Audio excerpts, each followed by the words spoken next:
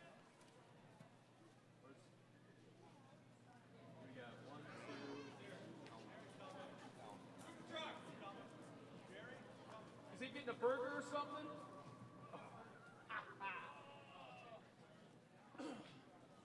Well, we got 2 of our drivers of the super trucks making their way to the podium. Come on up, guys.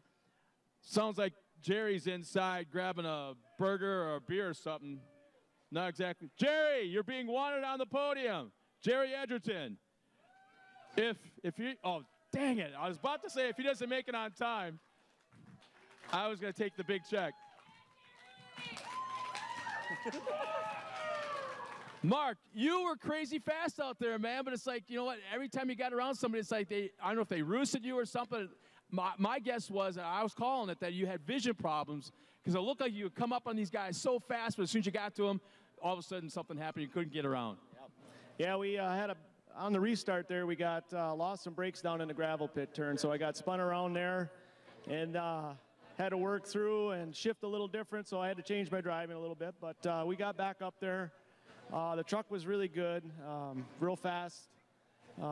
We had a good year, though. I'm happy with what we did, and really want to thank everybody that helped us helped us out here. Doug and Gene Vargo from Vargo Tool and Die, Fast Stop.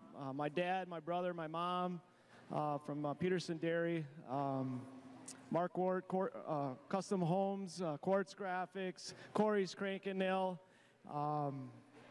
Grave Trucking, thank all you guys. I love you guys. Well, once again, another guy's going to be having a party in the pits here tonight. Nice job, brother. All right, thanks a lot.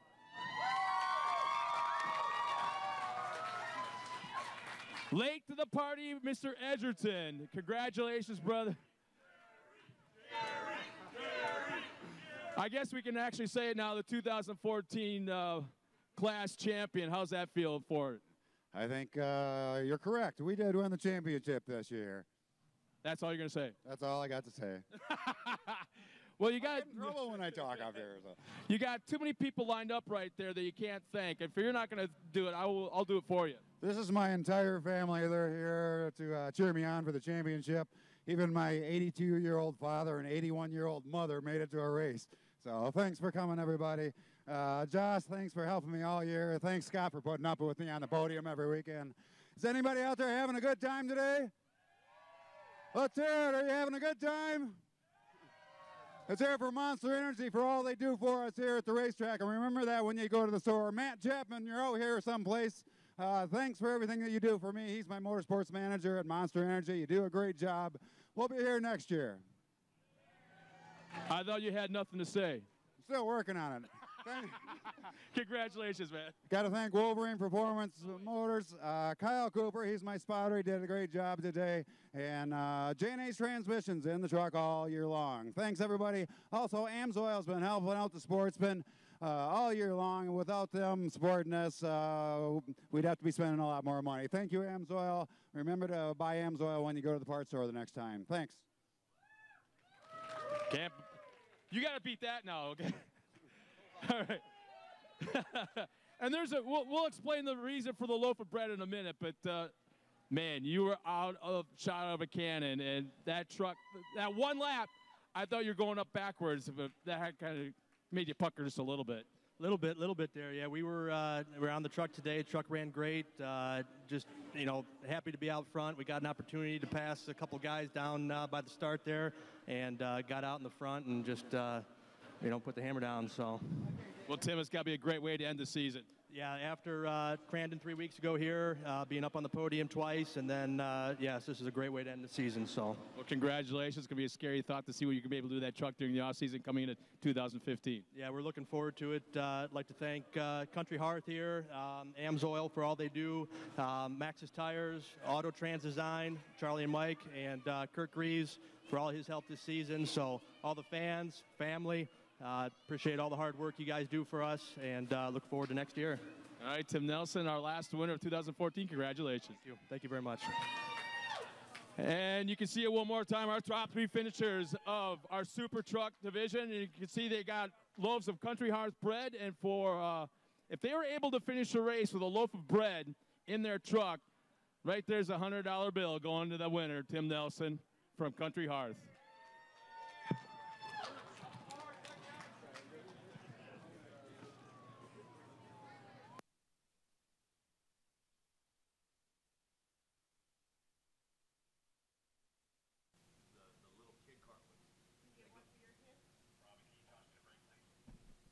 So you see the fans. I've been testing the cheese curds. They're delicious along with that chicken sandwich. Go grab something up at the concession stand. Those of you watching online, we're about to have a class that I have yet to see as far as off-road. The trophy carts coming up. It's the kid carts, the fast ones, though. We're going to see them here in just a moment at Torc, the Off-Road Championship, presented by AMSOIL.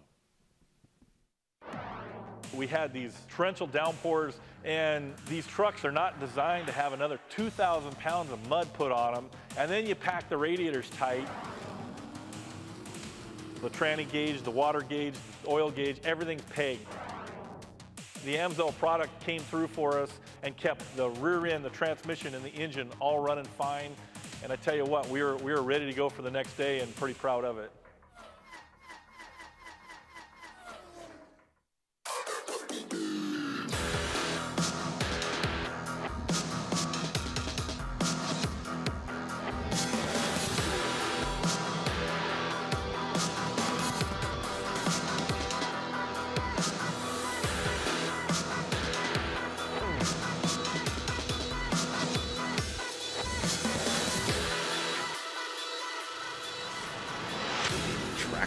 The fastest name in radio control.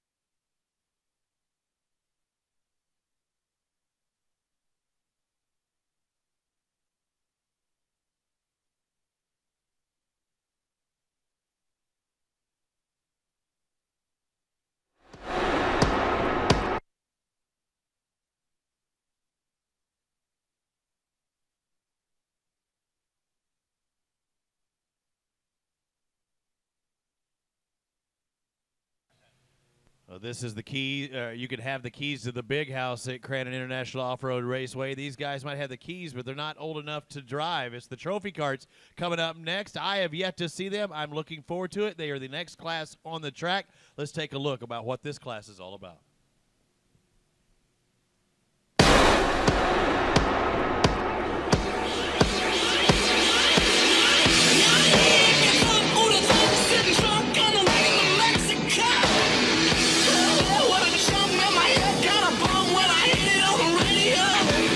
What's up? I'm Brock Dickerson. I race number 523 modified cart. My name is Brock Hager and I drive the number 511 mod cart. Hi, my name is Isabella Naughton and I race the 554 modified trophy cart. Ryan Carey, I race the mod cart number 522. Taylor Wood, I race the 527 mod cart. Darren Hardesty, mod cart number 599. Hayden Kling, I'm the driver of the 584. Connor McMullen, I'm racing the mod cart number 588. Hey, what's up? My name's Christopher Vordy and I drive the 594 modified cart. Hey, my name's Travis Picoy. I race the 573 mod cart. I'm Trisha Wright. I drive the mod cart 577. I'm Bryce McDaniel and I race the number 525 mod cart. Jimmy Wetzel, I race the 555 modified cart. What's up? I'm Cole Mamer. I drive the trophy cart 535 modified cart. I'm Ronnie Anderson, driving the 520 mod cart out of Riverside, California.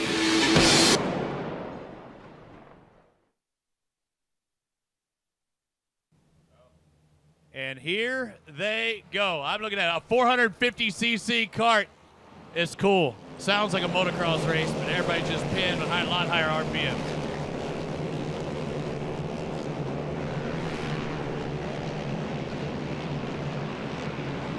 Trying to go through some of the guys that are in this race, and I'll have to see it when I bring my time to score it down. But Travis McCoy, Christopher Pavori, we have Brock Hager, Ronnie Anderson. You saw him all on the video board just a moment ago.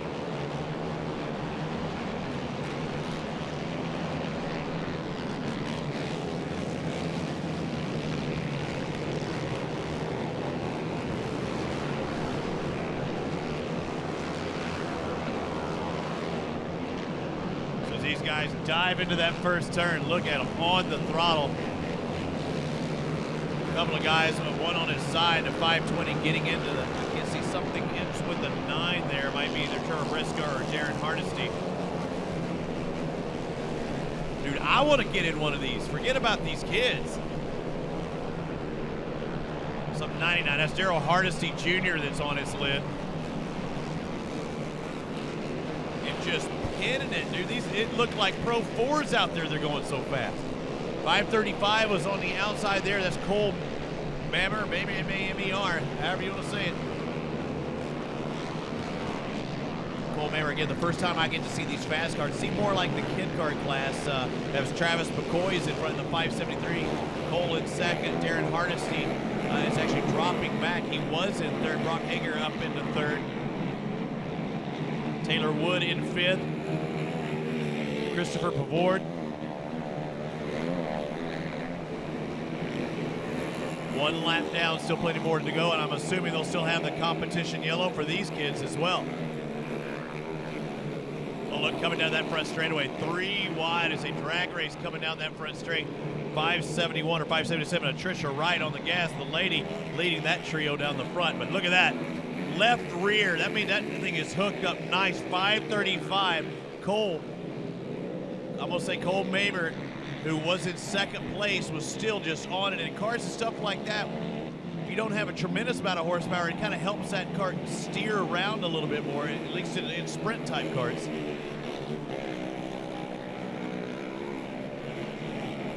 Travis McCoy, the fastest lap of the race, of 53.61 here on the short course. The same track that the sportsman classes drove on yesterday. There's that battle again. The 5'11" of Brock Hager. Back there, the third driver, that picture. 1, 2, and 3. Not much differential between the three. Less than 2 seconds between our top three right there. There's the race for a second. 5:35, Cole Mamer in second.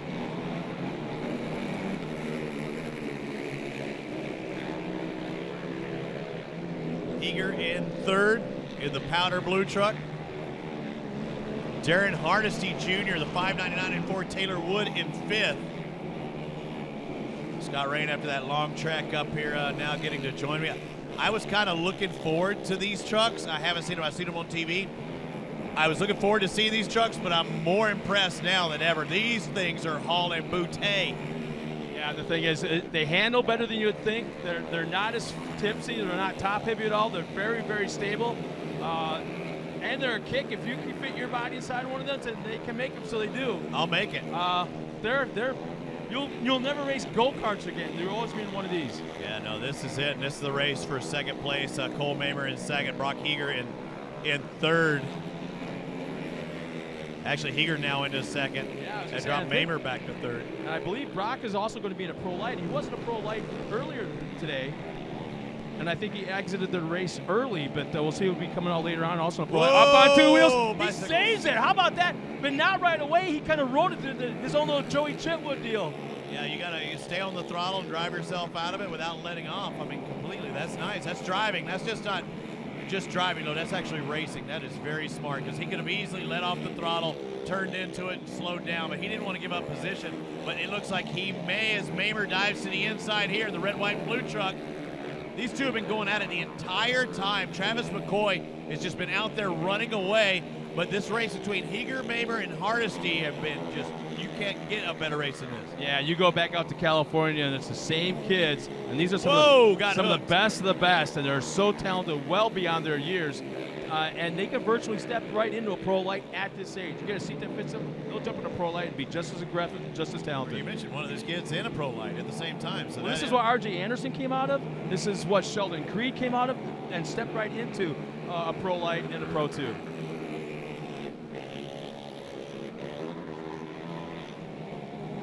I'm assuming they're not going to have a competition yellow because I have 5 laps have been complete. So I said that guessing, but I have 5 laps complete, so I'm assuming they are not going to have a competition yellow. Have not heard an official word. Yeah, I want one.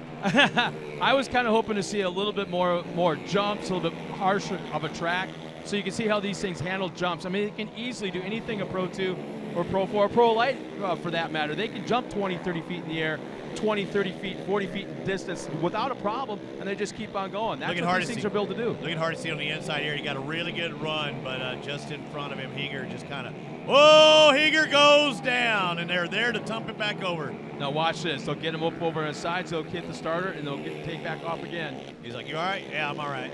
Now, these trucks, they don't have reverse in them probably, do they? Yeah, they do. Are those motor 400? Oh, there's your comp yellow. Is that our comp yellow? They do have a comp yellow. So evidently they're running a 12-lap race here on the short course. So that's what I wanted to see.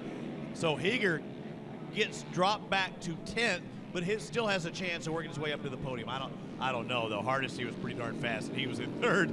So McCoy, Mamer, Hardesty Jr., Dickerson, and Weitzel rounding out the top 5. We'll step away for just a moment and come back with the trophy cards. Emergency safety crews depend on their gas-powered equipment to start when they need it. That's why they use VP small engine fuels, formulated with no ethanol to prevent fuel system damage and ensure easier starts. Designed for both 2- and 4-cycle engines. Try VP small engine fuels for your gas-powered tools so they'll start when you need them. Order online at homedepot.com or visit your local dealer.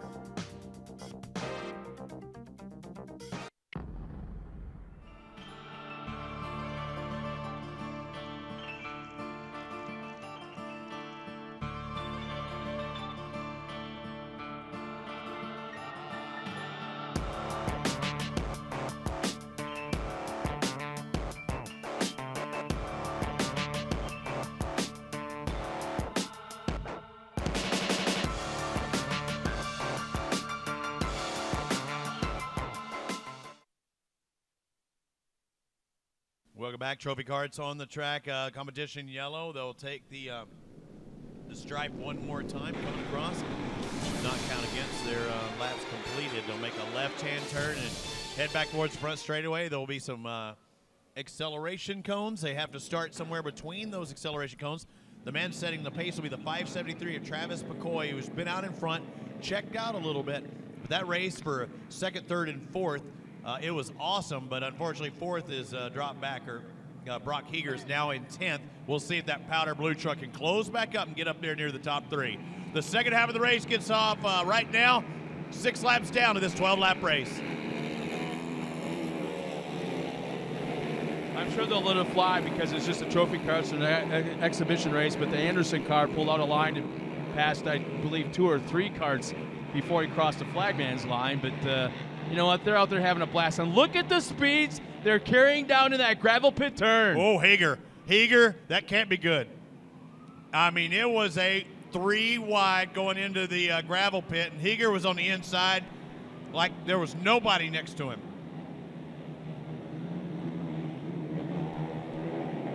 And we have one cart again up on 2 wheels. These things, believe it or not, they are very stable, so it's not a problem.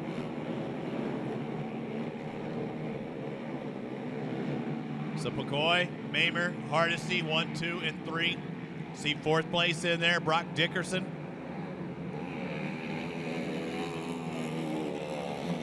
And that looks to be the case of 599 Hardesty and Brock Dickerson going at it side by side.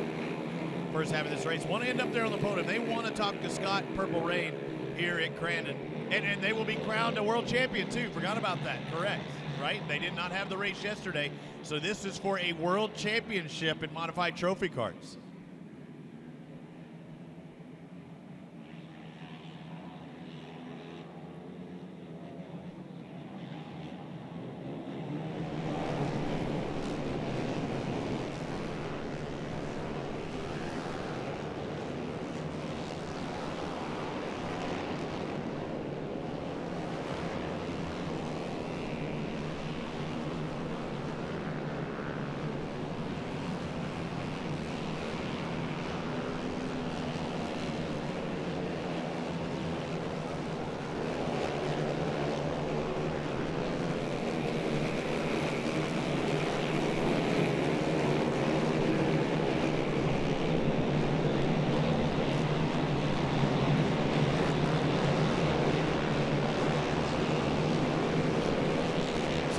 Taking a break for just a moment. I've been told, and I'm not positive yet, but I think they're going to have the other kid kart class after this one. So I was trying to find that out for sure. Travis McCoy completes lap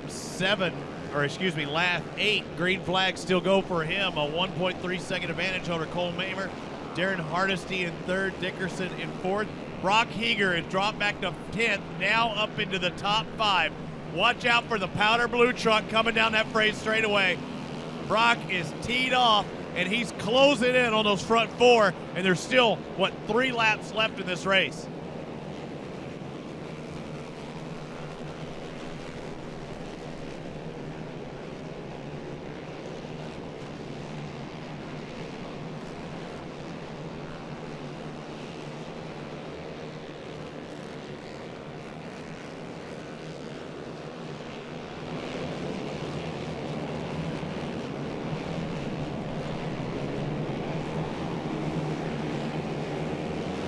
Travis McCoy, Cole Mamer complete another lap. Less than a second between first and second.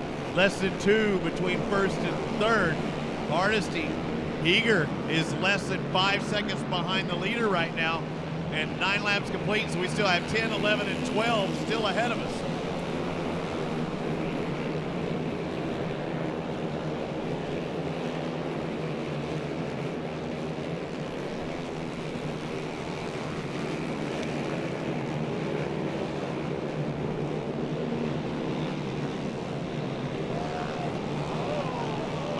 Has been strong all along. FMF, the Flying Machine Factory, known for its motorcycle prowess, but it sounds like that's what these 450cc engines are motocross engines.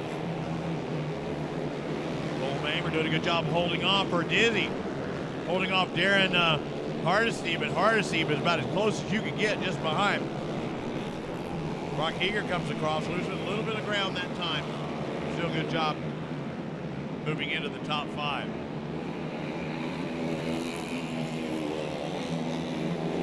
Travis McCoy's kind of been the class of the field today in this race. He's really been unchallenged. He's kept at least a second or 2 advantage over second place, no matter who it is the entire race. Cole Mamer's still in second. Next time around, they should get the white flag, I believe. Yeah, it looks like we got one of the carts showing some steam, or actually probably may have blown a motor, who knows. Headed down the hill just past the skybox right in front of the Walker Evans billboard. You can see it being pulled off the track right now. There's the white flag. One more lap for Travis Picoy. Cole Mamer second, Darren Hardesty. So a little bit of separation. McCoy 1.6 second advantage coming into this final lap. Good race for second and third though. Mamer and Hardesty. Hardesty's been trying to close in. He was less than a second behind, 7/10 in that last lap. It looks like it might have closed a little bit closer here. Might be running some defensive lines as Mamer. Yeah, Mamer's starting to get pressure. Watch that race for third on the back straightaway. Darren Hardesty back in third in the orange and black. You see the Bilstein entry. He's going to try and go a little bit lower. Look at him, and nope, not able to gain any there.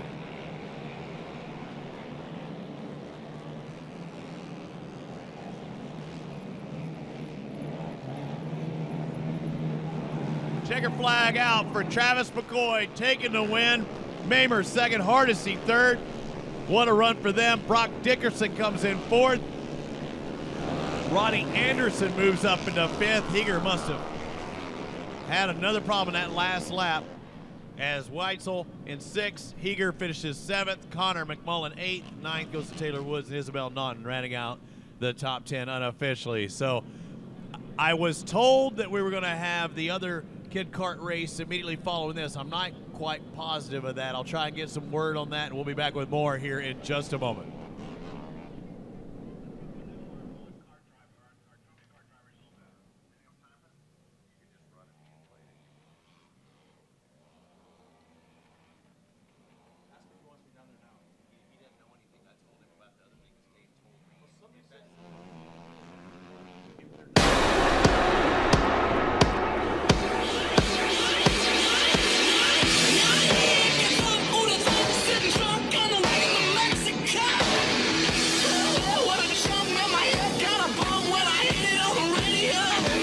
What's up? I'm Brock Dickerson. I race the number 523 modified car. My name is Brock Hager, and I drive the number 511 mod cart. Hi, my name is Isabella Naughton, and I race the 554 modified trophy car. Ryan Kay, I race the mod cart number 522. Taylor Wood, I race the 527 mod cart. Darren Hardesty, mod cart number 599. Hayden Kling, I'm the driver of the 584. Connor McMullen, I'm racing the mod cart number 588. Hey, what's up? My name's Christopher Vordy, and I drive the 594 modified cart. Hey, my name's Travis Picoy. I race the 573 mod cart. I'm Trisha Wright. I drive the mod cart 577. Bryce McDaniel, and I race the number 525 mod cart. Jimmy Wetzel, I race the 555 modified cart. What's up? I'm Cole Mamer. I drive the trophy cart 535 modified cart. I'm Ronnie Anderson, driving the 520 mod cart out of Riverside, California.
To excuse me, as soon as this race is getting ready to get going, I want to sit it down to Scott Ray. All right, ladies and gentlemen, what'd you guys think of mod carts, huh? What'd you think of the mod carts? That's more like it. Second time you guys been out here. Dude, you got a snoot full of dirt up there, man. What was it like out there for you guys the second time this weekend? Oh man, it was intense. You know, everyone's fast, everyone does great, but these two kids, like, they're the best of the best. And it's so good to be up here with them, so good to be up here for the second year, and we just had a good race out there, you know. There's behind Cole, Roos and me. He's fast, you know, I couldn't get past him, but I'm still happy with the third. Well, Darren, where are you from, and what do you tell your kids when you get home? I'm from Ramona, California. I'll tell my friends, Crandon, baby. There you have it. No getting rid of that. Nice job, Darren. Cole, scoot over, brother. I'm one of those guys that remembers you when you were like that tall. It's not funny when I'm looking at you straight in the eye. I am not liking this one bit. What do you think of Crandon? Oh, I love it here. The tracks is high speed everywhere. It's one of the fastest tracks we race on for mod carts, and to be able to come out here and do that land rush start, what everyone loves, and at the big house, and also be up here at the podium, it's nothing better. So first podium at the big house. What do you tell your friends when you get back home? I podiumed at the big house, and I didn't wreck in turn one again. So we're stoked to be out here. Trophy Cart gave me the car to come out here. They gave me my awesome American flag body. And then Team Associated, of course, Threat Racing, Kin Cyclotech, ASC, Canopies, my mom, my dad for hauling all the way out here, my brother, and my sister for being a mud scraper for once, and everyone else out here, all these fans out here supporting us, cheering us on. It makes a great racing. Cole, nice job, brother. Both on the track and up here in the podium. Nice job. Thank you. Cole Mamer finishing second, and now I'm going to Travis. You're one of the guys that I do remember being this little. You haven't grown a bit in the last 6 or 7 years, man. I'm liking this. This is a trophy car racer. Congratulations, man. You got the trophy, but I'm going to let you know about something. You may be aware of this, but you are the 2014 World Champion Mod Kart Racer, brother. Oh my God, the emotion running through me right now is so strong. I've never been here before, and a couple of other kids have, and I'm super pumped to be here on top of the box. You know, 2 days ago, I was running second. Brock had a good race, and I got hit by a rock bigger than my head. Couldn't make it. Oh, I'll give you that one. Couldn't make the podium, but I. Oh, sorry, tuck in the ears. All right. It's too big for me. But I was able to get the second, and too bad. Sucks for Brock, man. I feel bad, but he's a great racer, and you know, I had a really fun race. Crandon's awesome. The track's sick. All the drivers are awesome. Torc for letting all the trophy car kids come out here and race. But I really couldn't do it with all the people that helped me, especially my family for coming all the way to Crandon. But my mechanics too, Tim and Ricky, they work so hard. All my sponsors too, Paul at Action Sports Canopies, FMF, Oakley, ThyssenKrupp Materials, LO Gum, and yeah, and DASA for making some awesome fast motors. Well, if anybody remembers Michael Jordan, you know, he used to play licking his lips all the time, you know, that little thing like that. I think this kid right here races doing the same thing because he's got one major chapped upper lip. Nice job, brother. Thanks, man. Or should I say world champion? That sounds a lot better. Well, ladies and gentlemen, once again, your top 3 finishers in the mod cars here. Second time appearance here at Crandon. In fact, courtesy of Crandon, and Cliff has got a bunch of T-shirts. He wants the kids up here to throw T-shirts out to the fans. Have some fun, guys. Hey, Robbie, we're having a blast under the podium. What's going to happen next?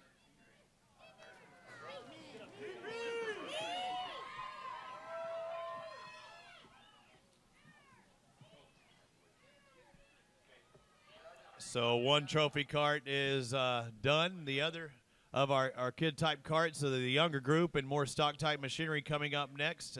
They use a Briggs & Stratton motor compared to that 450 motocross-type motor that you just saw. You see them lined up there. I have about 10 on a piece of paper, but I'm seeing 8 at time and a score, and I'm hoping this works. So we'll try and call them out the best we can as we see the little Groms of future stars, or they're going to be stars of today. Even they get the land rush start. So let's see how they do heading into the first turn here at Crandon.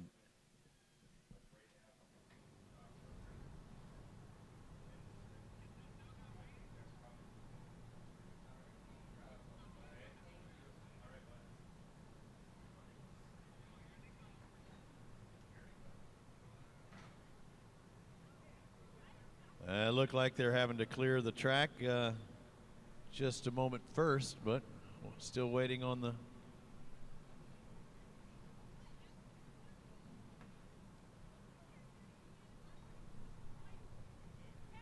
short course carts, the lesser horsepower. Younger competitors are out there. You're not seeing, you know, a kid with a mustache like you did maybe in the trophy carts. I'm just kidding. There wasn't a kid with a mustache, but young boys and girls, and two of them hooked up right there as the course workers having to fix them. It looks like the 45 having some problems getting hooked up with. It looks like one of the Horde kids. Not good. Never a good thing to get hooked up with the Horde kids. And you can tell just the speed and the sound of those machines too. Again, those are Formula, I think, World Formula Briggs and Stratton engines. They're taking the modified short course track. So you see them taking it at real sharp left-hand turn coming across to the stripe, and it's Zachary Varanowitz. Varanowitz and Gage Garvin, 1-2. Vanden Heuvel, Carter Vanden Heuvel is 77 in third. Jason Folkman back just behind him. So 31, Varanowitz. Oh, now starting to get some pressure. Garvin on the outside. Look at him, drag race. Now, these are sealed type motors. I mean, they all should be very much the same. You've got to really do some setting up and drive that thing. You'll see them maybe get on two wheels, maybe bicycle a little bit, have to learn how to drive them out, throw them in there as hard as you can, but you don't have the horsepower to make up for some of your driving mistakes, you know, to kind of get you out of trouble. 1-2, really tight, less than half a second. Carter Vanden Heuvel back there in third. Vanden Heuvel has won before in the Midwest off-road racing events. I saw, it seemed like it might have been at this track a few weeks ago. I thought I saw Scott Rain with a picture of him. Look at this, we have a pass for the lead. Garvin going to the inside. Vanden Heuvel had the fastest of that first or second complete lap, or first complete lap, excuse me. Vanden Heuvel was the fastest. Maybe a chance for lead. Look, third trying to go into second. Vanden Heuvel on the outside has nowhere to go, but it maybe gives him a little bit better run through this middle section. Watch how racy the third place truck is there. Vanden Heuvel was almost 1 second quicker than his nearest competitor that last lap. It's one thing to close in on him, it's another thing to get by him. Still Ruanowitz, Garvin, Vanden Heuvel. You got to keep up the momentum, but you also don't want to go too wide, keeping that momentum up, because that opens the door on the inside. Now you see Carter going to the inside, might have a pass for second, might have a pass for the lead. Vanden Heuvel sticks his nose in there. I thought he had second for sure, and he drops back to third. He backed out of it a little bit, was playing nice. I'm give him another year. I don't think he's going to be near that nice. But Vanden Heuvel drops back to third when I thought he had second easily. He was trying to go for first. Garvin dives to the inside. See if he can get that drive down that inside. Look at Garvin. Get in the track so the truck in front of you. Maybe get a little of that draft. Now he's going to the outside. Carter Vanden Heuvel's really pulling on that front straight. Again into second. Now he should be working his way right. Pick them off one at a time. Don't go for both in the same turn. They're learning out there, and it's cost Carter twice. If he's got a spotter, as soon as he makes that pass into second, you would think they would be telling him, start working your way to the right. Make it not as steep an entry coming into that left-hand turn. No spotters for the little guys, though. That's the difference. So you don't want to get it. They've got enough voices in their head. They're probably singing whatever the latest top 40 song is, so they don't need to be hearing someone else. Although I can almost guarantee you they use the Rugged Radio's little B there in practice. Now Vanden Heuvel taking the outside line. That's the line he needed to take earlier. Oh, and he might make a pass here, because what the heck happened to Gage Garvin? He went inside and went further inside. Now you're going to see a race, because I think Vanden Heuvel, who's now into second behind Zachary Ruanowitz, Vanden Heuvel's going to have a straight line down this front straightaway, and he only has to worry about passing one truck, not two, because he definitely looks like, for whatever reason, this truck is faster down the front straightaway. Ruanowitz in the blue truck, Vanden Heuvel in second. Third, Easton, don't call me a sleeper, number 13 in third. I'm saying that because he's on the podium. He's not a sleeper right now, but he is in third spot. Watch Carter Vanden Heuvel, no cross, so we haven't had a competition caution at all for these guys. Not quite positive if we will. They're in the modified short course. Now look at Vanderbilt. He's getting a good run. He's had that inside line, taking the shorter line around here, and then right around here is where he actually starts hooking up usually.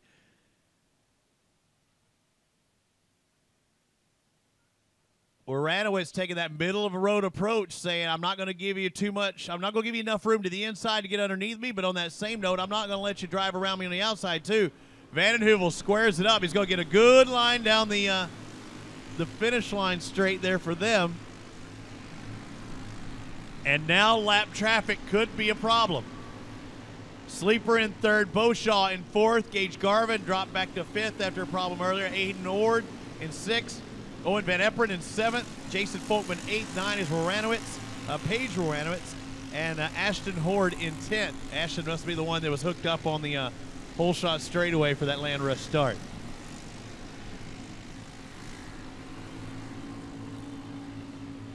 Zach still leading this one, takes the right-hand turn, and they're counting off the laps. I just saw they had a lap board up there. That's the first time I've seen that today. There's the 20 coming into your picture, Brandon Beauchamp. We've seen a Beauchamp name or two this weekend. Now you're seeing the youngest version of that in fourth. And there's the leaders coming down the front straightaway again, closing in on this group of 4. Those are the lap carts that the guys just behind. Those are the leaders about to catch up to the lappers.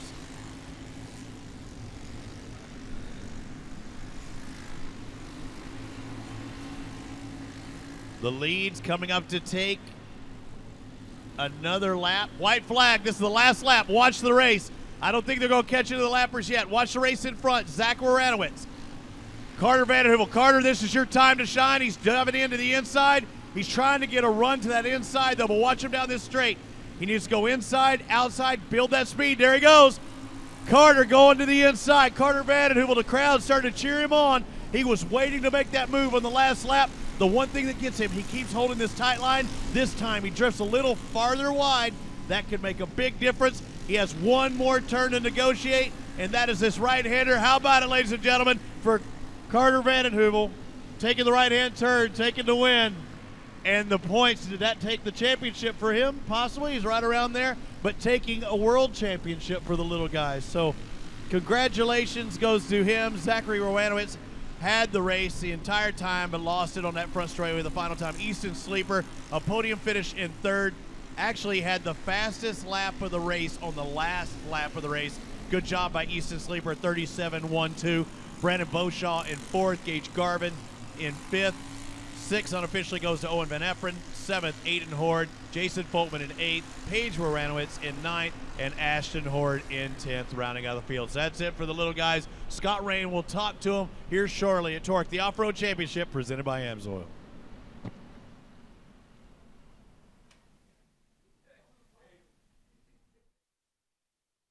Ready. Drive. And 90 degrees up on 2 wheels. Fly.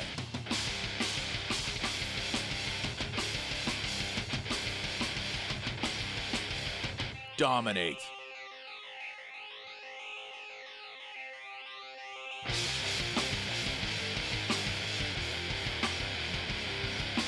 Celebrate. MagnaFlow. What is Monster? It's killing tires on the ultimate Gymkhana course.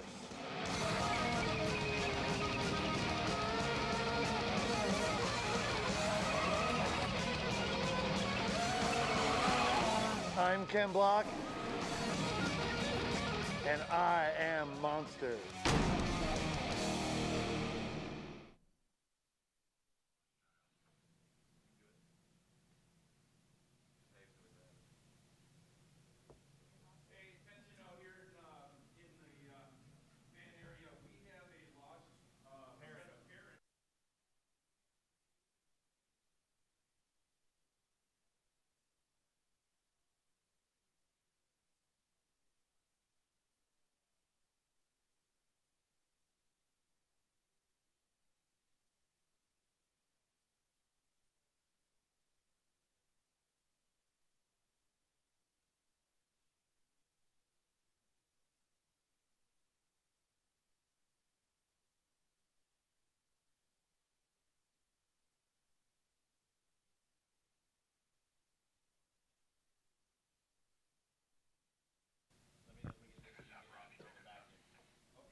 This is the key to the big house race. The keys to the big house. We have multiple keys to hand out. You just saw the little Groms, the future stars of tomorrow.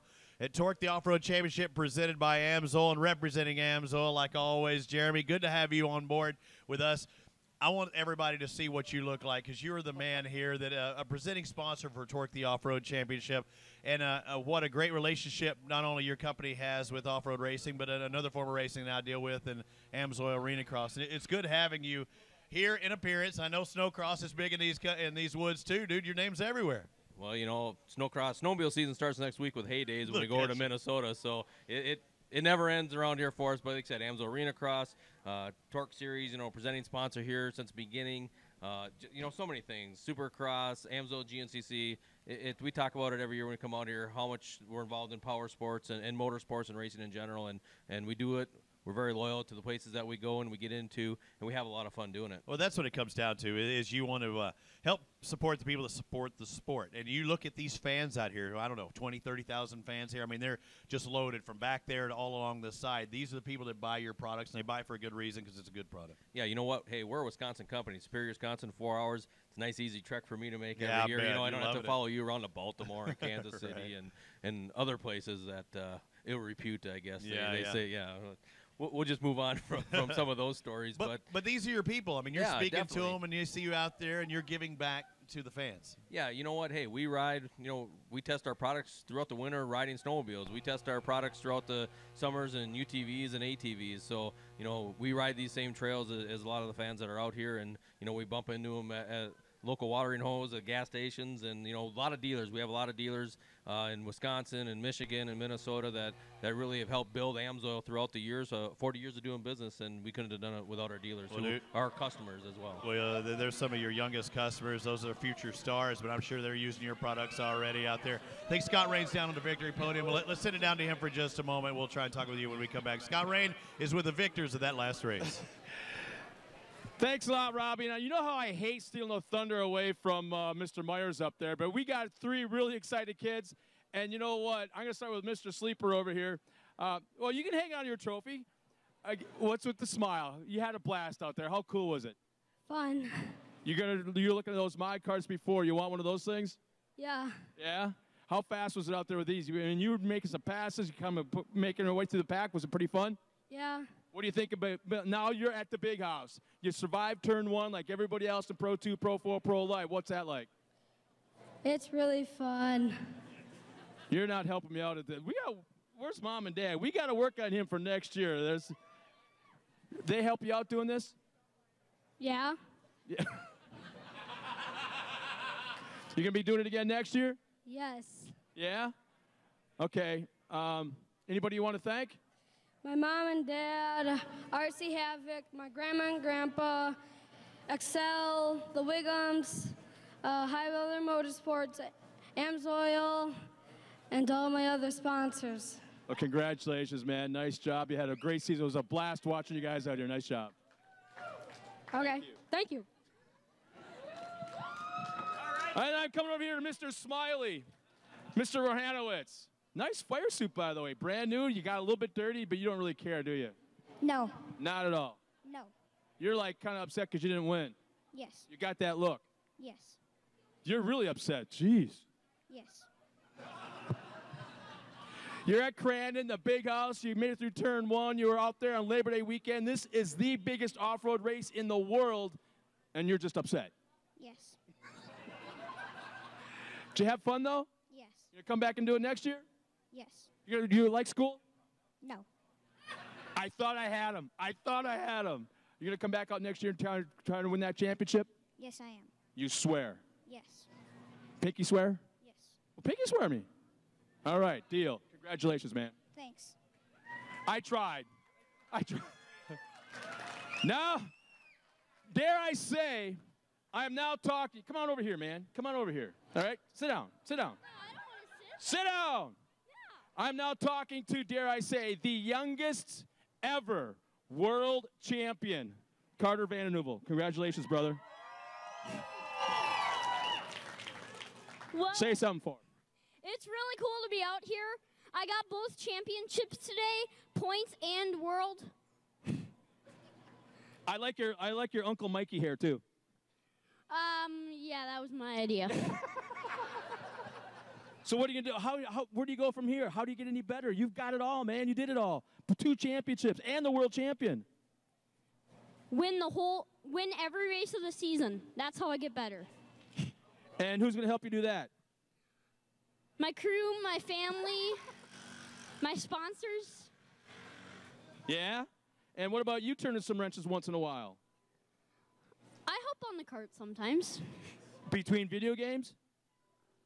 I'm not that much of a video gamer. All right. Well, you know what? Congratulations. What do you think about being a world champ? Is that pretty cool? This is the best feeling I've ever had. And I know he's got some family down there just dying to give this little guy a hug. Congratulations, Mr. Van Nuvel, world champion and class champion. First one ever. Nice job. Thank you. And we also have a representative from AMSOIL here with a gift bag for all of our top 3 finishers. And I want to let y'all know something else. All you kart kids, wherever you are, wherever you're at, all the kart kids, put your proposals together, because I was just told a moment ago that the off-road fraternity wants to sponsor one of the karts for next year. So put your proposals together. Congratulations, guys, and congratulations to our newest and youngest world champion. Thanks a lot, Scott, and Jeremy's still up here with me from AMSOIL. With AMSOIL, and look at those guys. I mean, let's see the smiles on their faces. I know second place wasn't so happy talking up on the podium, but I mean, these are the future stars. Now you're seeing a smile on their face. And I said, these are the guys that are going to be buying your product. They're actually using your product as we speak. Yeah, you know, AMSOIL did a great development program with Briggs & Stratton a couple years ago, in the testing protocol that Briggs & Stratton has to go through, you know, for the motors that are going in these and their animal motors, all their karting motors. They were really looking for a 4T solution, and so our guys got together with them, 2 Wisconsin companies, put their heads together, and man, the testing, I think our tech guys were pulling their hair out, what hair they had left, and you know, we developed a AMSOIL 4T product that's, you know, available through our dealers that got Briggs & Stratton's name on it. All right, so how many new products, or what was some of the latest products that have been brought out, and what do you have in the future that you could talk about? Well, we have 14 or 15 new power sports products coming out, aimed at the UTV market. Only 14 or 15 Only new 14 or 15. Man, kind of cutting back, huh? Definitely heavy in the motorcycle side. We're coming out, you know, some dirt-specific motorcycle stuff, especially to go with some of the more popular brands that are being sold out there that are requiring specialty oils. UTVs, they're growing every corner you walk around here, and you know, there's UTVs in every corner and every parking lot. So that's a big push, and just refining some of the things in our motorcycle market, and just keep working on our signature series, our XL, our OE, our motor oils, our diesel oils. A lot of that stuff, just the technology changes every year. Manufacturers always set the bar a little bit higher, you know, and we're always lockstep with them to improve our products and make sure that we meet the demand. It's a good deal, and that's why you pay those guys the big bucks to come up with the new stuff and innovation. It's not just about the small engines you've seen lately here, or the motorcycles or the sleds or whatever, but remember, that car and truck that you brought the motorcycle and sled and whatever in, they take a bit, and you keep, you know, the fluids changed regularly. That thing will last a whole lot longer. Yeah, you know, we say our motor oil goes, you know, 25,000 miles, and we've been preaching that for 40-plus years, since 1972, so I think we're doing something right. That's why they call you the first in synthetics. Thank you, Jeremy, for coming up here with me. You ready to see this AMSOIL Cup? They keep telling me about this AMSOIL Cup a little bit later. What is this thing about? Yeah, I don't know anything about it. It happened upon Crandon, and I heard something about an AMSOIL Cup. Yeah, it's going to be a big race. The Pro 2s and Pro 4s, right? $45,000. What a way to end the season. You know, these guys are pumped up. They sat around yesterday scratching their head and overthinking, and the Pro 2s and 4s got out there and they got a little feisty, and I think that's going to carry over this afternoon. And what better, $45,000. Let's hate to say it, but let's hope we can keep that West Coast boy at bay, huh? $45,000 up for grabs. Jeremy, thank you for joining us here. You'll see the AMSOIL Cup a little bit later. We still have the Mountain Dew Super Stock Trucks, the Husqvarna Super Buggy, and Pro Lights before that. So we still have 3 races before the big show. Don't go anywhere here at Torc, the Off-Road Championship, presented by AMSOIL.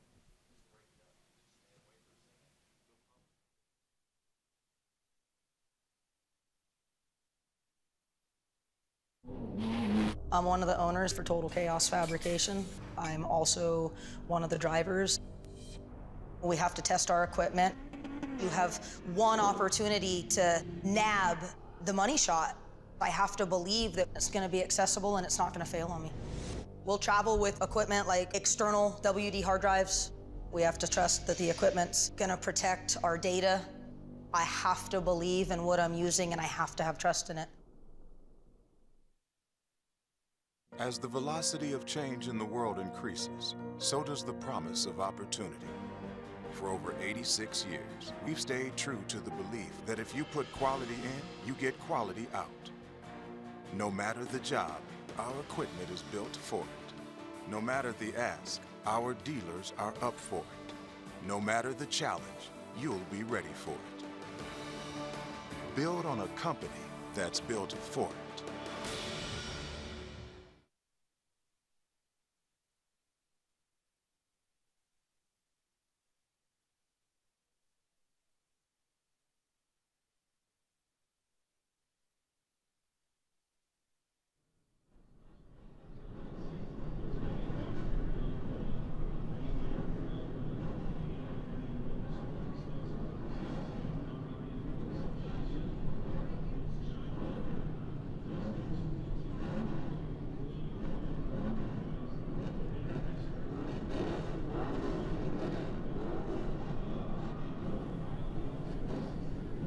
Speaking of that next race, we got 20 super stock trucks at the line. Championships, 20. Oh, that's a lot of super 20, stock. and we got two guys battling for that championship. We've got Don Demity, 1 point over Mitch Dorr. The 897 of Mitch Dorr, the 885 of Don Demity. We are seconds away from the start. We've got Troy Shaden, Jay Schaefer, Garrett Lord, Gatlin Keener, and one of the coolest trucks out there. You'll see it in just a moment. We've also got Tom Varner, Joey McKasick, Matt Sorek, Jeff Fannin, Nick Bing, Danny Beauchamp. Green flag is out. Here they come into one. It's Don Demity, Mitch Dorr, Rob LeGrand, Matt Dale, Brent Smith, Ben Wiersba, Scott Hakila, Sean Brewski, Ken Wilson, and Derry Peterson. Here they come. Beauchamp on the inside, but he's going to be second. Shaden pulled the whole shot. Up on the podium last time we were here at Crandon. Now up front. He had first pick, so it worked out for him that time at least. And Danny Beauchamp tries that inside line. He is our world champion for 2014. Goes way inside, and we got a brand new leader. Or do we? Here comes Shaden back on the outside. You talking about he went inside. I was like, no, the other dude just went way outside. I see the yellow truck starting to work his way in like third or fourth. Not Demity. Yeah, we've got, in fact, Demity's Demity. on the inside right there. Demity and Dorr are bumper to bumper on the outside. You got Mitch Dorr, then you got Jay Schaefer further back. And that blue truck here is that black and yellow Dodge. Those are the three trucks. Those are the two trucks we actually have to watch in this race. So we've yet to complete a lap. We're on the first lap right now. So we've got a points championship to deal with today. Yesterday we saw a world champion crown, but now they're looking for that MORR championship. Somebody's going to take it away. Who's going to beat who? Will it be Dorr? Will it be Demity? And Shaden goes wide in that tight left-hand 180. Opens the door for Beauchamp. Beauchamp goes inside. Yesterday's world champion. They're still side by side down the front stretch into turn one. Here they come. Boy, back here in fourth or fifth, coming out of that left-hand turn, heading down the land rest start. Somebody was swapping like a drunken sailor. They were just left and right coming through that grassy knoll. Beauchamp with the lead. Shaden second. Fannin third. It looks like Bing in fourth.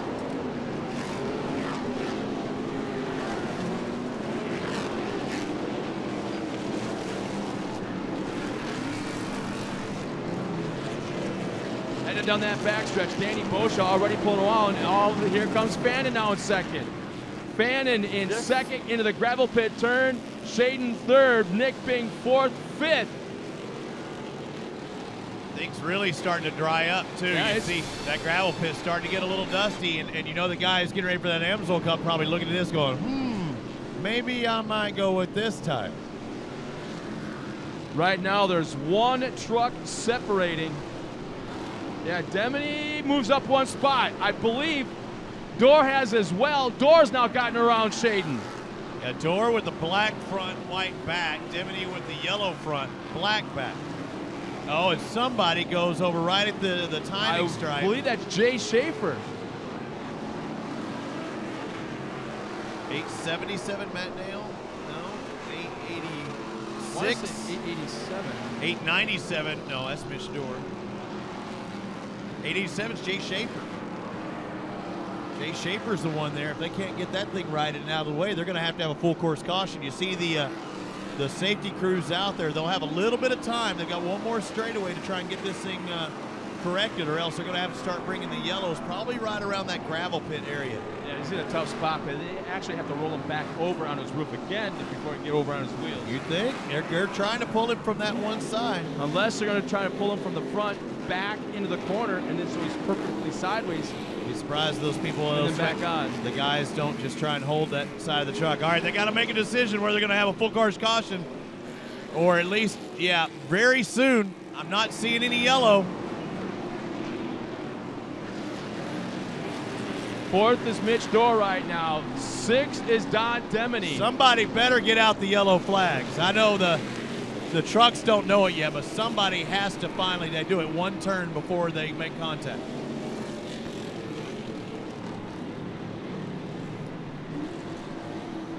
So it's a local yellow, it looks like. So in that one right-hand turn, but telling everybody to go wide. So a local yellow as they try and pull that driver back over. That's Jay Schaefer that's on its side.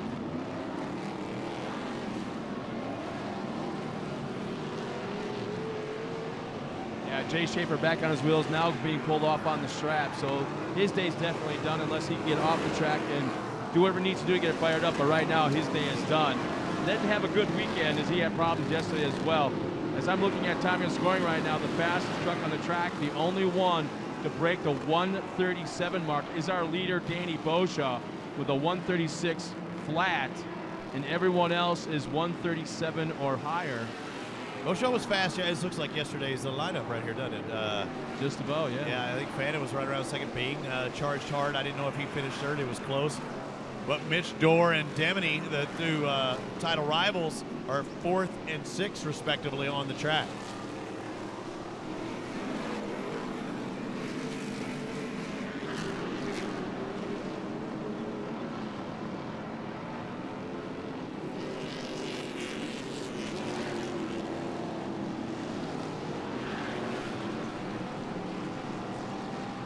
So, yeah, we'll have to figure out on the points what happens if that 1 point differential goes the other way. All we know right now is for any, there we go, we're going to figure it out right now. But as they cross the line one more time, it's Danny Boshaw up front as they cross that Amsoil finish line. Fannin actually has reeled in our leader a little bit. He's only about 3 truck lengths back as they head into the Parsons Chevrolet chicane, now into the Argonne corner, into that left-hander. So Fannin looks to be pretty fast right now. Nick Bing still running in third. I thought I'd be able to tell you the answer because you usually go by race wins. Demeny has 2 wins. Dorr has 2 wins. And if either one of those don't, yeah, do you drop back to second or is there another tiebreaker? You know, Mitch Dorr taking a peek to the inside on Nick Bing for that third spot. Nick Bing has the outside line. Don Demeny trying the inside now on Shaden. Demeny is just losing ground to our top trucks. He's got to get on that horse unless, I hate to say it, I don't think he can do it. I don't think he should do it, I should say. But maybe he's playing that halfway flag. Maybe he knows where Dorr is, so he's just playing that game. You questioned me on how many second places Demeny and Dorr have. They both have 1. Yeah, so they're tied there too. I don't know if that is the tiebreaker, but if they're separated, if there's a car in between them, you know, if Dorr beats Demeny by 2 places, Dorr's going to win. We know he'll win that.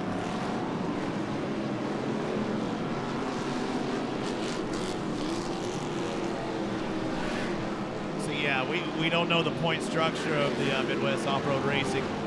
There's the competition yellow. Fannin trying to go inside of Boshaw right at the flag.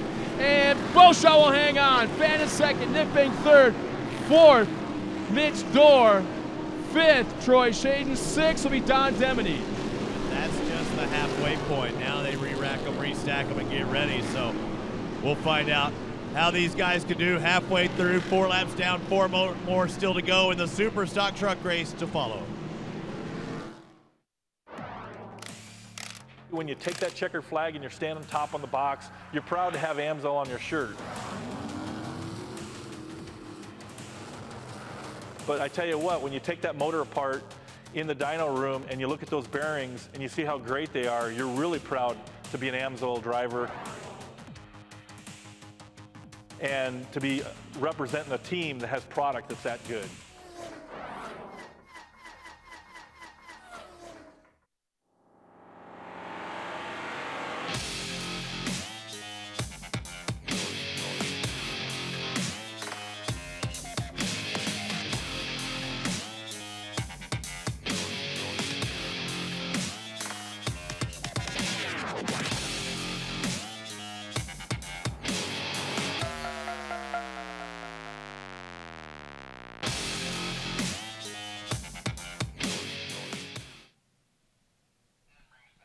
There's notorious Forest County Potawatomi Turn 1, what everyone talks about, the legend, what has ruined many racers' dreams, and it was actually many nightmares. Oh boy, and made a lot of wives and girlfriends cry. That turn right there. I thought you were talking about yourself. How many are the Heartbreaker, Scott, Purple Rain? Yeah, okay.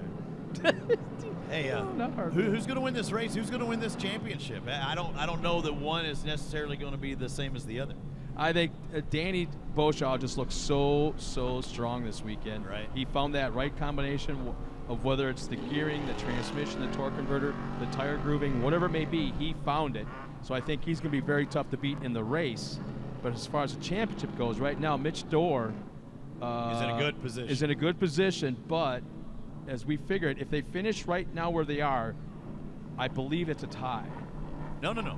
We think if Dorr beats Deminy, Dorr will win the championship. Correct, yeah. If Deminy beats Dorr, Deminy wins the championship. So they're in fourth. Dorr's in fourth. Sixth is Deminy. Who beats who? And if they're both in that top 5, that should give them enough points. Doesn't make a difference how many points. You don't care if you win by 1 or 21.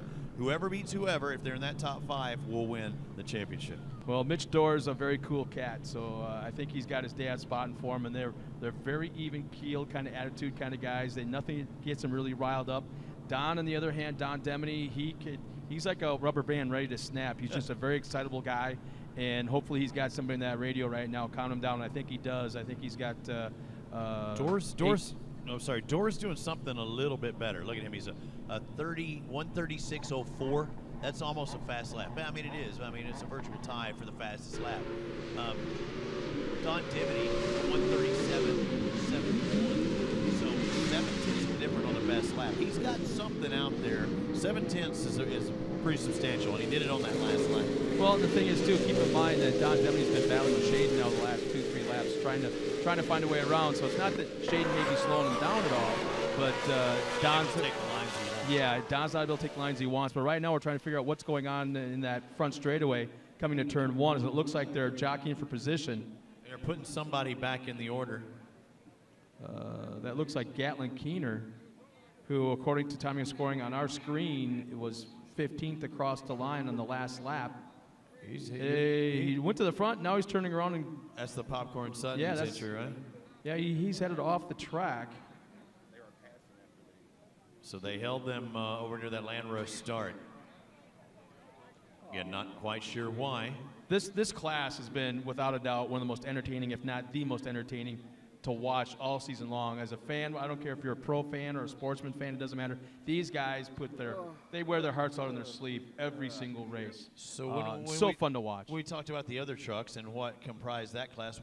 What's special or what's different than this class than the other 3 we saw, like the Formula 4s and the Limiteds and such? Well, as best as I can compare it to, if we went back about 15 years or 20 years, it looks like we're back rolling one more time. This is very close to what almost the Class 8 used to be. They got pretty stout motors, obviously. They have to run stock frames, without a doubt, stock frames. They have to maintain the factory specs as far as pinion angles and A-arm positions and things along that line. They can't do a lot with the suspensions. Maybe add a couple shocks here. They can run coilovers, I believe, as well. But they should be coming around turn number 1 just any second. There's Face Desney, and here we go. This is it. Last half of the last race of 2014. Who's going to be the race winner? Who's going to be the champion? Here we go. Beauchamp waiting for that green flag or his area to get on the throttle, and then we'll see the green flag. I like it. He's deep staging something fierce. Dude, how late did he wait to get on the throttle? It's up to him. and he deep staged him for sure. Yeah, and the thing is, everybody followed suit. There was nobody playing the accordion on him, smashing the bumpers in front. So that was a good start. There's nothing worse than that late throttle enhancement, just getting whiplash from the guy behind you. And here we go, up into the gravel pit turn. We've got Shaden going wide. Demny tries it inside. Shaden's got the momentum. He'll hang on to the spot. Yeah, we're talking about actually 5th and 6th there as we look at it on the track. 4th and 6th are going at it for the series points. Beauchamp still maintains lead. Fannin had a good little peek. Here we go. Demny gets around Shaden. That's exactly what had to happen. Shaden kind of did it to himself. He crossed up, swapped back and forth, and Demny was in a good position and just shot out in front. There's the race you were wanting. 4th and 5th place now. If I understand it, if the race ends right now, obviously Beauchamp wins, but the championship would go to Mitch Dorr. Mitch Dorr by 1 point. Possibly, yes. That's what we're thinking, yes.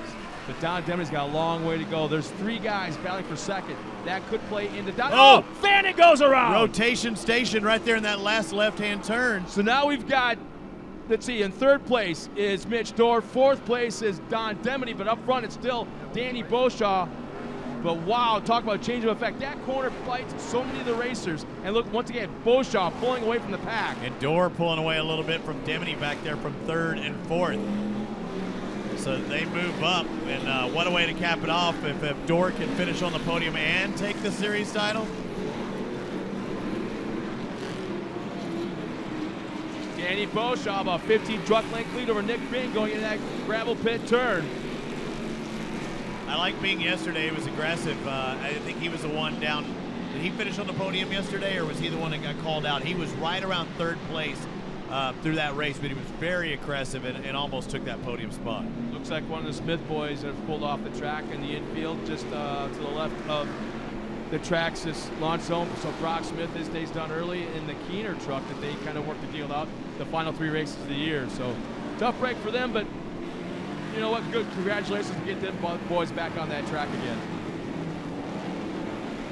So 8-lap race, 5 have been complete. Danny Beauchamp leading Nick Bing, who's ahead of Mitch Dorr, Don Demny. Troy Shodden in 5th. Jeff Fannin dropped back to 6th. Tom Groff 7th. 8th goes to Matt Dale. 9th, Sean Brewski. And 10th, the 899 of Scott Heikela. Danny Beauchamp going that tight left-hand 180. There's Nick Bing. Mitch, I think, wants second. He wants to put some...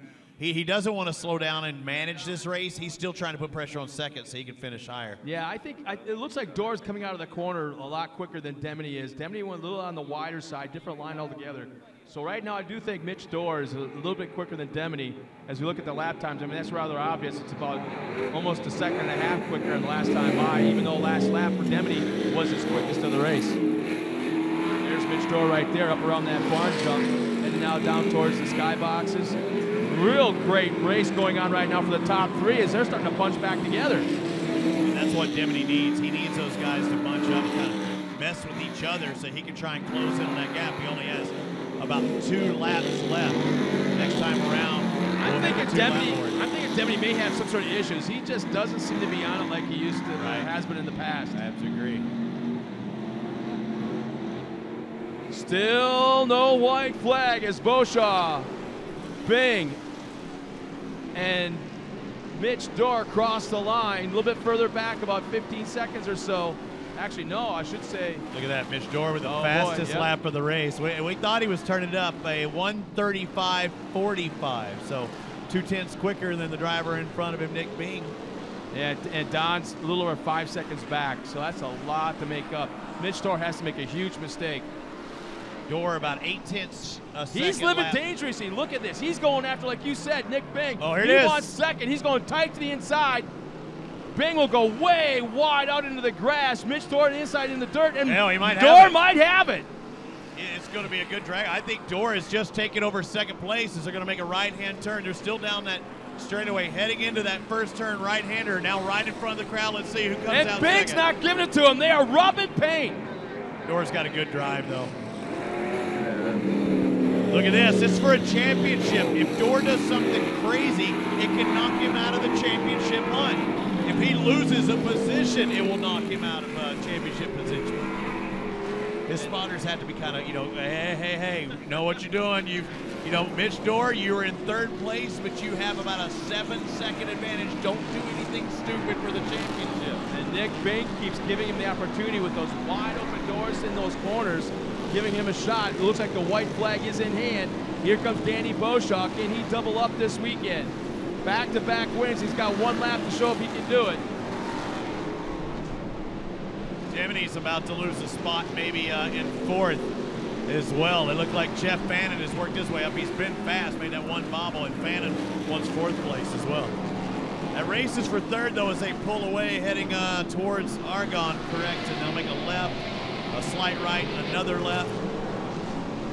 Yeah, it looks like Deminy's got to have some issues. He lost almost 2 seconds on that last lap to Mitch Dorr. So it's almost a 7-second gap right now. And here's the battle for the lead between 3 trucks. Beauchamp gets through cleanly. Dorr still chasing down Nick Bing. Here they come for the last time into turn number 1. Bing got a pretty good drive that time. Bing might be a little closer down this front straightaway than he was that last time. Remember, it was Bing and Dorr going at it.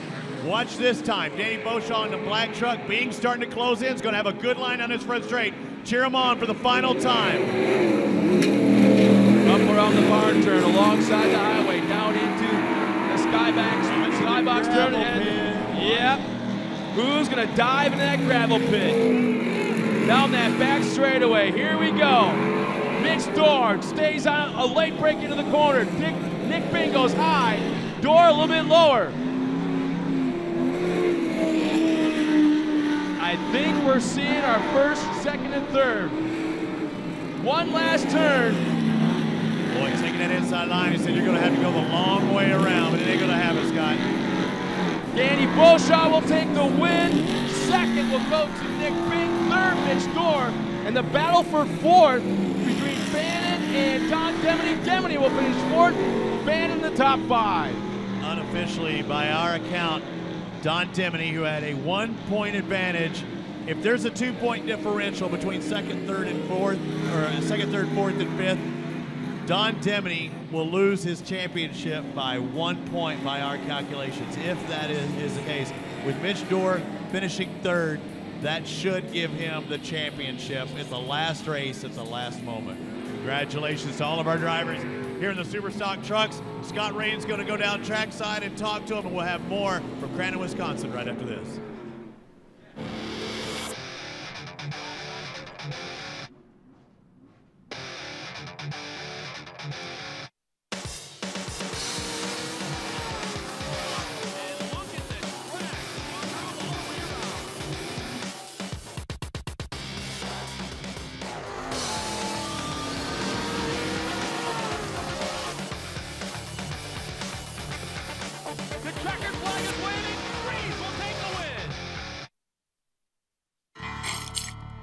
Before you get in, get going.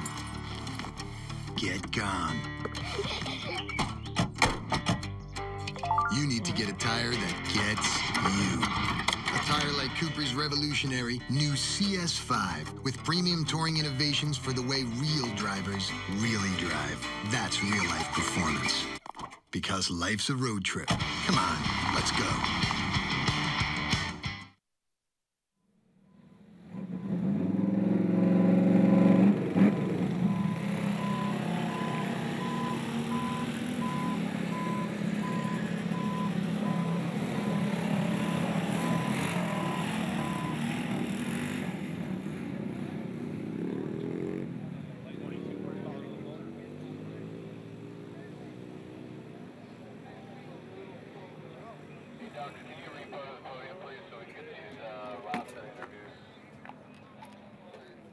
Plenty of time.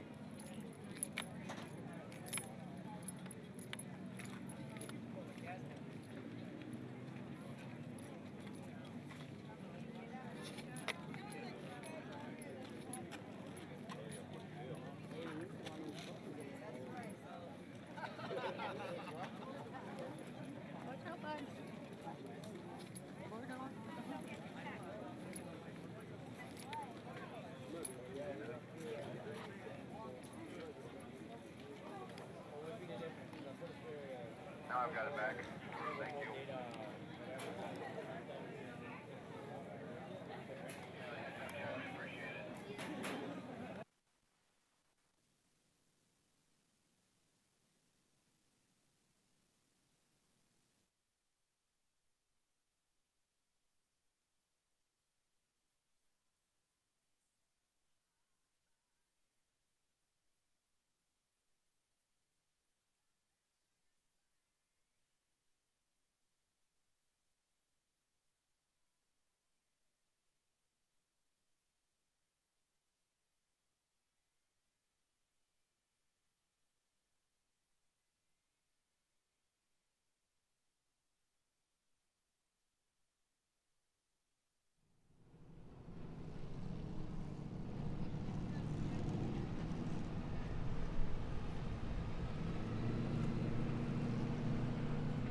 Well, race fans, this is one of the races I've been testing. 1, 2, 1, 2.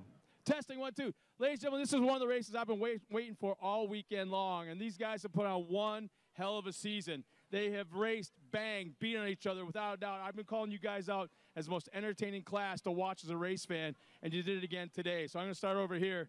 And we got to get you like either a Schick or a Gillette sponsorship. Mitch Dorr, you did exactly what you had to do. I want to say, it's unofficial, but it's still being tabulated right now. I want to say you won the championship by 1 point.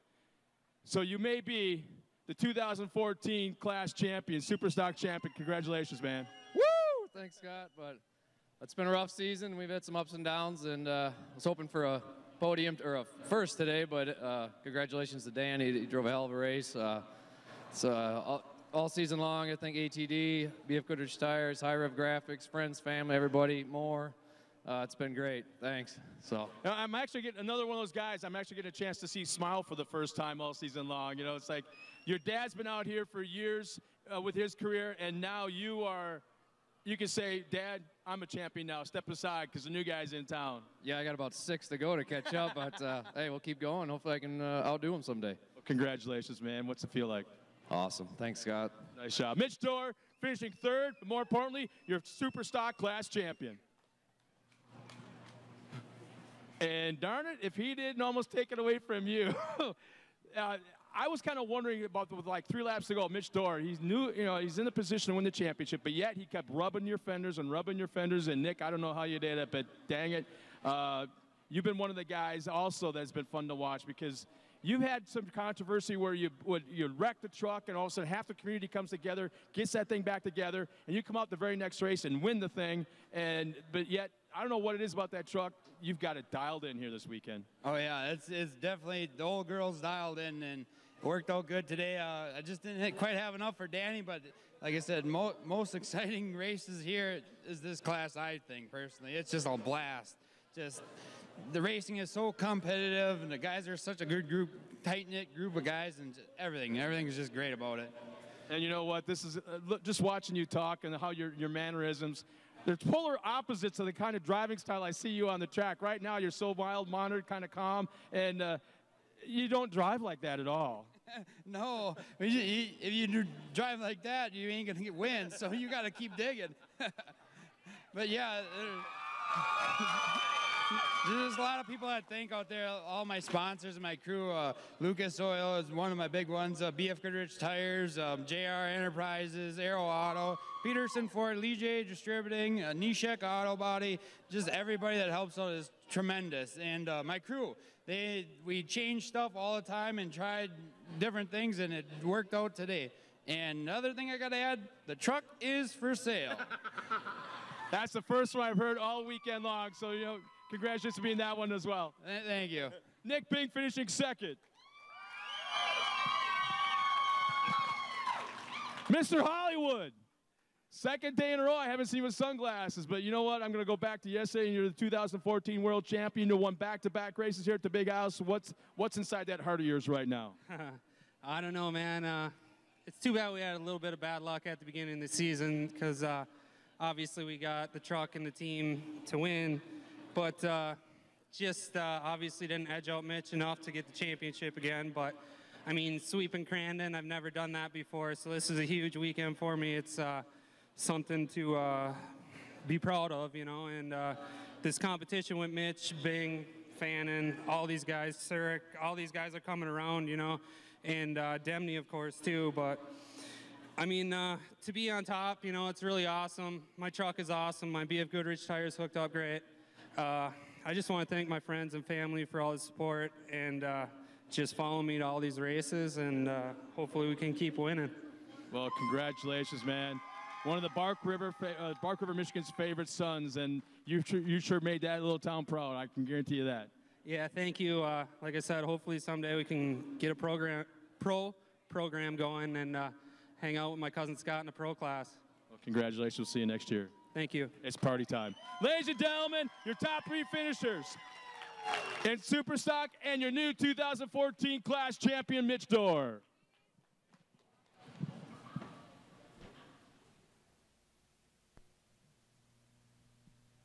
Thanks a lot, Scott. Congratulations to those guys. Another class champion has been determined. We'll have the Husqvarna Super Buggy in just a moment, followed by the Pro Lights and, of course, the 5th Annual AMSOIL Cup Challenge. But you see this beautiful track at Crandon International Off-Road Raceway, but not all tracks have been around for 45 years, and this one hasn't been in this particular fashion. But not all tracks have been around for 45 years, but if they had been, hopefully they were built by Cat, because it sure makes things a lot easier. That was the case back in Sturgis just a few weeks ago. This project was ambitious from the very beginning. I mean, you're talking about building a brand new track out of scratch into an existing hillside, which is basically prairie. I mean, nothing here. You know, looking at all the natural terrain, I was asking him, you know, what do we get to do here? And he says, do whatever you want. So to me, that was like, hell yeah.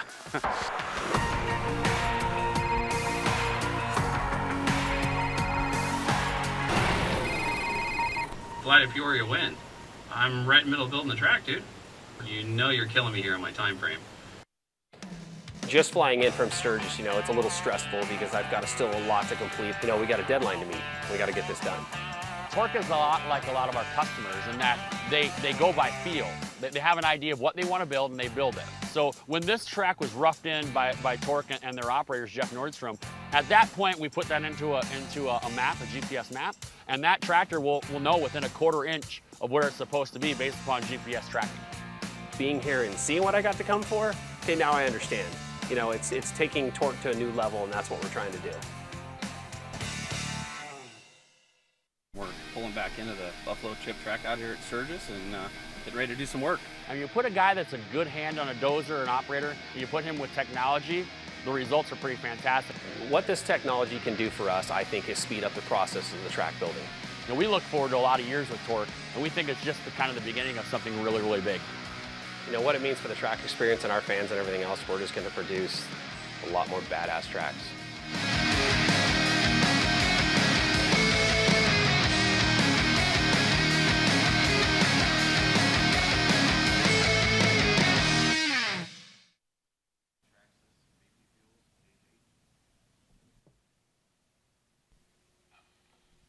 Good having the Cat guys on board, and you saw Jeff, and I'm sure he's out there somewhere, but as they're pulling off a few of the leftover trucks, you see the Cat equipment re-grooming this track, and no matter whether it's in Sturgis or Bark River, Charlotte, or in State Line in California and Nevada, the Cat equipment has been top-notch. And you talk about the GPS stuff and things like that. These guys, these are the best in the business. They're out there. They're not even having to use GPS. They're just using the tools that they have in front of them and just re-grooming this track to make it as good as possible. Different conditions out here right now. We're seeing some blue groove, definitely drier. Remember this morning it was wet, especially sloppy wet down that Land Rush start. But, you know, they're taking care of it. They're grooming. They're ripping it up. They're keeping it going. We still have a class that's not going to really tear it up that much, the Husqvarna Super Buggy, but the Pro Lights, yeah, they'll put a little bit of a hurt into it, especially when you have 27 of them, as I believe we have once again 27 earlier.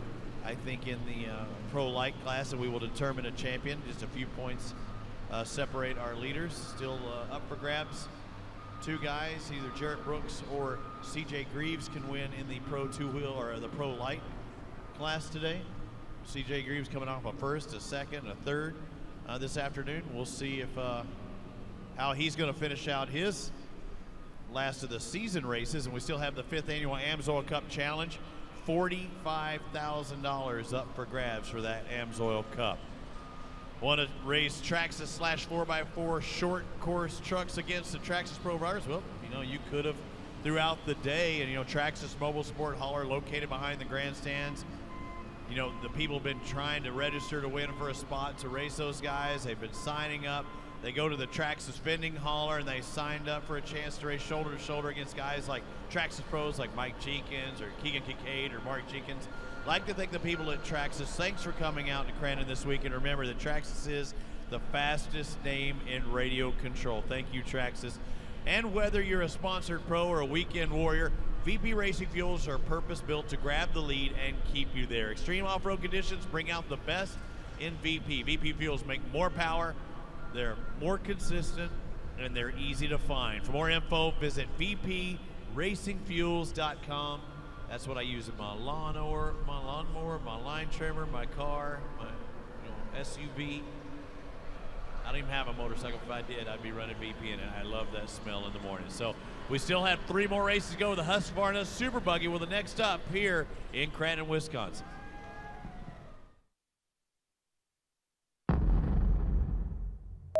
Start the cameras.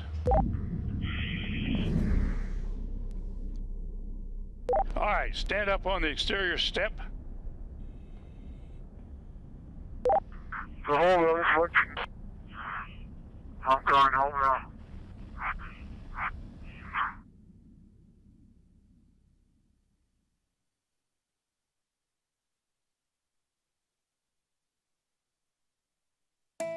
Husqvarna's latest innovation is based on a simple fact. The Earth is not flat.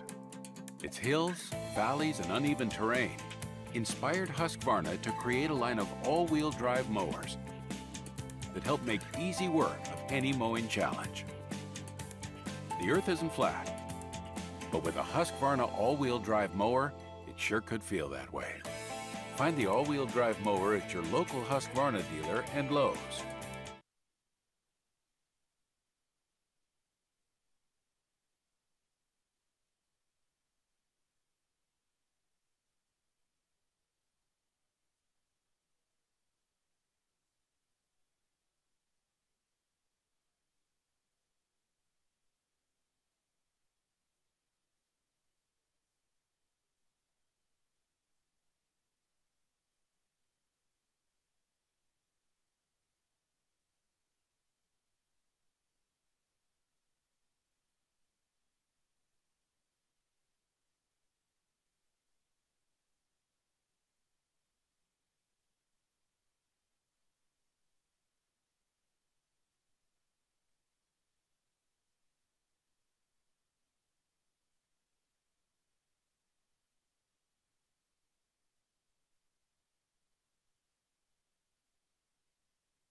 Welcome, everybody, back to Torque the Off-Road Championship, presented by AMSOIL. We're down to our final few races of the afternoon. The Husqvarna Super Buggy, part of our sportsman program for the Midwest Off-Road Racing here at Crandon. This is the fall race. We've seen some of them earlier in the year. We saw some of these guys yesterday in the Husqvarna Super Buggy. I believe it was McCullough that just put a tail whooping on him. And he will, again, start, I believe, in 11th place today. Kevin McCullough, coming from the West Coast, is the new world champion, number 62. But Rodney Van Eperen, 181 points, leads Scott Schwalbe, who has 178. So coming into the final round, only 3 points separate first and second. And I could be wrong, but, you know, generally in these kind of scenarios, first and second are usually separated by 3 points as far as the payout for each individual race. So if they swap positions, they could have a tie once again, possibly for the championship. And Rodney Van Eperen has 3 wins on the season. If Scott Schwalbe were to win this race, he would have 3 wins on the season. So this could get ugly in our bean counter minds. But that's what I have Scott Purple Rain up here for me, for us, because he's such a great mathematician. Rodney Van Eperen, the series points leader, has Scott Schwalbe, John Frana in third, who is only 1 point behind Schwalbe. So actually those top 3 guys are really in the hunt. Ryan Schwalbe, 164. He's going to have a tough time. I don't think he's going to be able to move in there. The Kwame Pegram duo that worked throughout the year, they looks like they got things wrapped up for 5th place overall in the championship. But Van Eperen, Scott Schwalbe, John Frana, and Ryan Schwalbe. Let's find out who's going to win this thing as we start the Super Buggy race. And I know that's Van Eperen out in front. Looks like Frana in second. I think that's Frana in second or fourth. He usually has the one different looking machine. I think it might be him back and forth. Van Eperen looks like he got the start.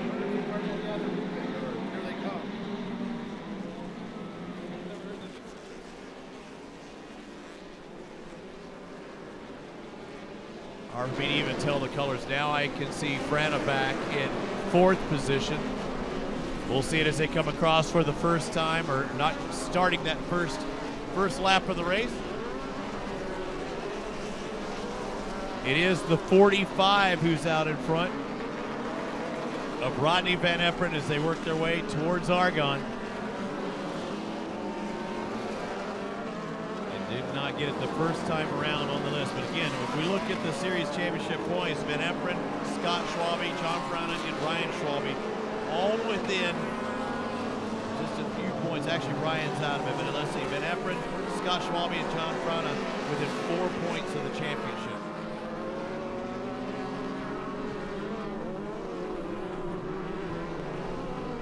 Sterling Kling in second, unofficially. Kevin McCullough with a good start in third. He was yesterday's winner, the new world champion. Frana fourth.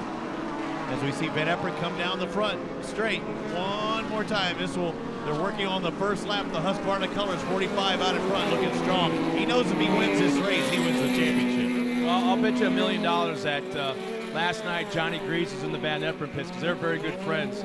And they were working on his car a little bit, kind of giving him some pointers to make that thing quicker. That's the first thing Rodney said yesterday at the podium.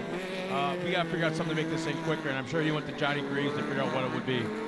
I don't know, is that the 77 that's in second? He was that first time around. Let's find out as they make that right-hander. It is. And 77 not in it for points, but Sterling Kling's in it for the race win. He's trying to win this thing. You see Frana, he's another points contender back there in 4th, but he's somewhat behind. What, about 4 seconds behind the leader? But Kling, less than a second and a half, Kevin McCullough, so he's now up into 3rd. Watch the 62 back in 3rd. A great race between the 45, 77, and 62.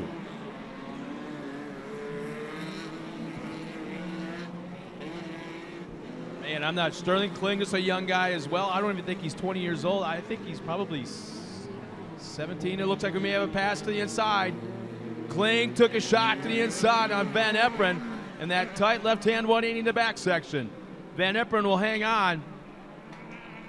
Sterling Kling he's a product of the modified kart class. He worked his way through the different trophy karts, and now look where he's at, one of these wild machines. He's on it in second. McCullough doesn't look like the madman through the field like he was yesterday. I think he was able to push himself at this pace yesterday with the track the way it was. Now, today, it's more to the guys like him. He's pushing as hard as he can, but you see Van Efferen really shining through. Sterling Kling showing that he has a stake. Kling goes to the inside there, but just doesn't quite have that drive. With these buggies, you just really got to keep a lot of momentum up. They don't have much torque in the motors. What's really interesting too is you got the guys running second and third. They're from Phoenix and Southern California, so they're used to running in this dry stuff, blue grooves, things along that line. So they should have a little bit of advantage. Yesterday should have been all about Rodney Van Efferen. And they're probably going, who is this Van Efferen? We don't see him much on the west side.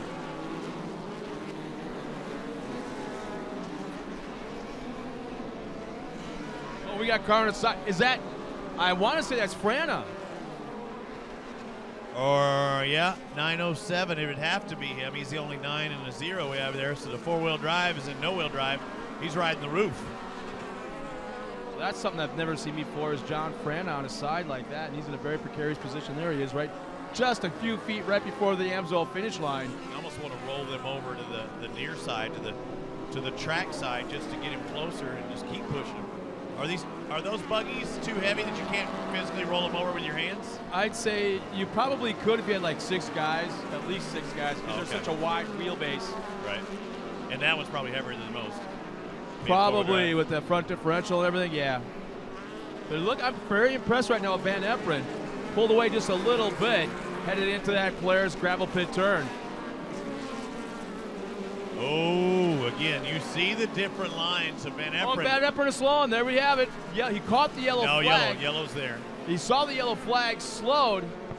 So he did right. Yep, but he did exactly, and he's doing exactly what you're supposed to do. About a 30, 35 mile speed limit, no passing. And you're really, it's a gentleman's agreement, so to speak. You do not gain a gap on the guy in front of you. That's set in stone. Well, if you do, you're going to get black flagged, right? It never really, I've never seen it been enforced? Enforced, yeah. So, I mean, that's the rule, but I've never seen it enforced. It sure enabled the 97 to close in, though. Eric Fitch, he might have charged a little harder when he saw the yellow. Even though there was no passing, he can kind of make up, some of that differential.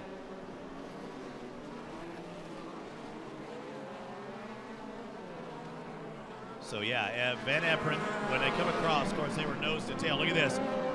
Van Efferen's out in front. A good race for second. Sterling Kling still in second. Kevin McCullough in third. McCullough's all over Sterling.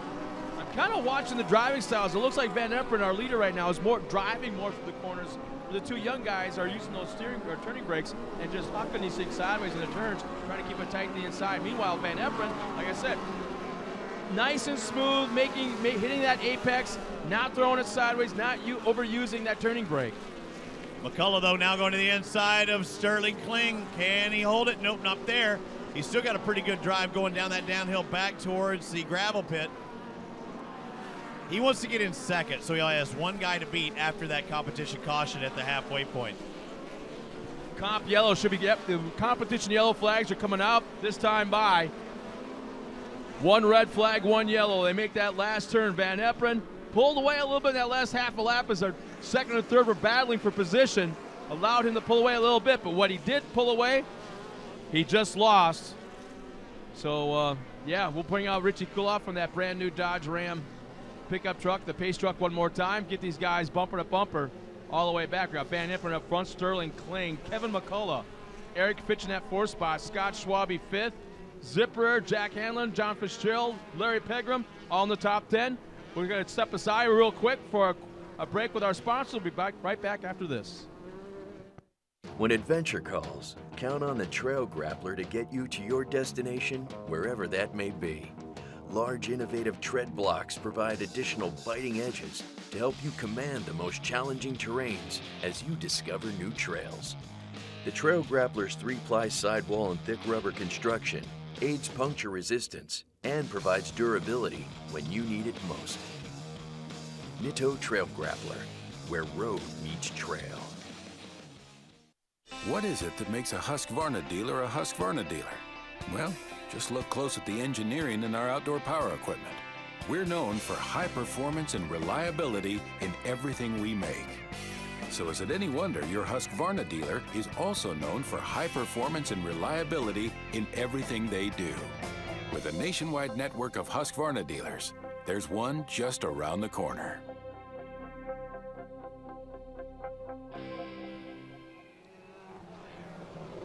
A great crowd shot right now as we look at all the fans up on the hill. Hey, everyone, look at that Jumbotron. If you can see yourself, wave those hands in the air. There we have a couple of fans. We got one guy over there to the right side of the screen. How about that? Are you guys having some fun out there? Okay, that was uncalled for. Whoa, he kind of showed off his pecs. His boobs? Yeah, his boobs.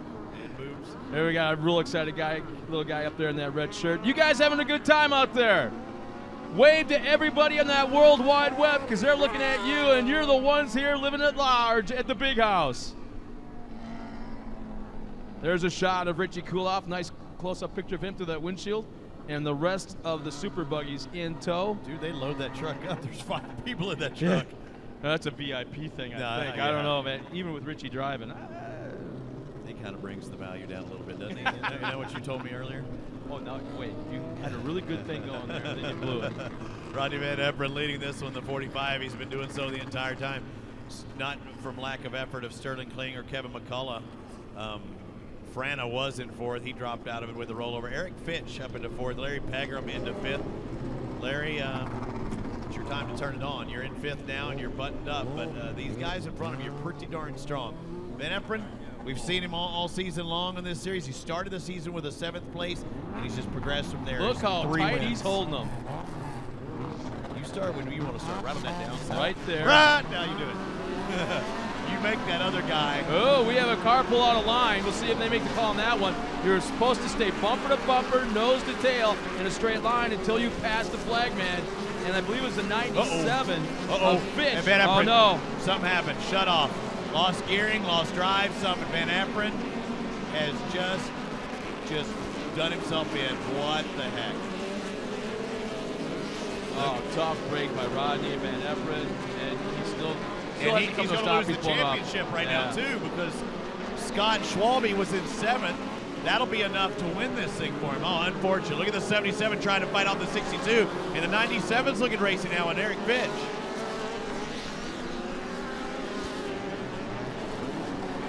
Sterling Kling, look at McCullough, yesterday's winner of the world champion. Oh, open wheel racing, and that's what happens when you touch. You got 2 young kids with no fear right now running up front. And Fitch, I don't know him. I don't remember even calling him out before, but he is in 3rd, and I thought he had a shot there in 2nd. You see him close in. Now just watch the driving styles of these 2 young guys running up front, just throwing those things sideways, utilizing those turning brakes, trying to think that it's supposedly quicker, but they're scrubbing off a lot of speed. Every time you touch that turning brake, your back wheels one of the back wheels are stopping. So it's stopping that forward momentum.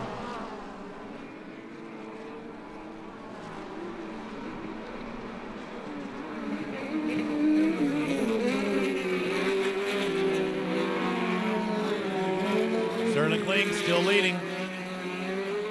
They're on their 5th lap right now. They're over the halfway point, so this is for the win. Kling, McCullough, Fitch, 1, 2, and 3. Pegram in 4th. Fitch now to the inside. Fitch making that left-hand turn. Didn't quite get the drive he wanted around the left-hand sweeper. Now he dives to the inside once again. He's trying to shut it down a little bit harder. Look at the 3 different lines coming in the corner. Each driver had his own line. If they were side by side, they could have crossed that line all together side by side. I mean, just taking such different lines up around that Parsons Chevrolet chicane, now going in the Argonne corner. And this is where it gets real tricky. Sterling Kling has the point. Kevin McCullough trying to find a way around, trying to find that line. Eric Fitch in 3rd had the fastest lap that last lap of 1:28.7. Actually, Kling beat him by a 1/10 of a second, but he was faster than McCullough. So all 3 of these guys running within a 1/10 of a second of each other as far as lap time. Fitch is going to get a good drive on this straightaway again, but can he do anything from that outside? A rat-hander's the next turn up. I think that's what he's shooting for. At least get a tire alongside, and then he set up. No, can't do it. He was probably trying to set up for the 2nd turn to be on the inside. Wasn't able to pull it off. Oh, man, McCullough coming to the outside. Dude, he's found something. He's up there on the cushion. He's in a good spot. He might pull it out. Look at McCullough on the outside. Not there, but he's still staying in it. Remember, he tried this yesterday and pulled it off all the way around the outside. McCullough still on the outside. And he's going to be set up on the inside this time. and he has momentum. Look at him side by side over that jump. The right-hander going to the flagging stand. Scrub that speed off. He slides the outside. No, he was courteous and allowed. Look at this race. Kling to pull up alongside again. He ran a very clean race. He could have done the slide job and pulled out in front, but didn't. Fitch in third, giving Sterling fits. As McCullough out in front now, ahead of Fitch. He's moved into second. McCullough separating himself first from second. And you see Kling back in third now with 77, still not giving up. He looks like he found a little bit of grip there, but just loses it at the very end. And Fitch just looks like he has another gear, the way he's pulling away now coming to turn number 1. Just a few laps remaining. Next time around will be the 7th lap complete. So that means the white flag will be coming out next time. Man, Fitch, I don't know if he was on the chip or something's going on. I heard a lot of popping coming out of the motor this time around.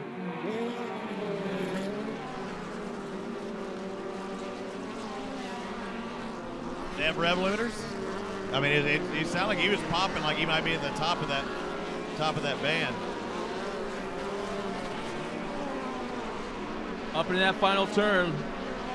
Let's see, I see a white flag in hand. It's white flag time. Kevin McCullough 1 lap away, but he's got a whole lot of mirror full of Fitch in that black and yellow number 97.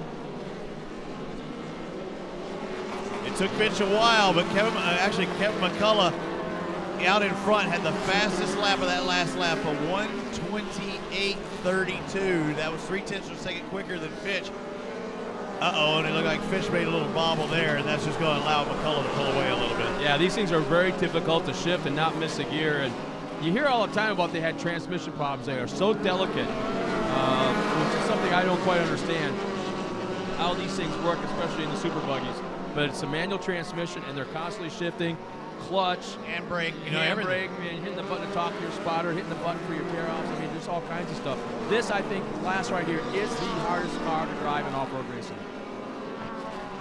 Kevin McCullough leading this. He won yesterday's race. He's the 2014 Super Buggy World Champion. He's out in front of Eric Fitch, Sterling Kling, and Larry Pegram. And it looks like those still the 62 looking for that outside line, trying to stay up there on that cushion. He doesn't want to mess with that super slippery stuff. He's looking to grab traction.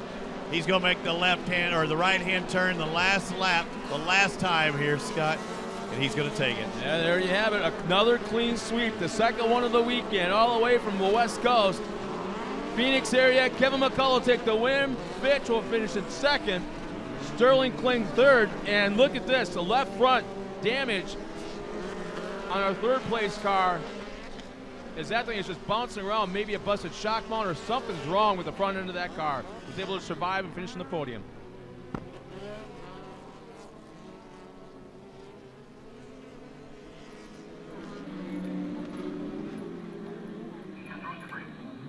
So Kevin McCullough takes the victory the second time in 2 days, and we'll hear from him here shortly at Torc, the Off-Road Championship presented by Amsoil. Fire and EMS professionals often use gas-powered tools and depend on this equipment to start when needed. That's why they use VP Small Engine Fuel, formulated with no ethanol to prevent fuel system damage and ensure easier starts. It's designed for both 2- and 4-cycle engines. Try VP Small Engine Fuels for your gas-powered tools so they'll start when you need them. Order online at homedepot.com or visit your local dealer.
And then we've also got somebody who's got some 2-gen motorsports heat cruising situation. Who do I got here?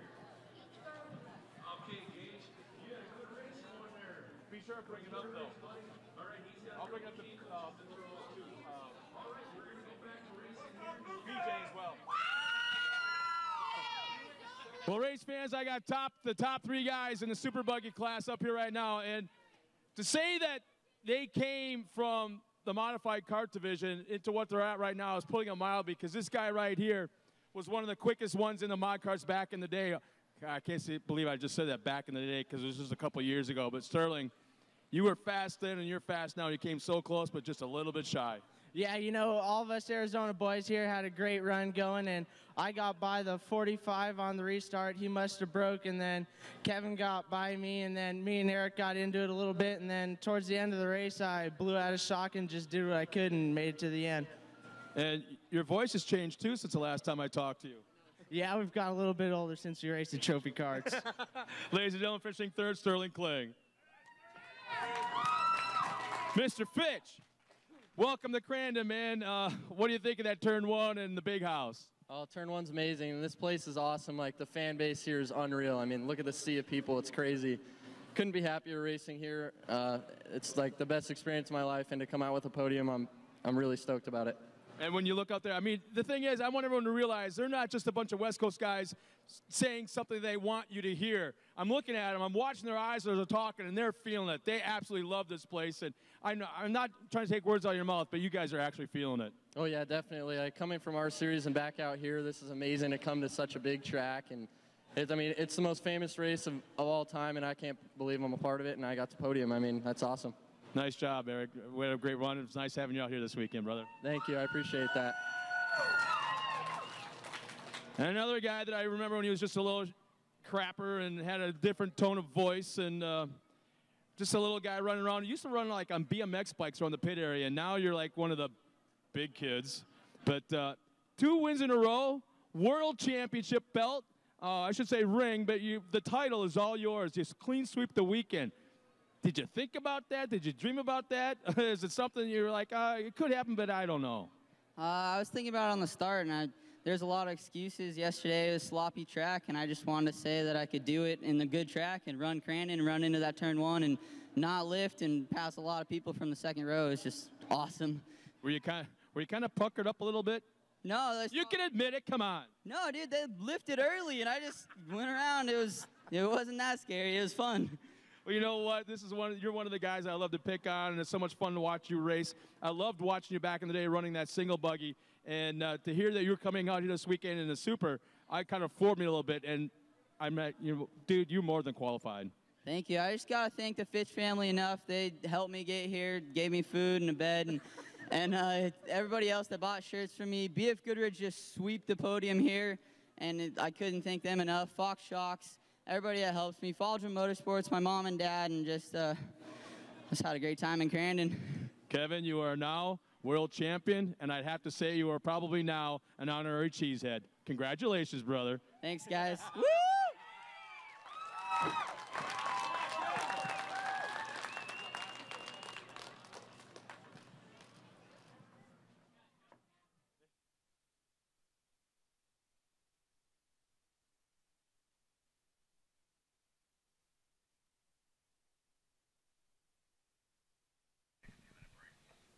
All right, so one of the last victory podium celebrations as far as series victors. We have one more still to crown, and that will be a Torc championship in the Pro Lights. The final race for the Torc series coming up will be next, at least in about 10 minutes here. The Pro Lights will be getting underway. And last but not least, scheduled our final race of the year, the 5th annual AMSOIL Cup Challenge. So down to the Pro Lights. A tight points battle, only 23 separate Jarrett Brooks and CJ Greaves. CJ needs some help and some misfortune by Jarrett, but still, those two guys are going head-to-head in this final race of the season. We'll be back with more at Torc, the Off-Road Championship, presented by Amsoil here at Crandon, Wisconsin, here shortly.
Well, we're back here one more time at the Big House. The Keys to the Big House is what we're calling this weekend as we look at the line right now.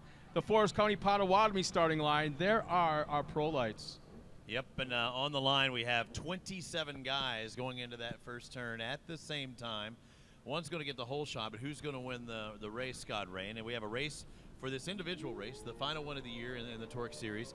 But we also have the race for the championship in the pro lights, and it's down to 2 drivers. Is it going to be Jared Brooks? It seems that way, but I think CJ Greaves has something to say. It's one of those situations. I'm looking at the top 5, and this is one race I can't predict. It's been too unpredictable all weekend or all season long. You want to say CJ won race, and you want to say Keegan. It's like whoever is the last one to win 2 or 3 races in a row, because it's been a string like that almost all season long. There is the series points leader right there, the 77 of Jared Brooks. 16 years old on the Cooper tired Nissan.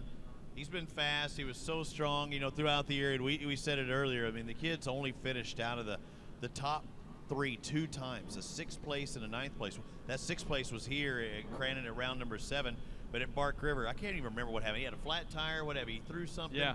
Had a flat tire, and it cost him, 19th spot. He has been super consistent, super nice. He always has a smile on his face, and like you said, he usually can pick a driver out in the field. No question, he's a driver, but he just looks like any other 16, 17-year-old kid. Yeah, trying to, watching the girls walk by and things along that line. And CJ's not doing that? Well, granted, yeah. But, we got a real special story, and this just tugs on my heart when I heard it a moment ago. And I'm saying this at the risk that hopefully Casey won't hear this. But there's been a local boy that passed away this last year, 15-year-old local boy. I don't want to give out his name. But he always wanted to do a lap around this racetrack. He's been coming here his entire life and never had a chance to go around this racetrack. Well, like I said, he passed away this last year. His parents went to Casey Curry's crew chief and asked if they could place some ashes in Casey's truck.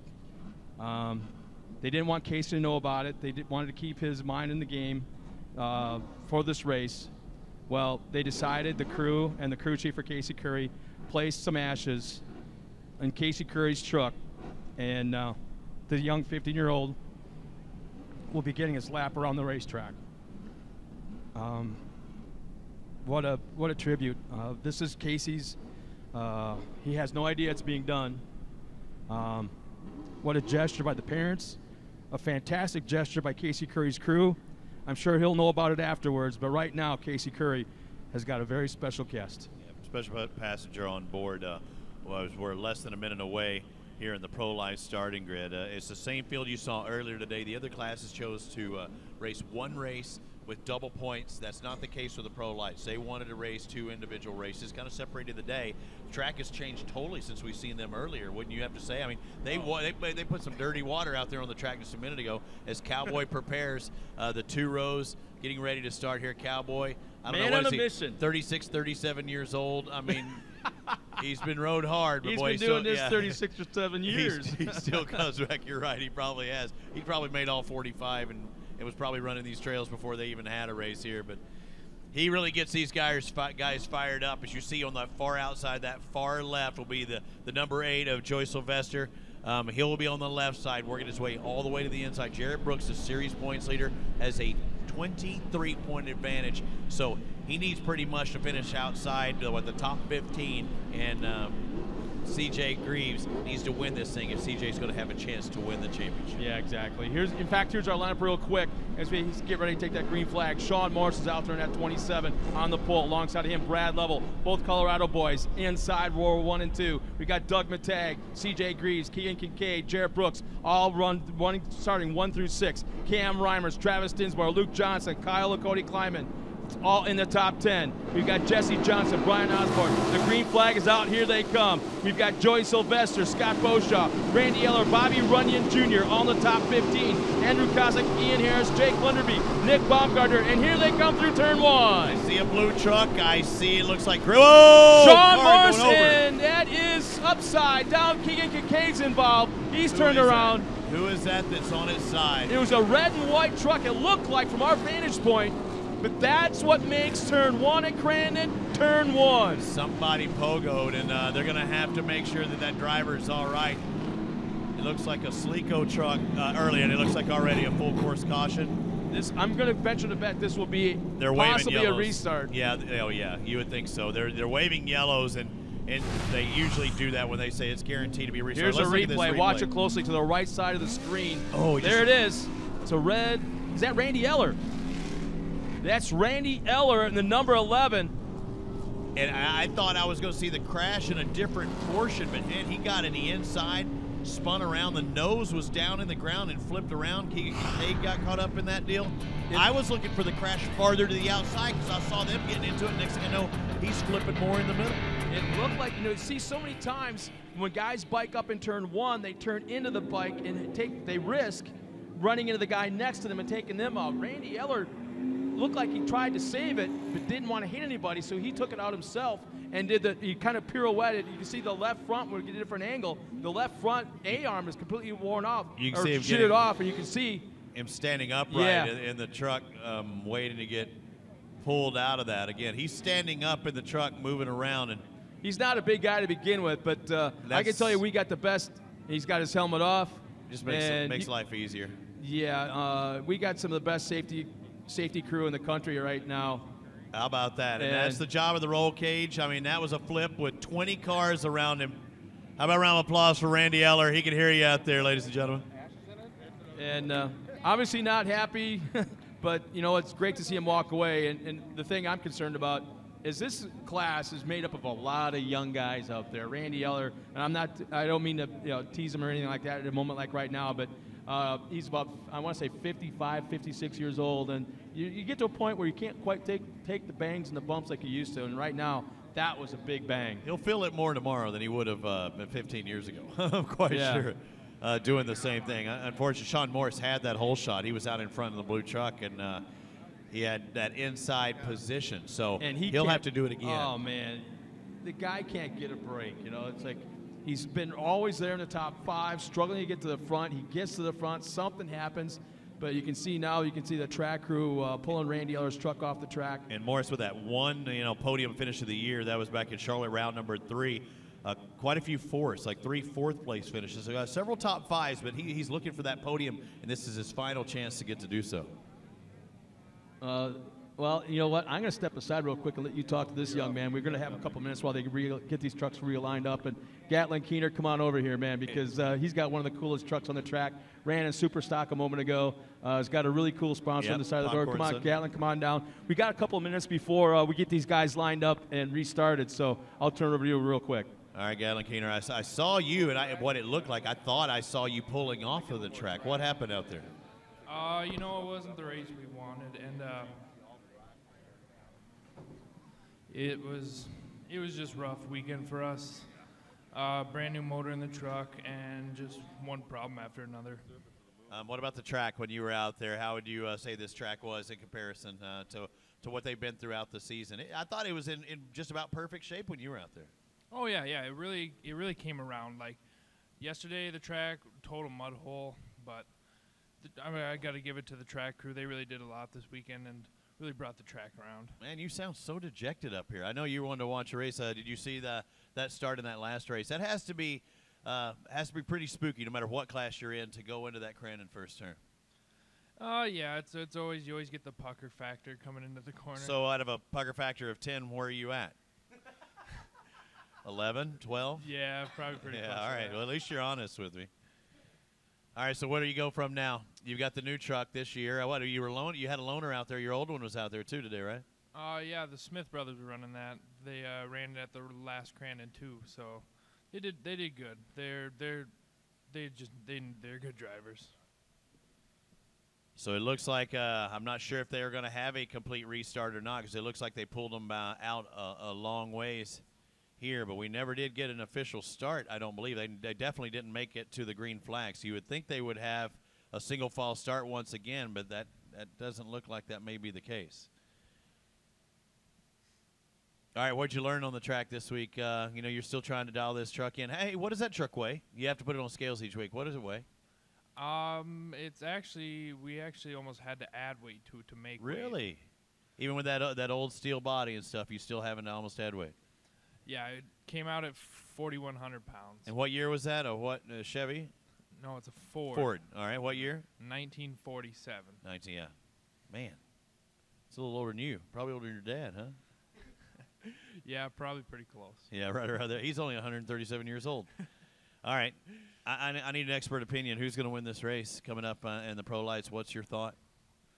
I think it's anybody's game with that many trucks out there. No. You can't do that. You're up here speaking with me. You're a professional driver. Who's going to win this race? Is it going to be the number 2? It doesn't look like it right now. Yeah, Casey, it looks like they're working over there in the I didn't see him have a problem. They jacking it up. I see a jack underneath there. Looks like it's up in the middle. They might have to be changing the right front on that truck, so he'll go back out there, especially if they have a full restart. Who do you think's going to win? Tell me. I couldn't tell you. It's changing track. All right, get out of here. Scott, get over here. It's a changing track. You see Casey Curry lining things up. That's one way of putting it. Yeah. Wait a minute. I'm looking at Mark Kwame right now, who's supposed to be driving the Popcorn Salt and White Whiskey number 5 in the next race. What's the deal, man?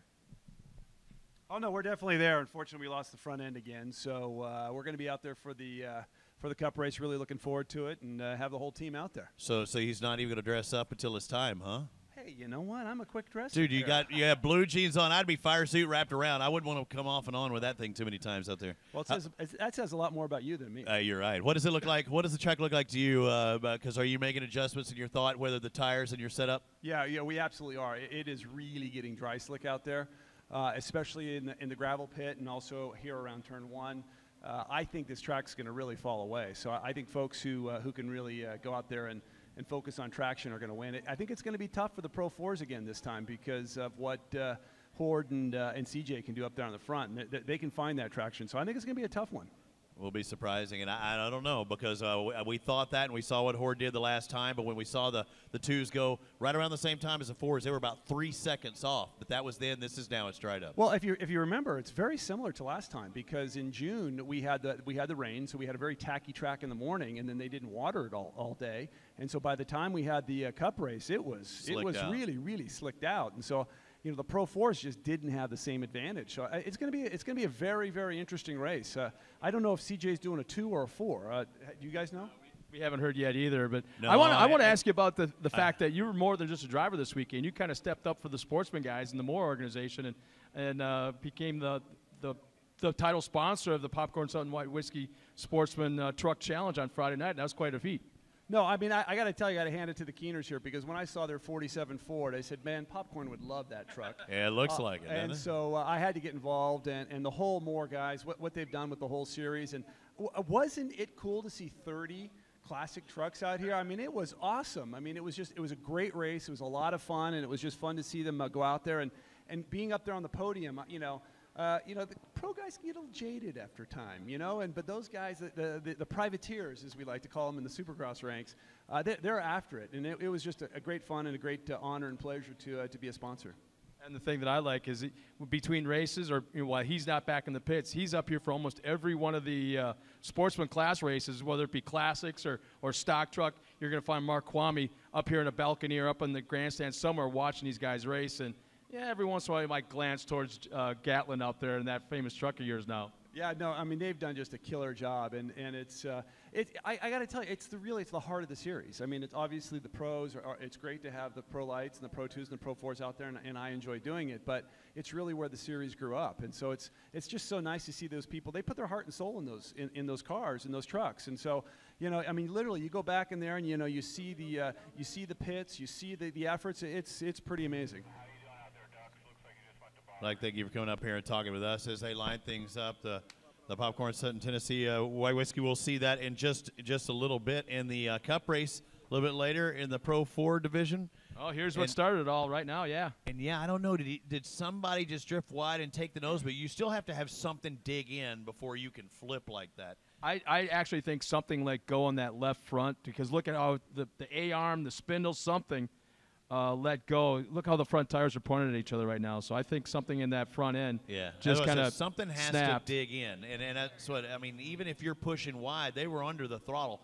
And you're usually sliding. You don't dig like that. But that's something in that front left. I like what the camera just did because now we're wondering if there's anything that could have happened to Keegan's truck. I mean, he was involved. There wasn't a lot of touching going on, but we can't see it from our vantage point. There could have been something, but right now we really don't know if it affected Keegan's truck at all. Right, alignment, something. I mean, anything. It could have just tweaked it a little too much caster, camber, or toe in. One thing or another. Yeah, but unfortunately, he had one of his worst races of the year earlier. Keegan Kincaid is going to finish, it looks like, 4th in the championship. He might be able to sneak back up into 3rd where Doug Matag sits right now. This is about a championship for these guys. It's still C.J. Greaves, 23 points behind Jarrett Brooks in the 77. So it looks like they are going to start 2x2 this final time. Well, hey, everybody from the Went Trackside Bar and Grill, turn around and face the track. Dickie, that includes you. Get ready because we're going back to green flag racing. You're coming to Forest County Potawatomi turn 1. Zimmy, that means you. Pay attention. You're here for a race, nothing else. Watch the race because here they come.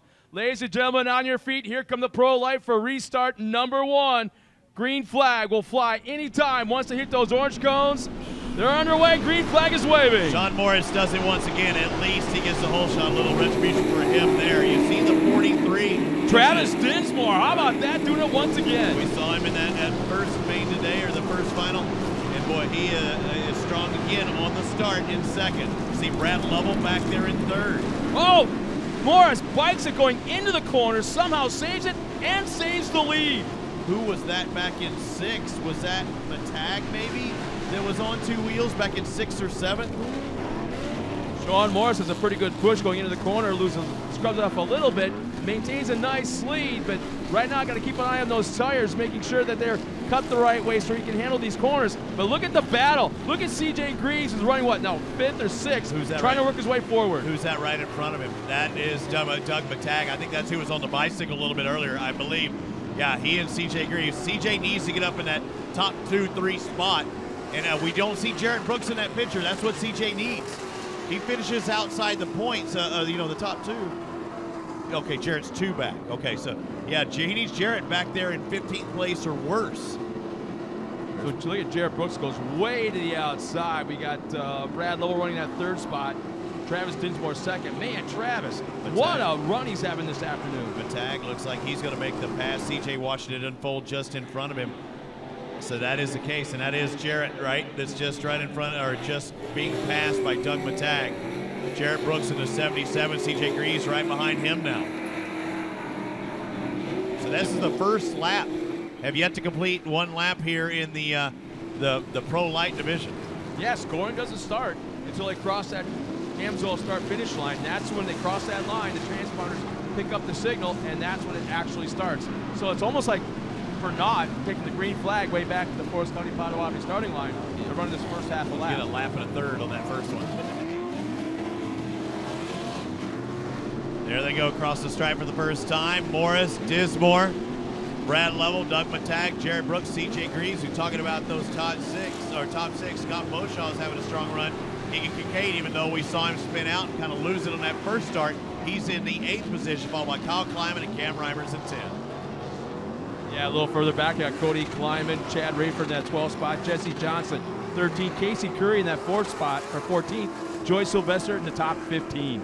So the question is, will we have to put water on the track today? Yes, that's the answer. It's starting to really dry out in that back section. Oh, absolutely. It looked like the fog from this morning. I will guarantee this, it'll do almost a complete track recondition before the cup race. Yeah, CJ's on the throttle, wheeling off those jumps, yeah. Dude, he faced that one, I thought. I haven't seen anybody clap the face of it quite like he just did. The attitude of that truck looked awesome, though. It was perfect.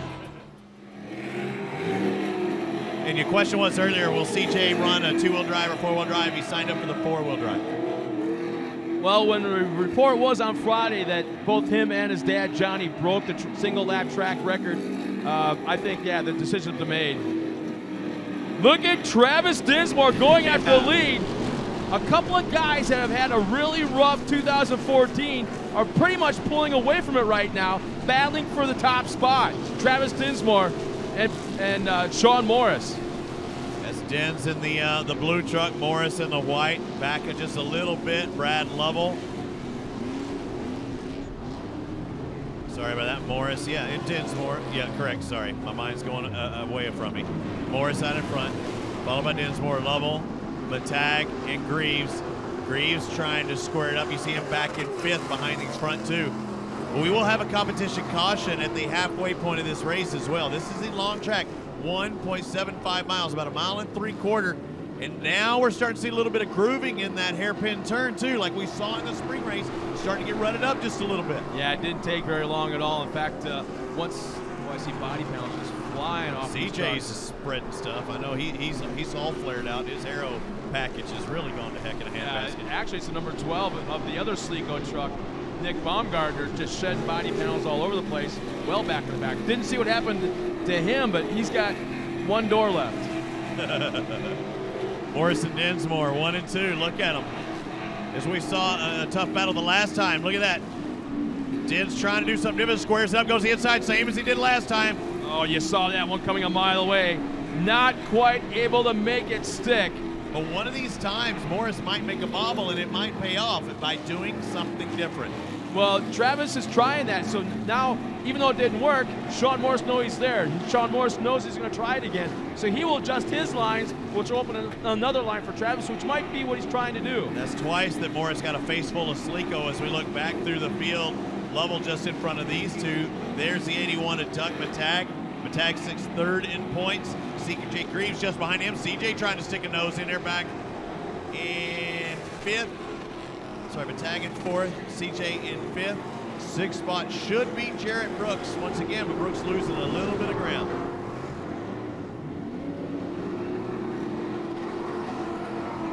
Yeah, fast lap of the race right now is CJ Greaves on lap number 2 with a 1:26.46. So he's the fastest truck. He actually shouldn't say that. He cut the fastest lap so far. 1, 2, 3, 4, and 5 pretty evenly spread out. 6 actually, Jared Brooks kind of in that line as well. Then there's a gap back to 7th place, which should be Keegan Kincaid. I just love what I'm seeing right now between our top 2 trucks. A couple of guys, like I said earlier, have had issues throughout the 2014 season. Here comes Dinsmore. Once again, tries to square off the corner to the inside. Still nothing there. Sean Morris able to hold him off. But like I said, 2 guys that haven't had the best of seasons are running away with it right now. Yeah, and they're going to finish, it looks like 6th for Morris and 7th for Dinsmore. Oh, we got it over. Oh, man, big rollover by Brad Lovell. He finds himself pinched up against the outside wall in the final turn right before the Amsoil finish line. So the full course caution is out. You see the safety truck out there on the course, Lovell. And that is going to be called the competition yellow as they're waving both the red and yellow flags right now. Well, that came at the perfect time. They can actually possibly pull Lovell back over. He can take that cross flag as soon as they can get out there and still not lose a lap. He's probably inside right now, kind of weaving his head, trying to maybe get that thing teeter-tottering back and forth, but there's a replay. Gets up on 2 wheels. Bicycles are free here at Torc, the Off-Road Championship. And the scary part was when he started to climb that wall, if he had gone up and over, that could have been a whole different story, but luckily it seemed to be a relatively soft rollover. Not real violent, but we'll find out if he can get that thing fired back up as soon as he's back on its wheels, obviously. But the biggest problem is going to be how did it affect that front end. You hear the frame or the phrase "getting the hook." That's exactly what you get right there to get pulled over. You get the hook. Will she fire back up? You see a little smoke going on there. That's okay. A lot of smoke, maybe not so good. Well, it was on its side. It wasn't exactly on its lid, They're looking to, oh, he started up. He's fired up. Yeah. They were looking to tow him, and he's no. You give me a second. As soon as he fired up, the fireman's right there with the fire extinguisher, our track crew, waiting just in case there was a flash fire of some kind. So he's back underway. Now we got to wonder, oh, and there we go, Jesse Johnson in the pits. You're talking about a guy who hasn't had any luck this year. That's the 15 of Jesse Johnson, who's going to finish in 12th or right around there. He's actually battling for a top 10 spot in the series championship. So it looks like a right rear if somebody else pulled into the hot pits. I believe that was Nick Baumgartner. It had that look. I didn't see a body panel, so I'm just guessing it was Nick Baumgartner, who right now has no body panel. I was going to say, if you saw a body panel, that couldn't have been Nick Baumgartner. So we're going to make this left-hand turn, and we're assuming with everybody straightened up, we're going to start the second half. So fortunate for Brad Lovell, but look at the guys as they come across that stripe. It was Sean Morris, Travis Dinsmore, Doug Matag, and CJ Greaves, the top 4, Jarrett Brooks into 5th. And Sean Morris, his best finish this year was a 3rd back in Charlotte. He's had, 3 fourths, but man, wouldn't it be nice to get a win at this final event of the season? But when you look at Travis Dinsmore, who's very much in this race, his best finish is a 5th at that same race at Charlotte. So a top 5 would be his best finish, but he's in a position where he could win this race. Yeah, I mean, and the thing is, it's as the track goes away, the advantage that anybody has over somebody else as far as their track setup, it's negated. There's nothing there. This is a very, very even playing track right now. No one has the perfect tire. No one has the perfect shock setup. It's very, very even, just by the guys who are running up front. Well, you would think the guys that had it set up for drier conditions, slicker conditions, they're going to be loving this now because it definitely dried out.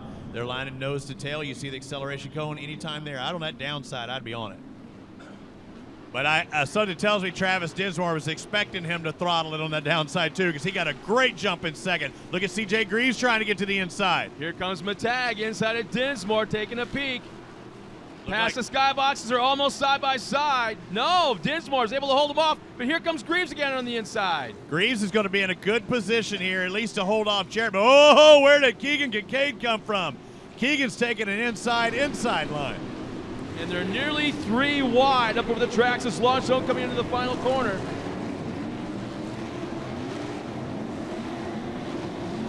Keegan Kincaid trying to stuff it inside of CJ Greaves. He might be able to do so on Jarrett. Yeah, he just flat out took it away from Brooks. He's throwing his elbows up in the air out there on that racetrack right now. He might have watched the World of Outlaw race or something this week, because that definitely looked like a great slide job on his behalf. CJ's getting after it. He's getting busy. He wants a piece of a tag, because that's what he did to him. I think right near the very end, if you see a little body panel lossage out of Doug Matag in 81 and 3rd. It was just a moment ago, a lap and a half ago, that CJ was running in that 6th spot, and right now running in 4th. And he may be, once again, the fastest truck on the track. Again, probably nobody outside of Keegan has more laps on this racetrack, but there's Dinsmore now holding off Doug Matag. Every single race, Matag has been fast. One guy to watch. And I'm kind of surprised that he's this quick on a big track. He was very aggressive, real quick on those short tracks, where basically it's an MMA fight. Right now, I'm kind of surprised he's got this kind of speed. He looks good in 3rd. Slico, Travis Dinsmore, way up on the outside wall. He's got to lose a position there. He just lost way too much momentum. Now he's going to be stuck outside. If he doesn't try and make that turn, CJ's going to eat him up. But he's not backing down. Look, he still wants a piece of that 3rd spot. They get the 2nd spot. Matag now into 2nd. CJ goes to the inside. Look at CJ Greaves trying to get in the top 3. Whoa, Jarrett runs it in there as well, doesn't he? Is that, nope, look at this. This is one. Dinsmore is doing a heck of a job holding off Greaves right now. An awesome run. Inside, outside, inside, outside. Greaves is changing spots and makes the pass. He may make 2. And just went from 4th to 2nd in 1 turn. Dude, that sequence, when you look back on replay, those 2 turns, that was awesome. That was racing. That's what he was bred to do. I guarantee you this, his dad was up there on that radio telling him exactly where to go, and that's exactly what he did. The kid was listening. Keegan spun on the inside right there. You don't see him in your picture. Keegan Kincaid went to the inside. I saw him rotate, and obviously over-rotating because he came in the picture, but I didn't see him come out. Greaves is now the one to watch. Is there time for him to reel in Sean Morris? Morris, would this be a celebration here this weekend if Morris can hold off for the win? There's still time. Next time around, they should get the 2 mark. So still 2 more laps when they come to take the flag stand.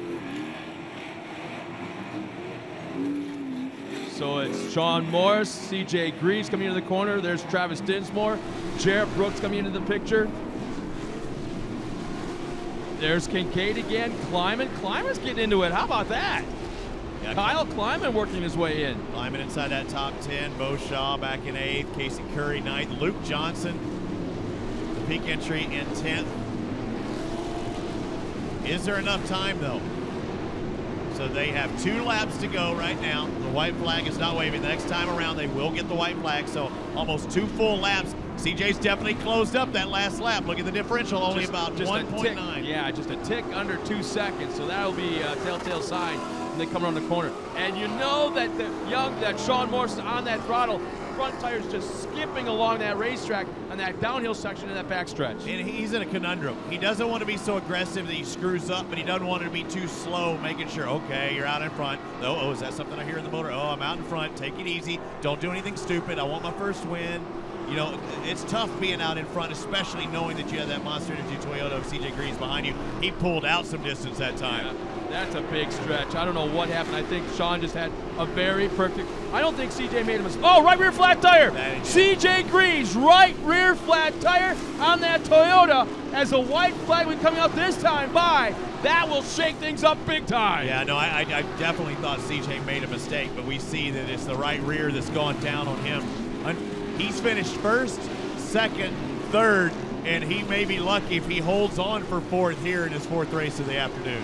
I thought for a while there today we're going to see history made if he can appear on 4 different pro podiums. But there's the white flag, Sean Morris. Oh my gosh, I don't know who's going to be crazier at the podium, either Sean or his girlfriend. But we're going to find out real soon if he can just hang on. Hey, Jared Brooks is looking at a championship as well. He knows the guy that sits right in front of him has a flat tire. And Jarrett, if he stays on 4 wheels, will be the Pro Lights champion for 2014 in the Torc Series. And I got to throw in Travis Dinsmore once again.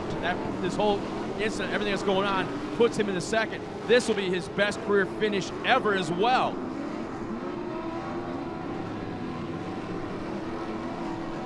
You talk about that as you see Jared Brooks there, and now you see Kincaid back in the mix again, so that should move Kincaid into 4th, I believe. But the story is Jared Brooks for the championship, the 77, the Cooper Tire entry looking good, but that's the war. That's the war. That's a big picture. That's the 14 series, or the 14 race series. The guy who's winning round 14 right now is that man. And the 27, Sean Morris. What do you think if I said, will Sean Morris win at the last round of Torc the Off-Road Championship presented by AMSOIL? You would have said, I don't know. There's a lot of good guys in there, but he's about to pull it off with 1 turn to go. Well, ladies and gentlemen, he's been sticking his nose up front all year long. The grums have bit him from time to time, but he's going to pull it off the top spot here this afternoon. Checkered flag waves, the pack racing entry. Number 27 of Sean Morris, he'll take the win. And how about Travis Dinsmore, the Sleeko, number 43, his best career finish of 2nd. And Jared Brooks, unofficially, your 2014 Pro Light champion. So Sean Morris out of Loveland, Colorado. The Pack Race Springs Maxxis AMSOIL entry. I'm new to this series, but you can see him pounding on that steering wheel. He knows what he just accomplished. I believe it's his first ever win.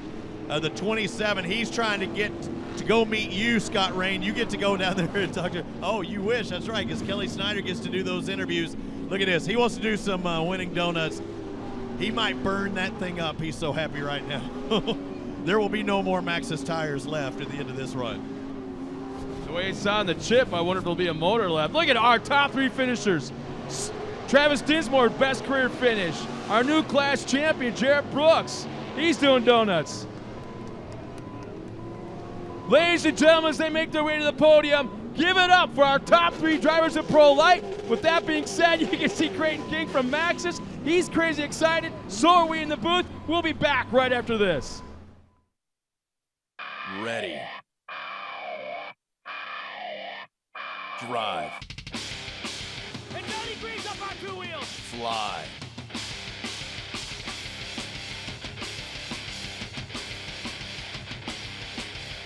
Dominate.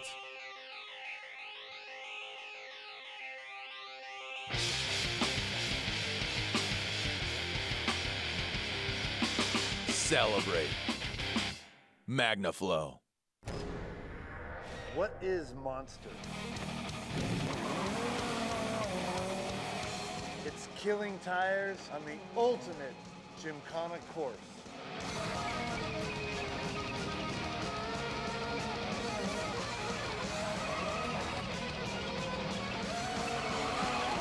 I'm Ken Block, and I am Monster.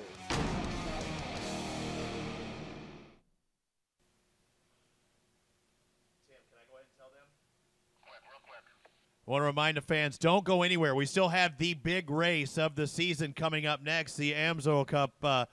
The AMSOIL Cup Challenge, the 5th annual, comes up next. So they're going to do some track prep. Don't go anywhere. Pro 2s, Pro 4s on the track at the same time, staggered start.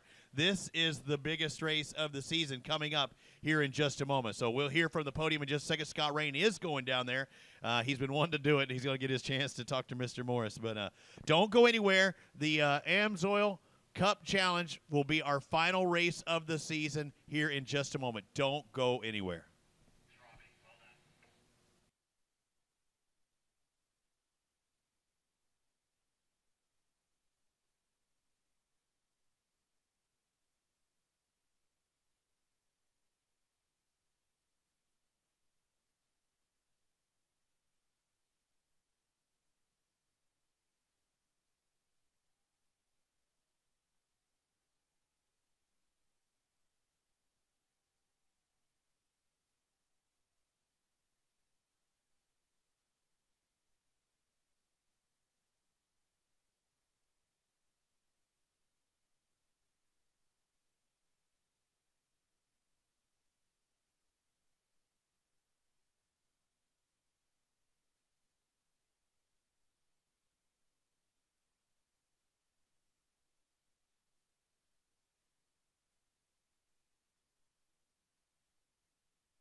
You know, what the hell?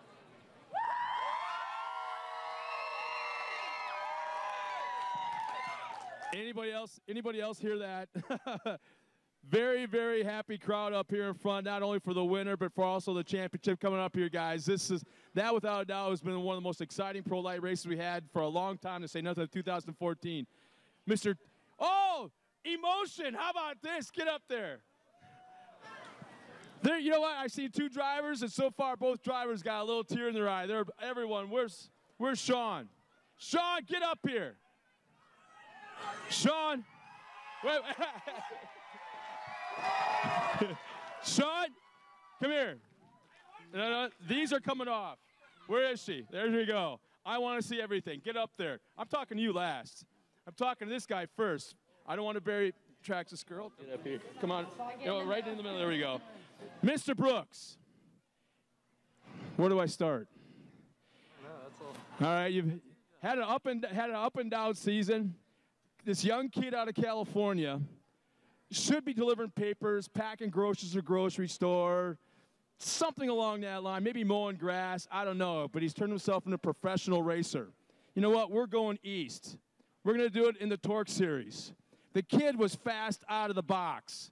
Had some issues here and there, but you know what? Was fast every single round of racing. I'm looking at this kid right now, and yes, he's a kid. Trust me. He may be taller than me, but I'm not exactly tall.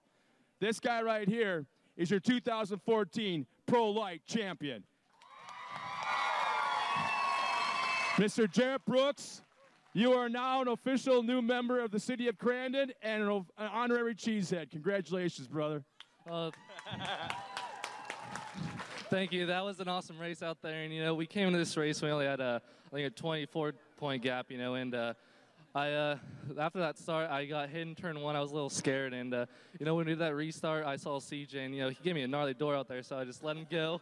You know, I think he was trying to get me out of there, but let him go. And you know, I just was trying to run a smart race. You know, I was trying not to be like too smart, but you know, I ran a smart race, and you know, there was just carnage out there, and I would just. They both got flat tires, so I was able to get up here, and you know, my Cooper tires were hooking up awesome. You know, we used used tires for my last race, and just ran them, and Cooper tires was awesome. You know how blue grooved it was, rigid, COD, Maxima, Fox Shocks, replay, and my whole family and crew. You know, Jesse Heisey has put so much work in this, and I wouldn't be up here if it wasn't for him and Chad and my whole crew, and you know, my whole family. You know, it's awesome. It's always my dream to get a championship, and we finally got one, so I'm super pumped. Well, talk about what it's like going back and forth from the West Coast back to the Midwest. I mean, it hasn't been an easy thing for not only you, but the crew, the family. I mean, it takes a little extra effort, I would say a lot of extra effort to do that.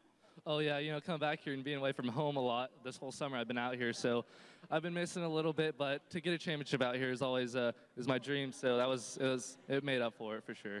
Can we expect you to come back to defend that title in 2015? Oh, for sure you can. Ladies and gentlemen, one more time, your 2014 Pro Light champion, Jarrett Brooks! I'm going to make some room up here because here's another guy. Scoot over here to the middle. Another man right here. Not only is this his first time up here, but you know what? That was your best career running Pro Light. Travis Dinsmore, I don't know what you found this weekend, what the formula was, what it was, but you found it and you ran with it both days. Congratulations, man. Oh, thank you. Yeah. You know, wait. Not bad for a Canadian either, eh? No, not too bad. You know, I got to start by just thanking everybody that's behind me. Team Sleeko, Jeff Sleegers for putting me in a Pro Light. You know, All-Star Performance. We got Dynamic, King, Lucas Oil. Everybody that's really helped us out this year. I got to thank them all. We wouldn't be here. And I got to say, this is probably the lowest budget podium ever this year. Got to say that. Yeah, it's great to see the small teams up here. This is my first podium in a Pro Light. And hopefully next year you guys are going to see a whole lot more of me up here. And, this is just fantastic. Well, you know what? I know you're proud to be a Canadian, so I'm going to throw this out there. I do believe you're the first Canadian running in the pro ranks to finish on the podium. I do believe so. If I kind of think back a few years, you're the first one, man. Congratulations. Thank you. I got to thank Pro Power. You know, they put the power behind me to get me through this weekend and put me out front. So, Travis Dinsmore finishing second.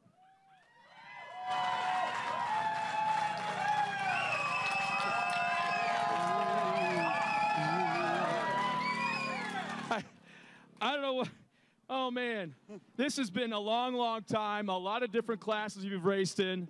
Pro Light, you stuck your nose up front a lot this year. I won't say it's a leprechaun, but a gremlin is biting you in the butt every single round of racing. Dude, you just won. Period. Flat out. Not even close. Ran away with it. Congratulations. Thank you so much, Scott. I cannot describe the emotion that's coming through me right now. All these fans looking out here. It's the best thing in the world. I love all you guys for being here. Today, Mikey just kept saying to me, it's like practice. I was so calm and cool in the truck. It was amazing. Really? Just cool, calm and cool. Yeah, it's just so amazing. I don't even know what to say. He's another one of these guys that travels back and forth. He does a lot of the work out of the Vandal, the Flying Dutchman race shop. And, but you and the girlfriend travel back and forth, or where is she? I wondered who was going to be more excited, you or her. I was calling that out with like 3 laps to go if you could hang on. But talk about what it's been like, the struggle, the ups and downs just to get here. I mean, like Travis said there with his team, we are one of the #1 unfunded teams. I mean, I own an automotive repair shop, which was flooded earlier this year. Flooded earlier this year, definitely at the very beginning of the season. I mean, we do everything we can. We put 110% into it. The Dutchmans, those guys have been here for me from the very beginning. I appreciate them so much. Thank you, Dan and Nancy, for everything you always do for me. Thank you so much. I'll just ask one last question. Is there any idea where the party's going to be tonight? Do we have a clue? Hey, beer is a swilling, I'll tell you what. Number one, I'd like to thank Maxis. Pack Race Springs came on with me this year. Thank you so much. Jeremy from Ansel for sticking out with me for this entire time. Maxis has been here with me the entire time with Super Buggy. They've been here through thick and thin. Billy, he has so much faith in me. Every race he comes up to me from Billy from Pro Power. He knows it's me. He knows it's me. But there's always been a gremlin that's got us. He puts a hell of a motor in these trucks. I thank him so much for it. You just ran a hell of a race, period. So it's equally you as much as that motor, man. It's all you. Ladies and gentlemen, winning his first career ever Pro Light out of Loveland, Colorado, Sean Morris.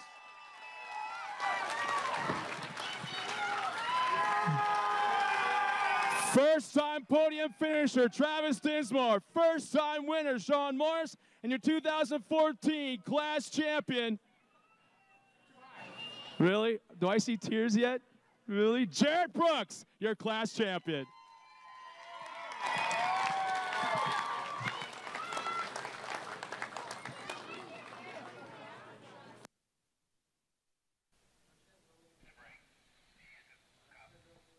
There they are, the final finishers of Torc the Off-Road Championship season for the Pro Light division. Kudos to Sean Morris, his first victory. Travis Dinsmore, best finish of the year here. The number 43 finish, second place of the box, and Jarrett Brooks finishing in third both times, and it doesn't get any better than that right there, Sean Morris. Congratulations, and of course, take a sip of that champagne. It is sweet. So Sean Morris, Travis Dinsmore, Jarrett Brooks, the top three. Jarrett Brooks, the 2014 Lights champion.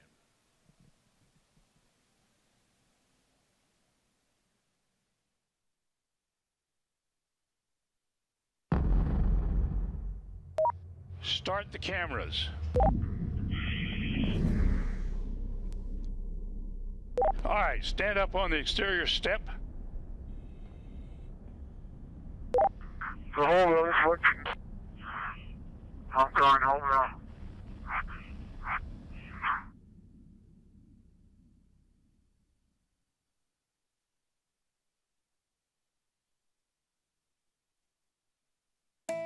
Husqvarna's latest innovation is based on a simple fact. The Earth is not flat. Its hills, valleys, and uneven terrain inspired Husqvarna to create a line of all-wheel drive mowers that help make easy work of any mowing challenge. The Earth isn't flat, but with a Husqvarna all-wheel drive mower, it sure could feel that way. Find the all-wheel drive mower at your local Husqvarna dealer and Lowe's.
Scott's got something planned down there by the podium. So Scott, whenever you're ready, go ahead.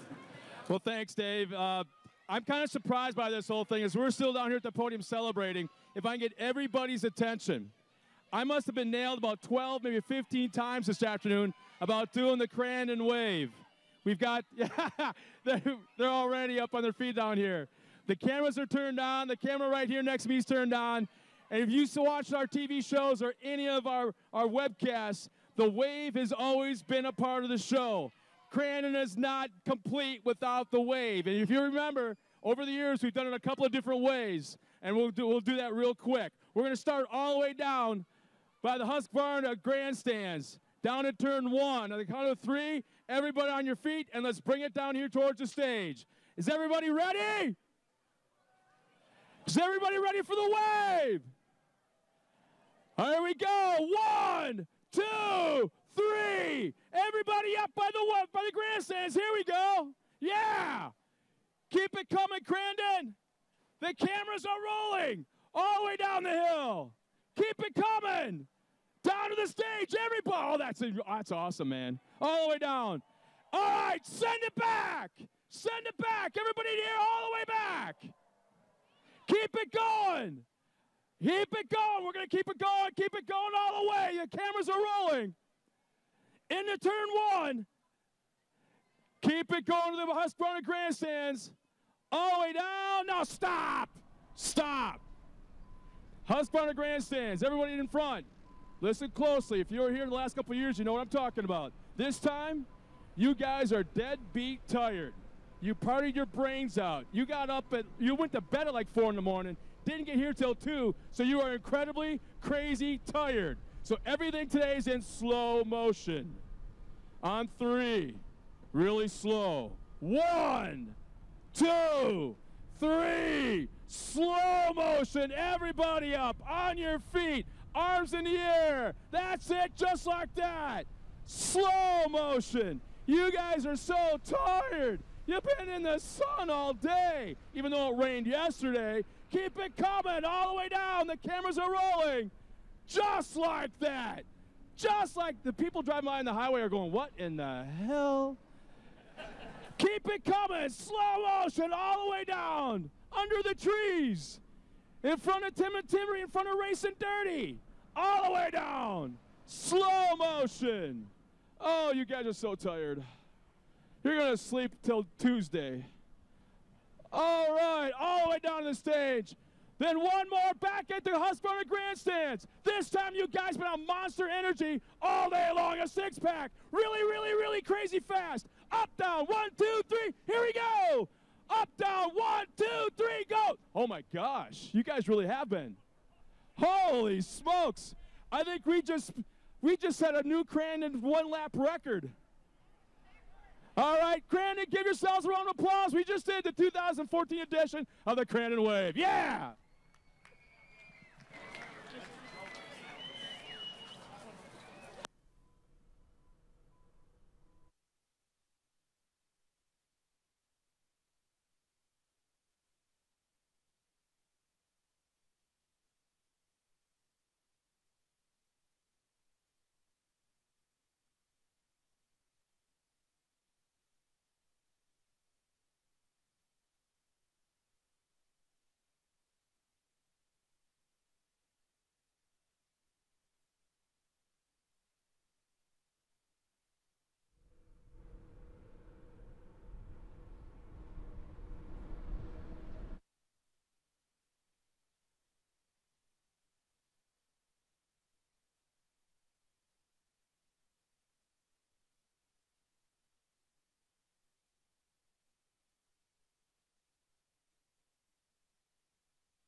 Torc, the Off-Road Championship presented by AMSOIL, is back at the Big House of Crandon to cap off a remarkable season of racing.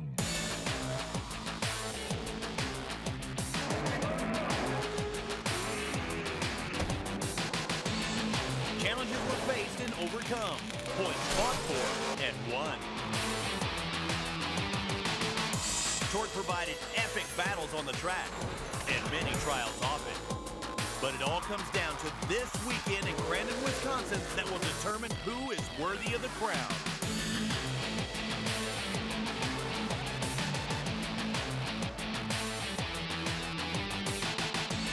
So it's back to the roots of off-road to award this year's champion and hand over the keys to the Big House and bragging rights for the year.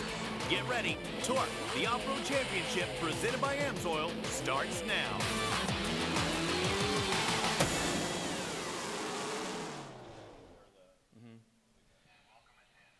Ladies and gentlemen, welcome to Crandon, Wisconsin. It's the North Woods. It's the keys to the Big House. It's the Big House itself. It's the final weekend of racing, and it is the AMSOIL Cup. We have got the best Pro 2, best Pro 4 trucks at the line, ready to come out here trackside. It's been a wild, wild weekend of racing, and right now, this is what everyone's been talking about all season long. It doesn't matter if we're in Charlotte or if we're in Sturgis. It's what we're talking about right now, the AMSOIL Cup, the last race of the season. The AMSOIL Cup Challenge, and emphasis or emphasis on that challenge part. It's not Pro 2s, it's not Pro 4s, it is both out there at the same time. They start staggered. It's going to be a different starting scenario than we've seen throughout the year for these guys, except unless you were here back in the spring race. But it is quite the challenge at that. Who will be faster, the Pro 2 or will it be the Pro 4? And what happens when you talk about a staggered start, they'll be at the same starting line. 2 rows, Pro 2s will be in front. It'll be about a 12.5 second. That's my guess. It's usually right around that area to about a 12.5 second gap. Sounds like a lot. It's a 10-lap sprint race, but they do the qualifying, they do all the mathematics, get it all squared away, and this is what they come up with. Right around a 12.5 second start between Pro 2 and Pro 4. Yeah, and this is the 5th year. The previous 4 years, guess how it's been? Has it been more 2s or 4s? It's been even. We have 2 4s winning and 2 2s winning. So even Steven as far as that goes, and they're about to roll out here right about now on the parade lap as we look, at that second turn coming here, the AMSOIL Cup Challenge. It's quite the event. It's its own TV show for those of you watching from around the world on the NBC Sports Network. This race, the AMSOIL Cup Challenge, will be September 6th at 5 p.m. It will be preceded at 3:30 p.m. Eastern for the keys to the Big House. That's what we've had happen up till this point. But this will be its own show, the AMSOIL Cup Challenge, and I know the crew back there, they're getting ready to call it, because a lot of times when you think of Crandon, when you think of the big race, this is the big race. And the thing is, you can walk through the crowd. You can feel the audience. You can feel the fans.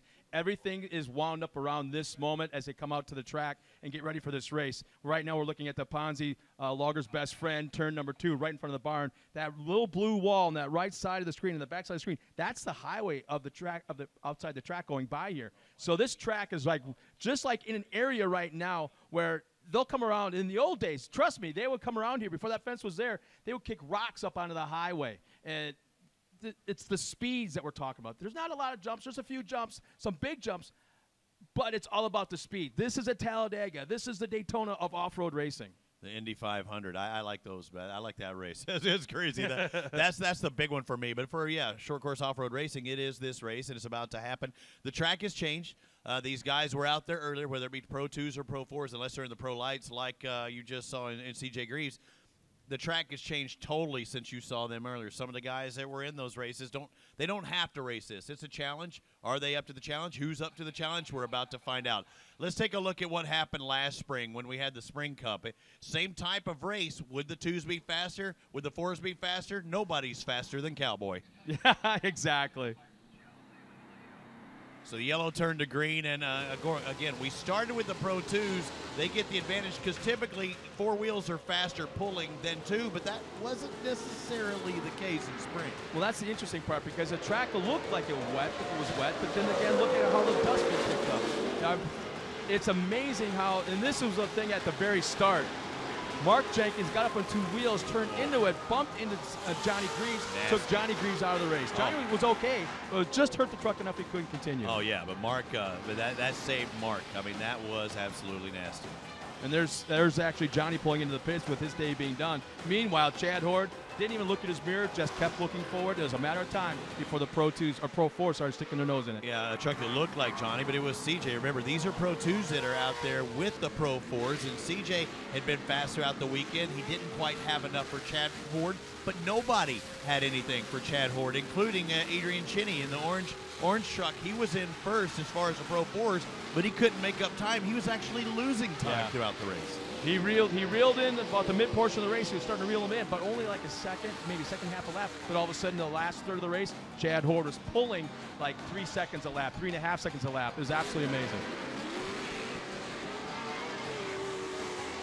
I got to give this one out to my crew. They fought hard all weekend. We struggled, and as the weekend went on, we got better and better. And CJ was, pushing us to get better. But I just got to thank my crew and all these Crandon fans and Crandon for putting this race on in Potawatomi. And just to be here on the box again for Boss Snowplow and Amsoil, Maxxis Tires, and Fox Racing Shocks. And just like I say, everybody involved. I don't even know what to say right now. I'm just pumped to be up here.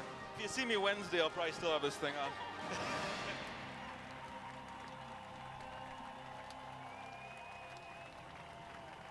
So was that champagne or was that sweat off the brow of Chad Horde? I was looking at the big, huge smile. So that Chad Horde, he's quickly becoming one of the most respected drivers in the Pro 2, Pro 4 ranks. It's taken him. It's almost like he's been an overnight sensation, but it's taken about 15 years to get here. Chad Horde, definitely one of the best drivers on the track, no matter what circuit, no matter what track we're running on anywhere in this country. All right, so when we look back at today's race with Pro 2-wheel drive, who won that one? Chad Horde. Once again, CJ Greaves second. Third is Steve Barlow. Who won the Pro 4-wheel drive? Kyle LeDuc. He was the fastest, so with Johnny Greaves and CJ Greaves in third. CJ gets a choice. Does he go with the 2s or does he go with the 4s? Well, the rumor had it that it's going to be a Pro 4, so we'll find out in just a moment for sure. But, yeah, when you look back at practice on Friday with Pro 2s and Pro 4s, it was reported that both Johnny and CJ broke the one-lap track record, but I believe it's not really official unless it's under either qualifying or race conditions. So. And that lap record is a 1:19.037. We'll keep our eye on the race monitor, and those fans watching around the world, you can watch as well on Race Monitor. Just sign up for the app. But these guys lined up. This is their parade lap. I'm sure you love calling these guys out. It's a special moment for them, just like we saw with Sean Morris earlier. It's special for him to take a win. It's special for these guys to even line up for this Cup Challenge. Yeah, as excited as I am about this race and the guys come out here for their parade lap, I'm really excited about some of the people, some of the fans all across the world that are tuned in right now. I know of a bunch of Marines at the Marine Security Headquarters Battalion in the Philippines are watching, and I also know a bunch of Marines that are on the USS Gunston Hall right now watching us. So thank you to our military. Thank you for watching. Let's bring you guys a race right now. As here they come out for the introductions. This is our parade lap. Ladies and gentlemen, our first truck out coming out here is from Felch, Michigan. Driving number 9, Boss Snowplow Amsoil Ford. That's Chad Horde. Behind him from Temecula, California, driving number 2, Cat Equipment. That's Steve Barlow, the third truck on the track. He is driving the Cooper Tire number 76.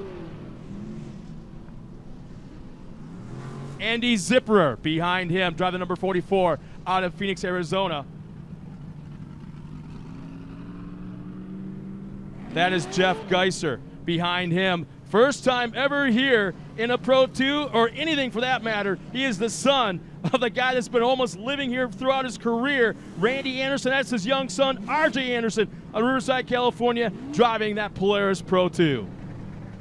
Behind him, this name has been synonymous with Crandon, with every other short course off-road racetrack in the Midwest. He is from Appleton, Wisconsin, driving that Flying Dutchman, number 77. That is Mikey Vandenheuvel.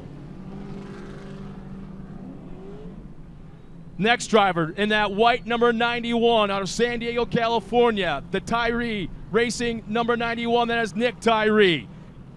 Behind him, driving that gunk, blue and white entry, that Ford, that is Ari Lyondike Jr. And behind him, driving that Ponzi Equipment, that is Spencer Oberg from Eagle River, driving the Cooper Tire entry. So, ladies and gentlemen, that is our Pro 2 lineup.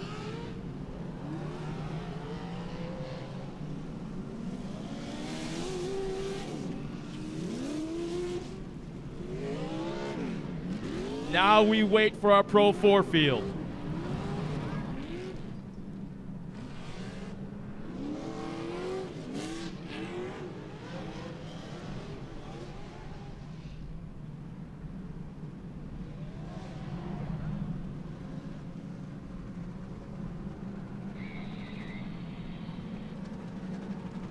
Our Pro 4 now coming through the Polaris Razor gravel pit turn. First truck on the track from Beaumont, California, driving the Monster Energy Ford, the number 99 of Kyle LeDuc. The second truck behind him from Green Bay, Wisconsin, driving the Monster Energy Method Wheels number 22, that is Johnny Greaves. Starting alongside of him, 18-year-old from Green Bay, Wisconsin, driving the number 33 Monster Energy Toyota. He is your Pro 2 class champion, CJ Greaves. The next truck in line comes from New York City, driving the four-wheel parts, Blaze Orange. Atrium staffing number 11, the wild man, Adrian Chetty. Next truck in line, that black and white Ford from El Cajon, California, and Bondwell, Wisconsin, driving the Borla exhaust, Amsoil number 7, Scott Douglas. The next truck in line, the Rockstar Energy number 7 from Cherry Valley, California. It is Todd LeDuc. Next truck in line, he was just up here a moment ago, having the time of his life actually, driving the Bootlegger, the Popcorn Sutton White Whiskey number 5 of Mark Kwame. And then rounding out the field from Holland, Michigan, driving the Nitto Tires Toyota number 10, the silver entry of Ross Hook. Right there you see the 34 Ponzi equipped Pro 2 of Spencer Oberg. Young man himself from right down the road in Rhinelander, getting ready to line it up. He hasn't raced with us all season long, and to be doing it for the first time for the AMSOIL Cup, just a little bit, I can't help but think there's a little bit of pressure on his shoulders right now. It's cool. The last race of the year, a lot of pressure on them. I think back, I was watching last night on NBC Sports Network, watching the Verizon IndyCar Series, my buddy Will Power, with all that pressure on him to win his first title. You know, there's a guy out here just like Will Power with all that pressure who can handle it the best. And last night, Will Power, you know, proved that he was the fastest, not winning the race, but winning the championship. This is all about winning this one race, a single race, a staggered start, Pro 2s, Pro 4s. You know, usually when you're out there racing, you're racing against fellow or equally equipped machinery. But when you're seeing Ross Hook here and you know he's fast, and you're seeing way back there 12 seconds later a Pro 4, it's not the same machine. Sometimes the 4s are faster, but that's not always the case. Well, I kind of like what you said earlier. You were talking about a battle versus a war when you were referencing the Pro Light race. Well, right now what we're looking at is a battle and a war. And the Pro 4s have now lost, I should say, have not won a Cup race for a full year. Right. So what's going to come down to is I think the Pro 4 boys are going to start getting a little bit more physical, a little bit more aggressive than what they used to. And you can see Cowboy, he's really showing them who's boss out there, trying to get them lined up. But that's Mikey Vanderbilt in line right now. You can see there's R.J. Anderson and Nick Tyree, and then the blue number 25, that's Ari Lyondike, and the rest of the field getting lined up. You can see they're not. Ari's going to have to start in mud, I think. Yeah. They try and let the guys on the outside get a little bit further ahead, don't they? Because it's a shorter distance on the inside of that first turn. So I think they have to line them up perfectly. Well, the thing is that also notice that they're not even anywhere near the normal Forest County Potawatomi starting line. They're probably about 100, maybe 110 yards in front of the actual starting line with the Pro 4s. Yeah, well, yeah. So actually, they do that for two reasons. One, to make it easier to get these guys lined up, and two, more importantly, is when the Pro 2s take off, they're not roosting the guys that are still in park in Pro 4s right there. You can see the gap right there with the Pro 4s already at the normal starting line. Mikey, Cowboy didn't like you where you were going, so it looked like might have been out of RJ. position. Yeah, RJ's going to pull into Mikey's slot. And one thing we also haven't mentioned, we talk about the winners, Scott Douglas, Chad Horde, Ricky Johnson, and CJ Greaves for the AMSOIL Cup World Championship race. We have not had a repeat winner in the 4 years we've had it. So 2s and 4s have equally won, but also nobody has repeated. Well, and the thing also is, I want to say it was 3 years ago that Adrian Cheney came into the weekend and came so close. He won almost everything. He won every race that weekend 3 of 4 except the Cup. The first race, Johnny won, but yeah, Adrian won race 2, 3, and 4 back in 2011. I'm up on my stats these days, especially when they're right in front of me. I'd like to welcome everybody again watching on the Motortrend channel, and those have been clicking into torcseries.com. You can always click on that website to find out everything about Torc, the Off-Road Championship presented by Amsoil. My name is Robbie Floyd. Scott Rain to my right. Scott, he has been a great season so far. I'm glad to have you as a partner. You've taught me a lot about short course off-road racing, and it comes down to this. The final race of the season here, whether you're live or online, this is it. Well, I can say it's been an honor working for you. This is our last race of 2014 together. I'm being very honest, man, totally from the heart. I've had a blast working with you, and you've been a natural. You didn't need my help whatsoever. You picked this thing up and ran with it. You're a racer at heart, so you know what these guys are going through, and that's half of trying to get it across to this crowd. I may be a part of the off-road family, but look out that hill. We're talking thousands and thousands and thousands of fans. We all are on these off-road websites. We're all on the race teams' websites. We're all over the social medias being connected to each other with the race teams, with the drivers. It's simply amazing. I apologize if somebody says, hey, Scott, and waves as I'm behind the golf cart, and I can't whip my head around fast enough and wave back at you. Well, you want to be a fan, but this is your job, but you are the biggest fan that's out here, but this is also I'm your worse job. than a little kid on Christmas morning, every single race It weekend. hurt you not to go down there and talk to Sean, and then you found out you were going to get to interview him, and you found that out. Good job there. All right, who's going to get the start in the twos leading into that first turn? I don't care whether it's dry or wet. You want to get that hole shot. You want that clean air, and you want to pull away. Well, this is a moment right now. Also, I want everyone to grab those smartphones, start taking pictures of your buddies. It should be a 10-lap race. This is what it's always been traditionally, so we'll find out in just a second to verify that. But take those smartphones, start taking pictures of your buddies, take pictures of the racetrack, take pictures of the race. Hashtag Torc. #Torc, yeah, if you're an old guy like me. And, Twitter, Instagram, Facebook, whatever it is. But please, right now, there it is right there up on the screen. Take those pictures and hashtag Torc. Your best shot, man, whatever it is. Maybe you got a gorgeous girlfriend, or maybe you got a hot boyfriend. That's what I want to see. It doesn't matter, man. You're having a blast at Crandon. Let's brag about it. Let's show it off. Let's let everybody know that's not here how cool it is. Maybe get them to come back. Come here next year and be a part of this race action. Yes, you're exactly right. You can watch it on the NBC Sports Network on September 6th at 5 p.m. Just before that on November 6th, again, 5 p.m. Eastern, 3:30 Eastern, you can see the keys to the big house. Cowboy, don't trip. The record is still Don't do intact. us now. You got it, brother. He made it through another season. It's on like Donkey Kong. Cowboy's out of the way. You will see the starting stand. It will go from, red to yellow, and then the green will wave, and we'll start things off here. The first wave, the Pro 2 is about to take off. Robbie, it's dead silence. Let the engines be the noise. Ladies and gentlemen, here they come.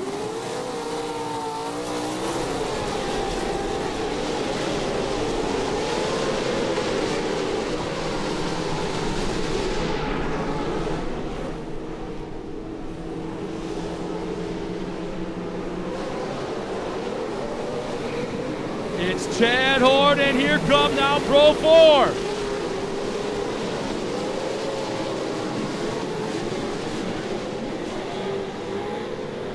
right, see, if you said 12 before, they didn't give them 12 this year. They think the 2s are going to be fast. But you see LeDuc out in front, and the Pro 4s not out getting the start. Chad Horn has just been sticking on the starts when it comes to these Cup races. See Kyle LeDuc pulls the whole shot in the Pro 4 ranks. He's the leading out there. Johnny Greaves in second, Scott Douglas third. And it's Mark Kwame.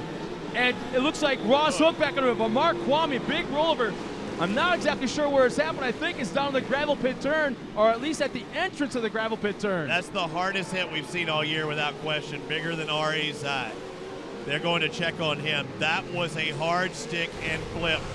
Looks like they're calling for medical personnel. Here's oh, wow. He just got kicked. He didn't even make it anywhere near the gravel pit. He was off the track, and it was his left side. The right dug in. The left side went off the track, kicked him up. The right dove down. He did one-handed double face auger. They may bring this to a full course caution. We'll just have to see because he's on the outside of a turn. But if one does it, anybody can do it. Look at that. You can see the total underbelly. He stuck that thing as hard as Bobby Runyon did when we were at Sturgis. Oh, yeah. So they're coming around right where he is. I do not see the yellows waving. The yellow is out. There it is. But evidently it's just a local yellow right now. So not a full course, a local yellow for the field in that right-hand turn.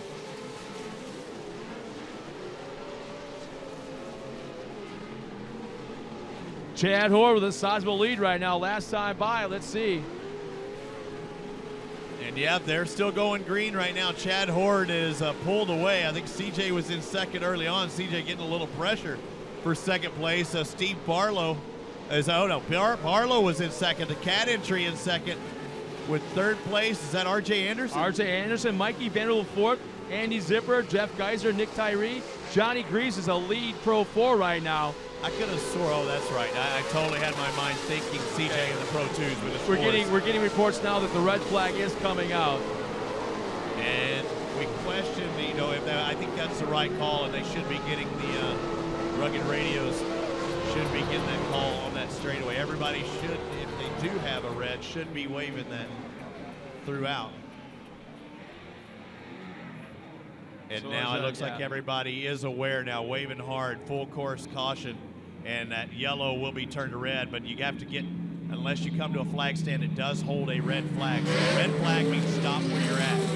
And they know that somebody was down because they saw the yellow that first time around, but they just don't know how bad it is, and we don't know how bad it is. So we may step aside for just a moment as Chad Horde's here. They're going to have a re-rack. We're going to step aside for just a moment, let them take care of everything on the medical side of things. We'll be back here in just a moment with the AMSOIL Cup Challenge.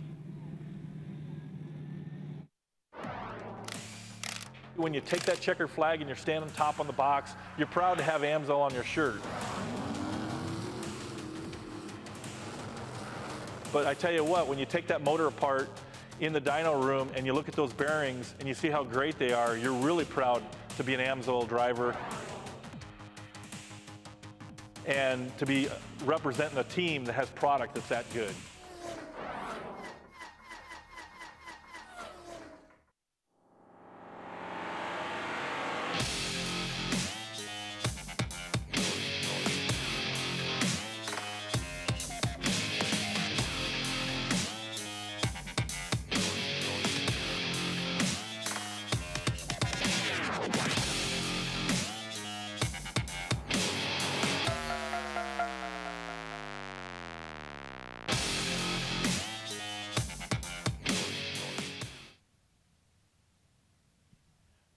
We're back here at Crandon International Off-Road Raceway one more time as we are under red flag conditions right now with the incident with Mark Kwame, who on the first lap had a huge crash. Actually, he ducked his left side tires off to the inside of the racetrack where they built up a berm from all the mud they're scraping off. It looked like he didn't see it even coming and hit that, and it just kicked him up in the air probably about 20 feet or so and just lawn darted it end over end off to the outside of the racetrack. It appears that right now he's somewhere. It's hard for us to see. I believe he's over by the Walker Evans billboard. And you can see oh boy, here come the jaws of life. And this is still, again, precautionary because we saw them extricate Ari Leindyke Jr. when we were, what do they call that town? What was the name of that first city? Wow, in Vegas? Charlotte. No, I'm sorry, State Line, Prim, Nevada. Yeah, I couldn't think of it. They extricated him, and we saw him back at the next race. So, in the interest of safety, he was there. It was a collarbone, but you don't want to see that coming out. But again, in the interest of safety, just like in soccer. I mean, I don't hate to say soccer, but you want to take care of the athlete first and foremost. That is number one priority, and that's why they did bring out the red flag. I don't even think they've had one lap has been completed. So they really haven't even quite started this race, so they may go ahead and line them up back up there on the top of the hill and get ready to go again. Yeah, and I want to emphasize the fact that what you had said, that they're being overly cautious. If they're going to err one way or the other, I'd rather them be way too cautious, to take too much time extricating him and making sure he's okay. And the thing that I like to see when we were all down there, when the cameras were down there, I saw our USAC officials, Tom, and Whitey, and some of the guys. These are their racers. They're their friends, and they are the ones taking care of getting them out of the race truck. Once they're out of the race truck, that's when the ambulatory crew takes care of them from that point on. But they're very, very adamant. Tom especially is very adamant that I know what these guys are. I know how they are. I know who they are. They're my friends. I'll take care of them. And so once again, they're out there under cautionary processes, extricating Mark Kwame right now. He was just up here probably about an hour or so ago talking to us. He had a great weekend hanging out and actually title sponsoring the Friday Night Thunder Popcorn Sun White Whiskey Sportsman Truck Challenge. He had a blast. He's been up here in the booth quite a bit this weekend, just standing behind us, watching all the racing action. I don't know if he missed a sportsman race. No, it's been a long day for him out here, a long week for him. I think we're going to step aside here for just a moment. We see the guys lining up. We don't see the wide shot to see if they're lining them up again, 2s and 4s in their respective order. But a lot of people wondered just how we made this track, or not only this track, but all of our tracks on Torc, the Off-Road Championship. But without people like Kat, it would not be possible. And when we were at Sturgis, that was without question. As you see them lining up to do a full restart, without question, Sturgis was the track that Kat built.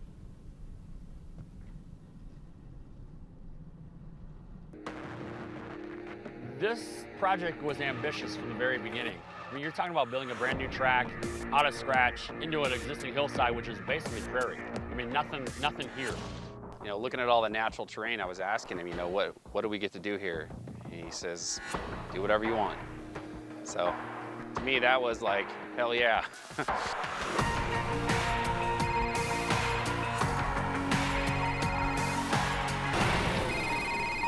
Flight of Peoria win.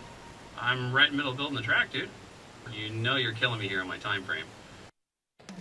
Just flying in from Sturgis, you know, it's a little stressful because I've got still a lot to complete. You know, we got a deadline to meet. We got to get this done. Torc is a lot like a lot of our customers in that they go by feel. They have an idea of what they want to build and they build it. So when this track was roughed in by Torc and their operators, Jeff Nordstrom, at that point we put that into a map, a GPS map, and that tractor will know within a quarter inch of where it's supposed to be based upon GPS tracking. Being here and seeing what I got to come for, okay, now I understand. You know, it's taking Torc to a new level, and that's what we're trying to do.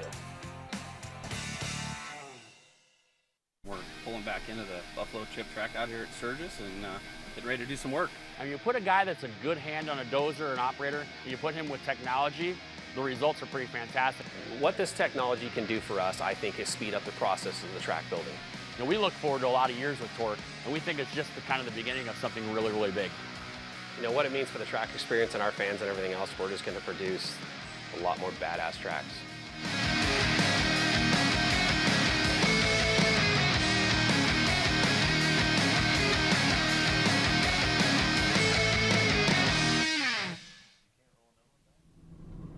Well, there's the answer of whether they're going to do a restart. You see Cowboy lining up the Pro 2s just before.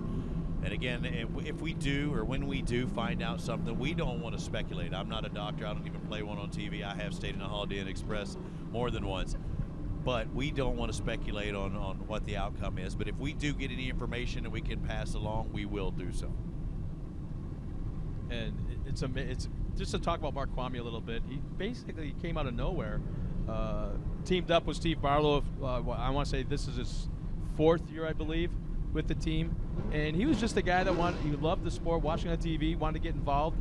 I'm not exactly sure how he and Adrian Shaney, you know what it was? I do know the story. I forgot. Adrian Shaney made when he wanted to get an off-road, he watched it on TV. Who better to get involved, to get involved, how do I do this kind of thing, than Walker Evans? Somehow he got a hold of Walker Evans, and those two teamed up years and years and years ago. And, you know, Adrian's the kind of guy, you know what, somebody helped me, I'm going to open up my door to my trailer to somebody else that wants to get involved. And somehow, I don't know how the partnership came about, but Adrian is the one that got Mark Kwame into the sport. And Mark Kwame has been in love with this ever since. I want to say this is his 4th year, maybe his 5th year, involved in short course off-road racing. And he was the driver of the year. I'm sorry, rookie of the year last year in Pro 4 in the Torc Series. Funny guy at the awards banquet in Vegas last fall. When he did his acceptance speech, but you're not going to find anyone that's. You met him here this afternoon, right, just watching the racing. He's like a little kid on Christmas morning, almost as much as I am, watching the racing. The sportsman guy. He runs a probably a $300,000 race truck, a multi-million-dollar race team he's a part of, but yet he's watching the stock trucks and the super stock trucks and having a blast up here watching these guys. Yeah, no, a great guy, and again, we'll try and get you any information that we may get, and it looks like they will do a complete restart up at the top of the hill, and I see, what, 4 or 5 lined up in the Pro 2s. You see a bevy of trucks back there in the back. There's Ari Leindyke Jr. I didn't even see him off of the track. He knows what it's like to have that. He's had it happen a couple times this year. Happened at Prim, but it also happened to him at Bark River, where he had a right front issue, something, and stuck the wheel, and he cartwheeled for a while. So we'll see if he can get back in line. You see guys resorting. I don't think they even ran enough laps to even have to go back for more fuel, but we'll be back with more of the Ansel Cup Challenge here shortly in Crandon, Wisconsin. Fire and EMS professionals often use gas-powered tools and depend on this equipment to start when needed. That's why they use VP small engine fuel, formulated with no ethanol to prevent fuel system damage and ensure easier starts. It's designed for both 2- and 4-cycle engines. Try VP small engine fuels for your gas-powered tools so they'll start when you need them. Order online at homedepot.com or visit your local dealer.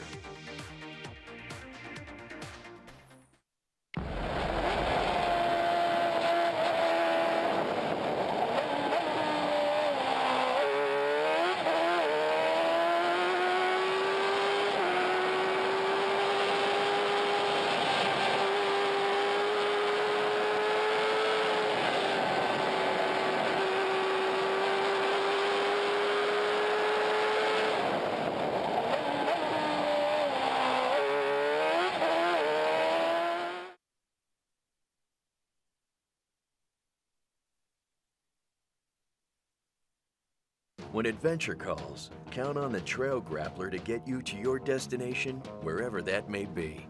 Large, innovative tread blocks provide additional biting edges to help you command the most challenging terrains as you discover new trails. The Trail Grappler's 3-ply sidewall and thick rubber construction aids puncture resistance and provides durability when you need it most. Nitto Trail Grappler, where road meets trail. What is it that makes a Husqvarna dealer a Husqvarna dealer? Well, just look close at the engineering in our outdoor power equipment. We're known for high performance and reliability in everything we make. So is it any wonder your Husqvarna dealer is also known for high performance and reliability in everything they do? With a nationwide network of Husqvarna dealers, there's one just around the corner.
Well, once again, we're here at Crandon, Wisconsin, and we are under red flag conditions.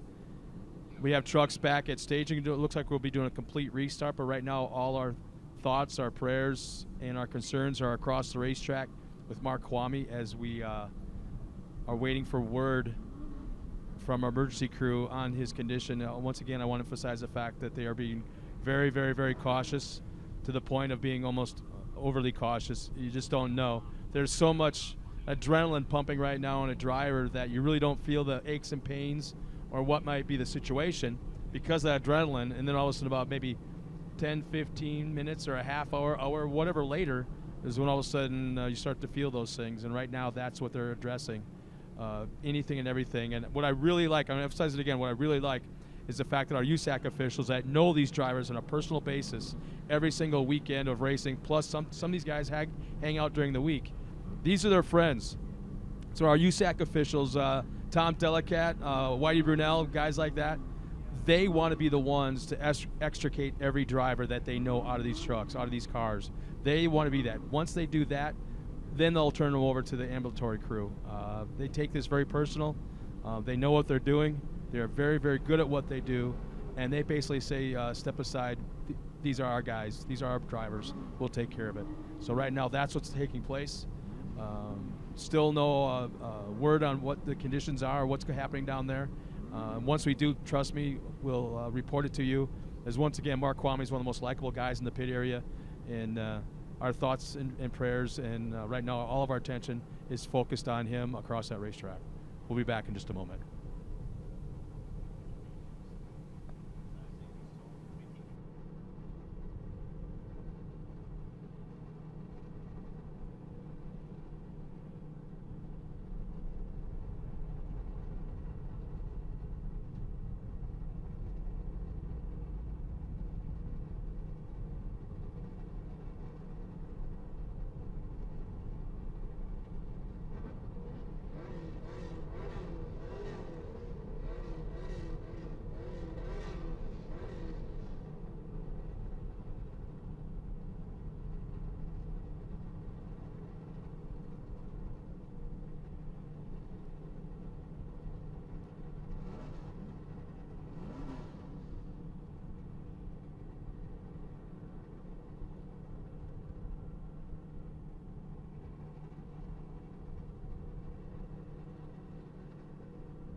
Robbie Floyd, Scott Rain with you here. Keys to the big house, and the key right now is Mark Kwame and taking care of him. And I just got word from BJ Burtwell. And again, precautionary measures. We saw the jaws of life, but we've seen it so far this year on something as simple as a broken collarbone. But I just talked to BJ, and he said that he has full movement. He's out. He's on a backboard. They've extracted him out of there. It is all precautionary when you see that out there. So they wanted to make sure. But he's joking around. That's a good thing. They are going to take him. They're going to take him. Why am I not surprised? They're going to take him to a local hospital. Again, everything has been precautionary up till this moment. He does have full movement. I know a lot of people are wondering around that, and that's not saying that he's still not injured, but they will evaluate him at the hospital. So we didn't want to speculate. We didn't speculate, and right now we know that he is out of the truck. He is joking around.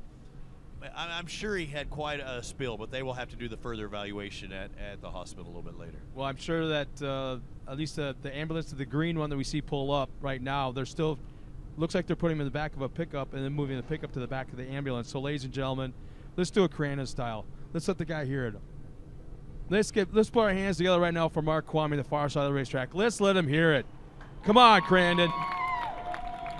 One of the true ambassadors of the sport, and what a great addition it's been. He's been in this now for about 4 or 5 years, and what a great guy. So yeah, again, precautionary measures up to this point. We didn't want to tell you a word. We didn't want to drag it on. We are still planning on having a race, the AMSOIL Cup Challenge. He was talking, he had some pain in his hands of all things. But if you hang on to that steering wheel, you'll probably try and choke that steering wheel in half. So as a racer, it's hard to let go with your hands, and when you hit the ground with the hands and it tweaks it, it will spin out of it.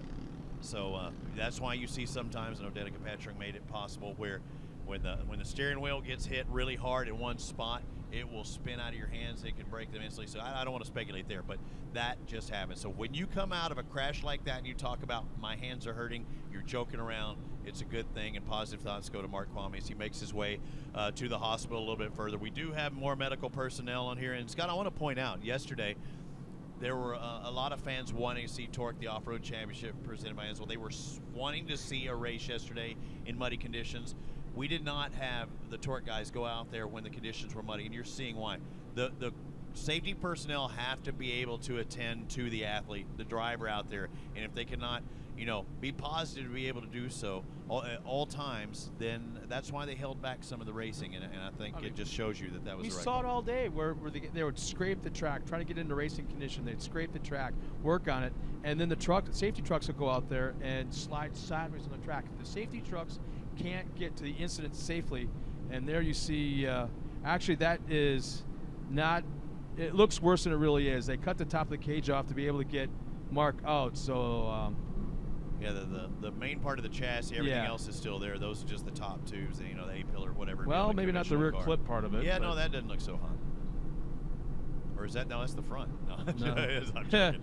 And it's not getting any better. No, that's going to I think Mark's getting a new race truck for 2015. Yeah, they're saying, hold up, we've got it in a nice pile here. We might have to put that on a trailer and bring it somewhere else, because going to do a lot of damage. Those radiators and things are not cheap. So right now, Mark is being transported up to the high school, as you can see the ambulance taking off right now on the way to the high school. You saw the helicopter going overhead a moment ago, and that's where they're headed to right now. The helicopter's waiting at the high school, and I believe probably taking him in the Rhinelander. But again, this is all precautionary.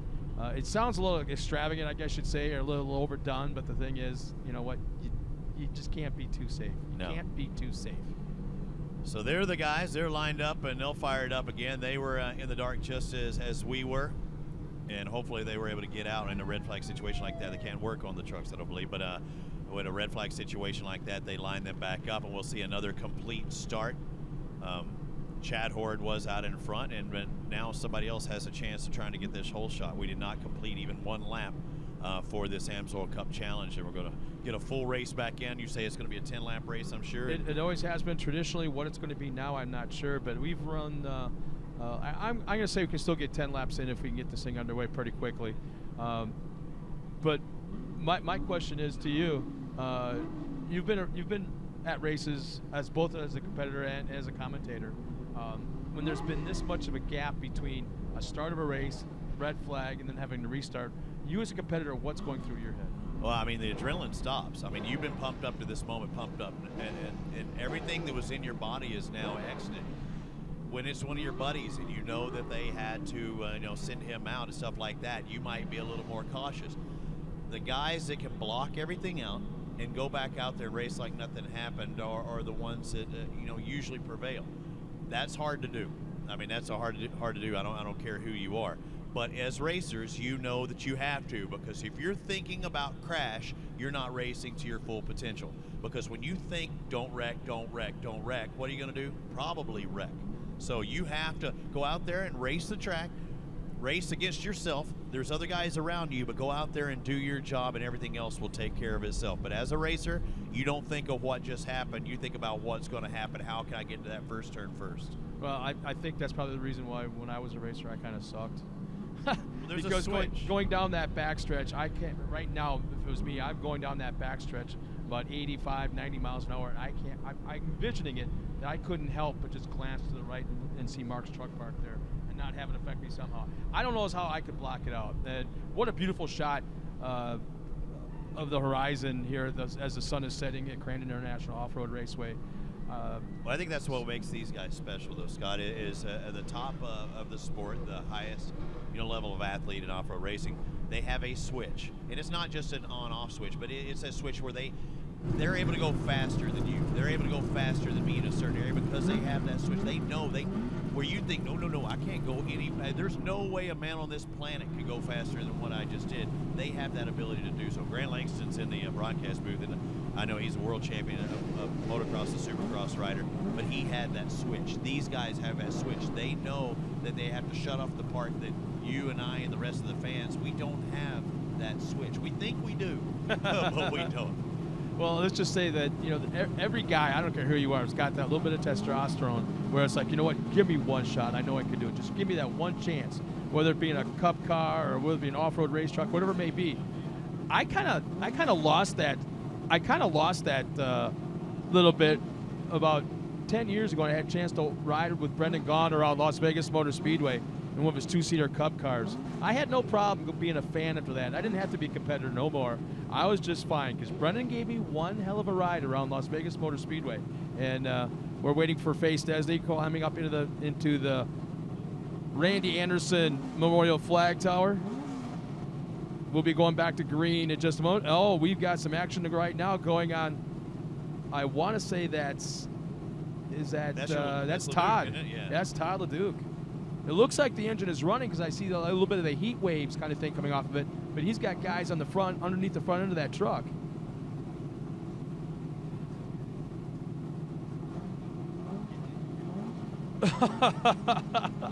Well, we're gonna lighten things up just a little bit. Oh, right, check it out. Play on, player. How's it going, Luke Johnson? Bobby Runyon Jr. and oh man, Luke Johnson up here, the Red Bull boys. Robbie Bunyan, how you look? You looking mighty smooth? Fantastic. What up, Luke Johnson? Just bringing back the drift shop action from last year. We had a good season. Today I passed just under 40 cars. Hey, you did work in what? You finished 7th or 8th or something? You worked in there. I finished 7th. We did this first start. I went from 30th to 15th. Then we restarted. I got to go all the way back. And we capped off the season with a 7th. It's been a little rough, but it was a good way to finish it off, so I was feeling good. So you know what? I busted out the fit. My buddy Robbie Bunyan over here was ready to jump on board. Kind of like the Napoleon Mickey Mouse shirts. I gave him my second outfit change for tonight. It's fall Crandon. It's time to get weird. It is. I have not seen the double-breasted tweed polyester look so good. You know what? I mean, what about these shoulder pads, though? I know. Think about those. Big lapels. My great-grandfather passed away, and I inherited a sweet batch of clothing, so here's what you're getting out of it. Grandpa Johnson had some style. So Cowboys out there, guys, kick back. Let's watch this race. Who's going to win, a 2 or a 4? I'm calling 2. I want Hurricane Horde to get up there. I run it. Yeah, I'm saying the same thing. Horde's done it. Horde did earlier in spring, so. Chad Horde's the call from these two. All right, the 2s will take off. We'll try and get a time and see how much delay we have between the 2s and the 4s. Brandon, once again, let's get ready to go because we are going back to green. Pro 2s are at the line. Phase in the tower. You can see it on the screen right now. He'll slide the yellow. Green is coming out at any second.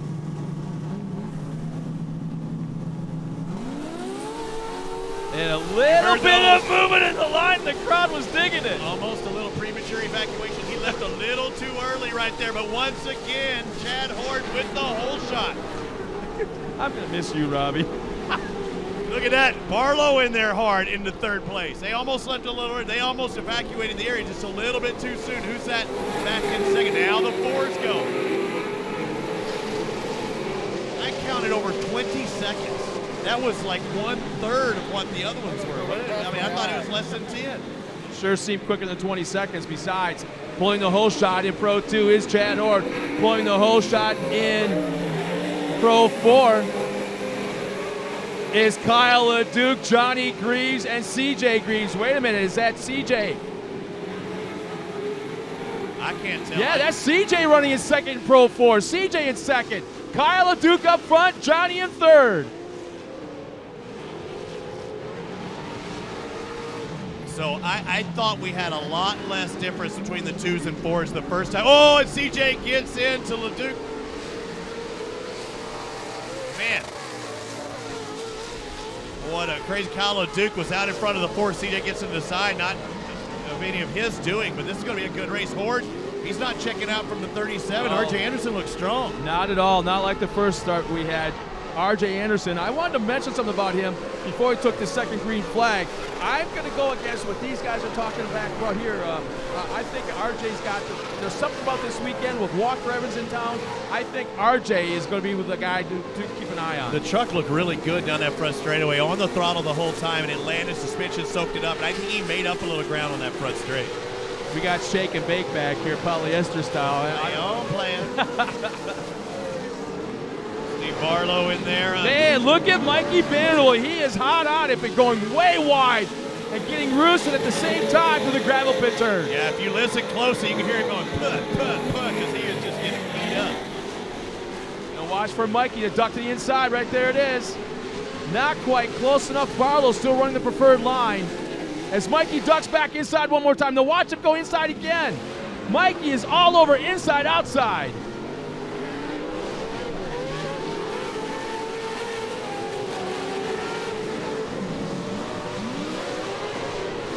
So that first lap, we had a 7/10 of a second differential. I'm looking back. The first Pro 4-wheel drive was back 16 seconds. So in theory, I thought they started about 21 behind. So he's made up 5 seconds in that first lap. Is that what I'm thinking? Boy, that's an awful lot, but the track is awful dry right now. I should say dry. It's actually pretty good. There's some blue grooving in certain areas. One thing I did notice, there was 0 track preparation before the first green flag. They didn't do a thing to the track anywhere. Well, they did it before. They didn't even complete a lap. So, I mean, I think that was the right call there. Oh, look at the blue groove. That didn't happen in just 1 or 2 laps. No, they did everywhere, but they left a little bit of that coming onto that straightaway. No, they still worked it earlier. And Chad Hort looks like he's pulled away from RJ a little bit down that backstretch. Once again, here comes Mikey Vanderbilt after Steve Barlow. Barlow looks like he's pulled away a little bit. Here comes Jeff Geiser and Ari Leindank now into the gravel pit turn. There you go. There's the Pro 4s coming in the picture right there, wasn't it? I believe those are the Pro 4s that just stuck in the video. That is it. The Pro 4s are coming up strong. The fastest lap of the race, a 1:19.708. You compare that to Chad Hort, about 3 seconds, 2.5 seconds slower.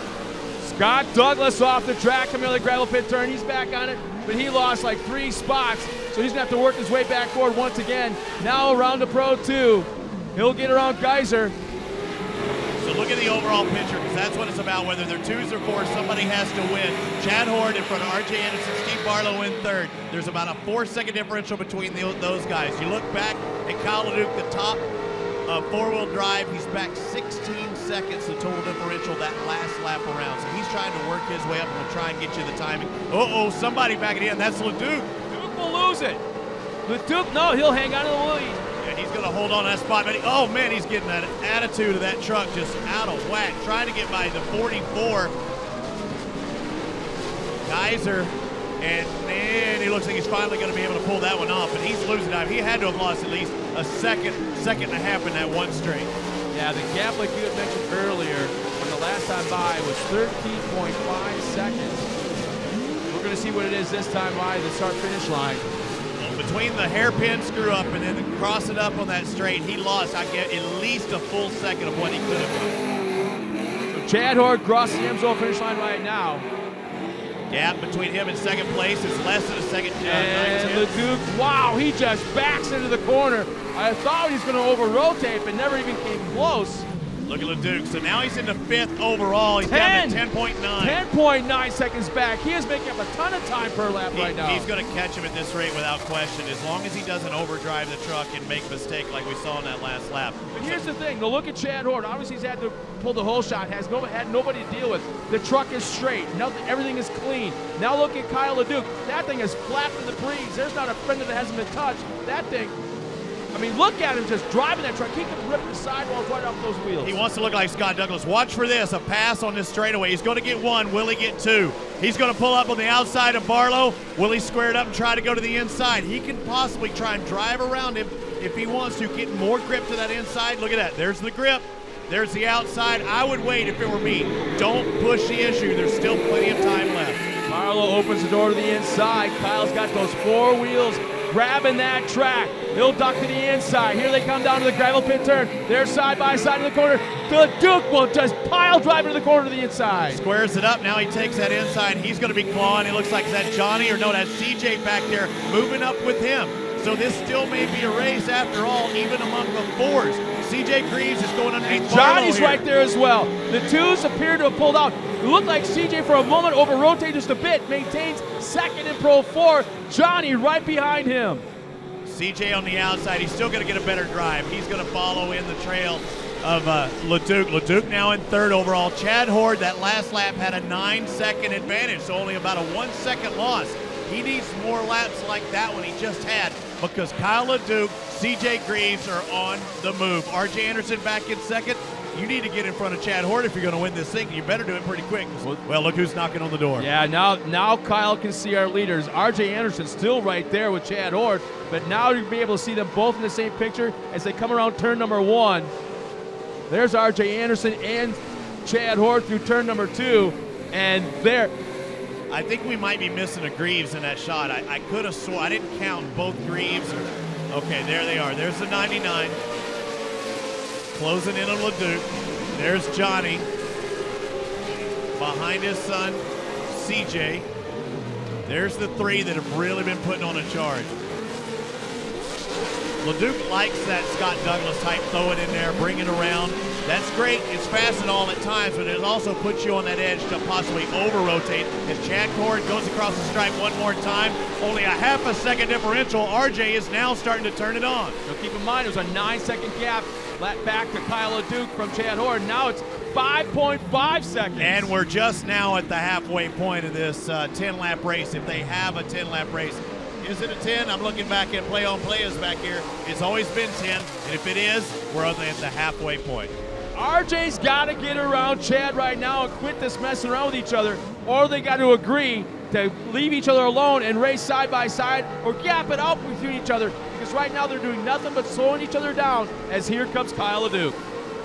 Again, keep in mind, 5.5 seconds back from Chad Hort to Kyle LeDuc last time by. 5.5 seconds. Yeah, but it's still less than 7.5, and it's less than 8 from our top 5 guys. This is going to be a tough race. The 4s look faster now, but will it play maybe more into the 2s as the race progresses? Chad Hort in the spring beat all of the 4s. He doesn't look that fast, but without question, he's fast enough right now in the 2s, but he's barely holding off RJ Anderson. Look at Anderson diving to the inside. Kyle is just beating up those Toyo tires, throwing that truck so sideways, it almost just folds the sidewalls underneath the rims, and look how he bottoms out off that Traxxas jump. He is hitting those tires, just tearing them apart right now. Oh! And there it is. Hello. RJ Anderson getting aggressive, not wanting to wait. He may have caused damage to his right front. Here comes Kyle LeDuc. LeDuc now in the second. Don't you have to think, though, that something happened to Hort? Because how was Anderson that much faster? He had to have missed a shift or something, or he would not have been able to climb up on him that fast and that hard. Here comes CJ Greaves down the back up of RJ. Chad Hort's got to make that truck very, very wide. Like you said, is there damage? LeDuc doesn't even make it hard. He ducks it into the inside. They're side by side down the front stretch. Here they come into turn number 1.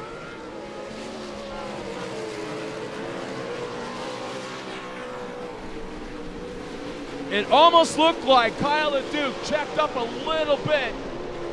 Cheer him on down this front straightaway. I don't know that they can hear, but look at Chad Hort. And look at CJ. I'm telling you, CJ is fast.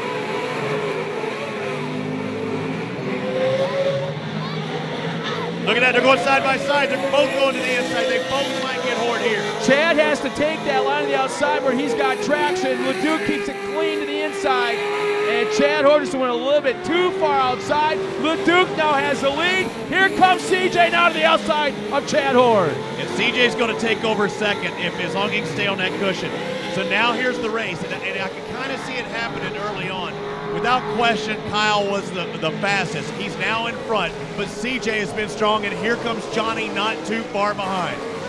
We have another rollover on the front straightaway. I believe that's Oberg, Spencer Oberg right here just at the end of turn 1, or at the exit of turn 1.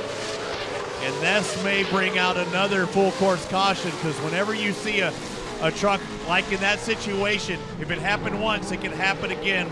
We'll for sure have a yellow coming to this front straightaway. They should be waving here any second. We should see yellows, but will we have a full course caution? And look, the driver is out of the truck. He's climbing out. He's feeling something. They need to get him towards that infield out of the way, so it looks like they will not have that caution. He's all right. God, how did he do that? Oberg, that is amazing, but he still needs to get on the other side of those banners out of the way. So Kyle LeDuc has the point. CJ Greaves in second as we now have a fire. There's a fire in the Oberg truck, guys. Smobuk, you better get on this side of the truck. There we go. They need to come on the front side of the truck, and I know they can't hear me because they think they got a fire on the bottom side. You ought to see the top around the car.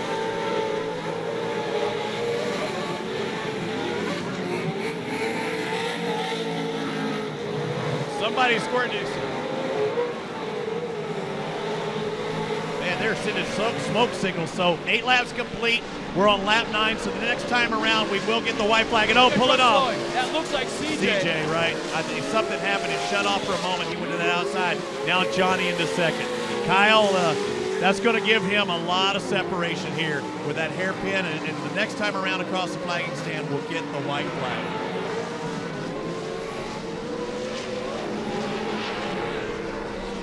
What Johnny's got up his sleeve right now. There's nobody smarter than that guy right now as he coming to turn number 1. Meanwhile, still wondering what happened to CJ as he suddenly came to a stop in that back section.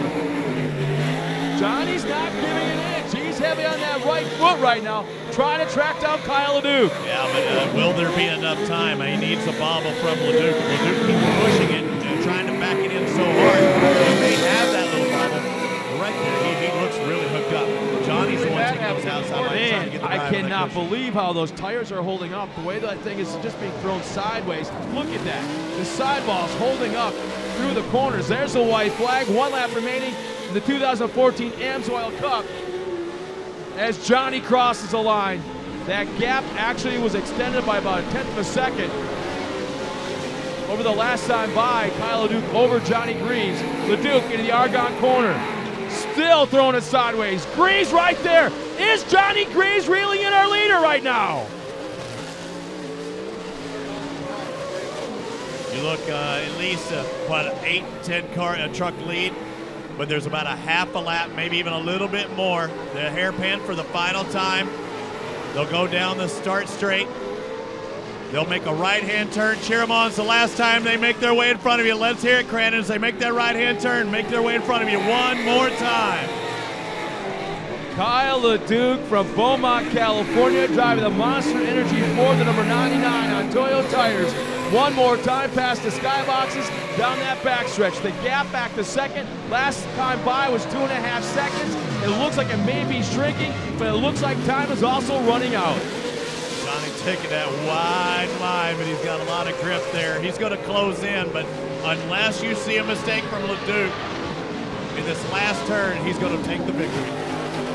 Here we come across the line. So close, but not enough time. Taking the win, Kyle LeDuc in that Monster Energy number 99. Second, we'll go to the Monster Energy 22 of Johnny Greaves. And third, how about this? A complete Monster Energy podium with R.J. Anderson in Pro 2.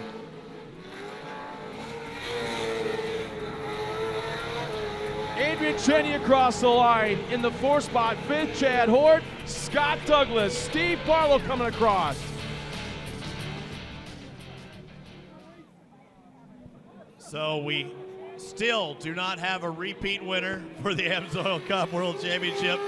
Scott Douglas in 2010, Chad Hort 2011, 2012, Ricky Johnson, CJ Greaves in 2013, and now Kyle LeDuc in 2014. You have anything you want to say, play-on-player, Luke Johnson? Well, in the 3rd place, we have Randall No One Can Handle, RJ Anderson making it on the box. His first time to Crandon in a Pro 2. I'm proud of my boy down there. So I can't wait to see him after this race. He's probably going to have a grin ear to ear. All right, so some stunt driving. I'd like to thank the Red Bull play-on-players for joining me here. We'll hear from our winners. Kyle LeDuc takes victory once again and another monster sweep on the weekend.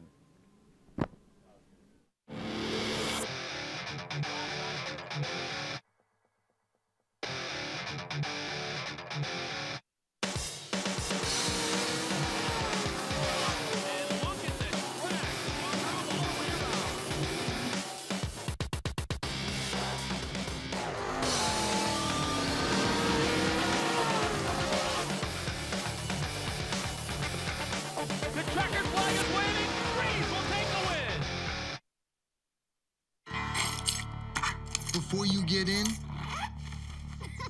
get going. Get gone. You need to get a tire that gets you. A tire like Cooper's revolutionary new CS5 with premium touring innovations for the way real drivers really drive. That's real life performance. Because life's a road trip. Come on, let's go.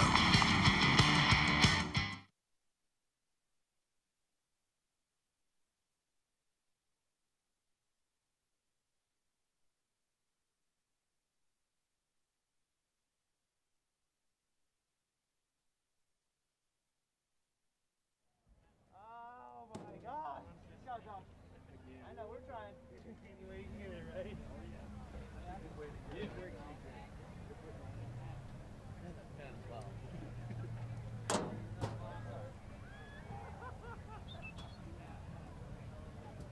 Waiting on the hat. Yeah, but. Oh my God! Hold her wide, boy! I can't believe it!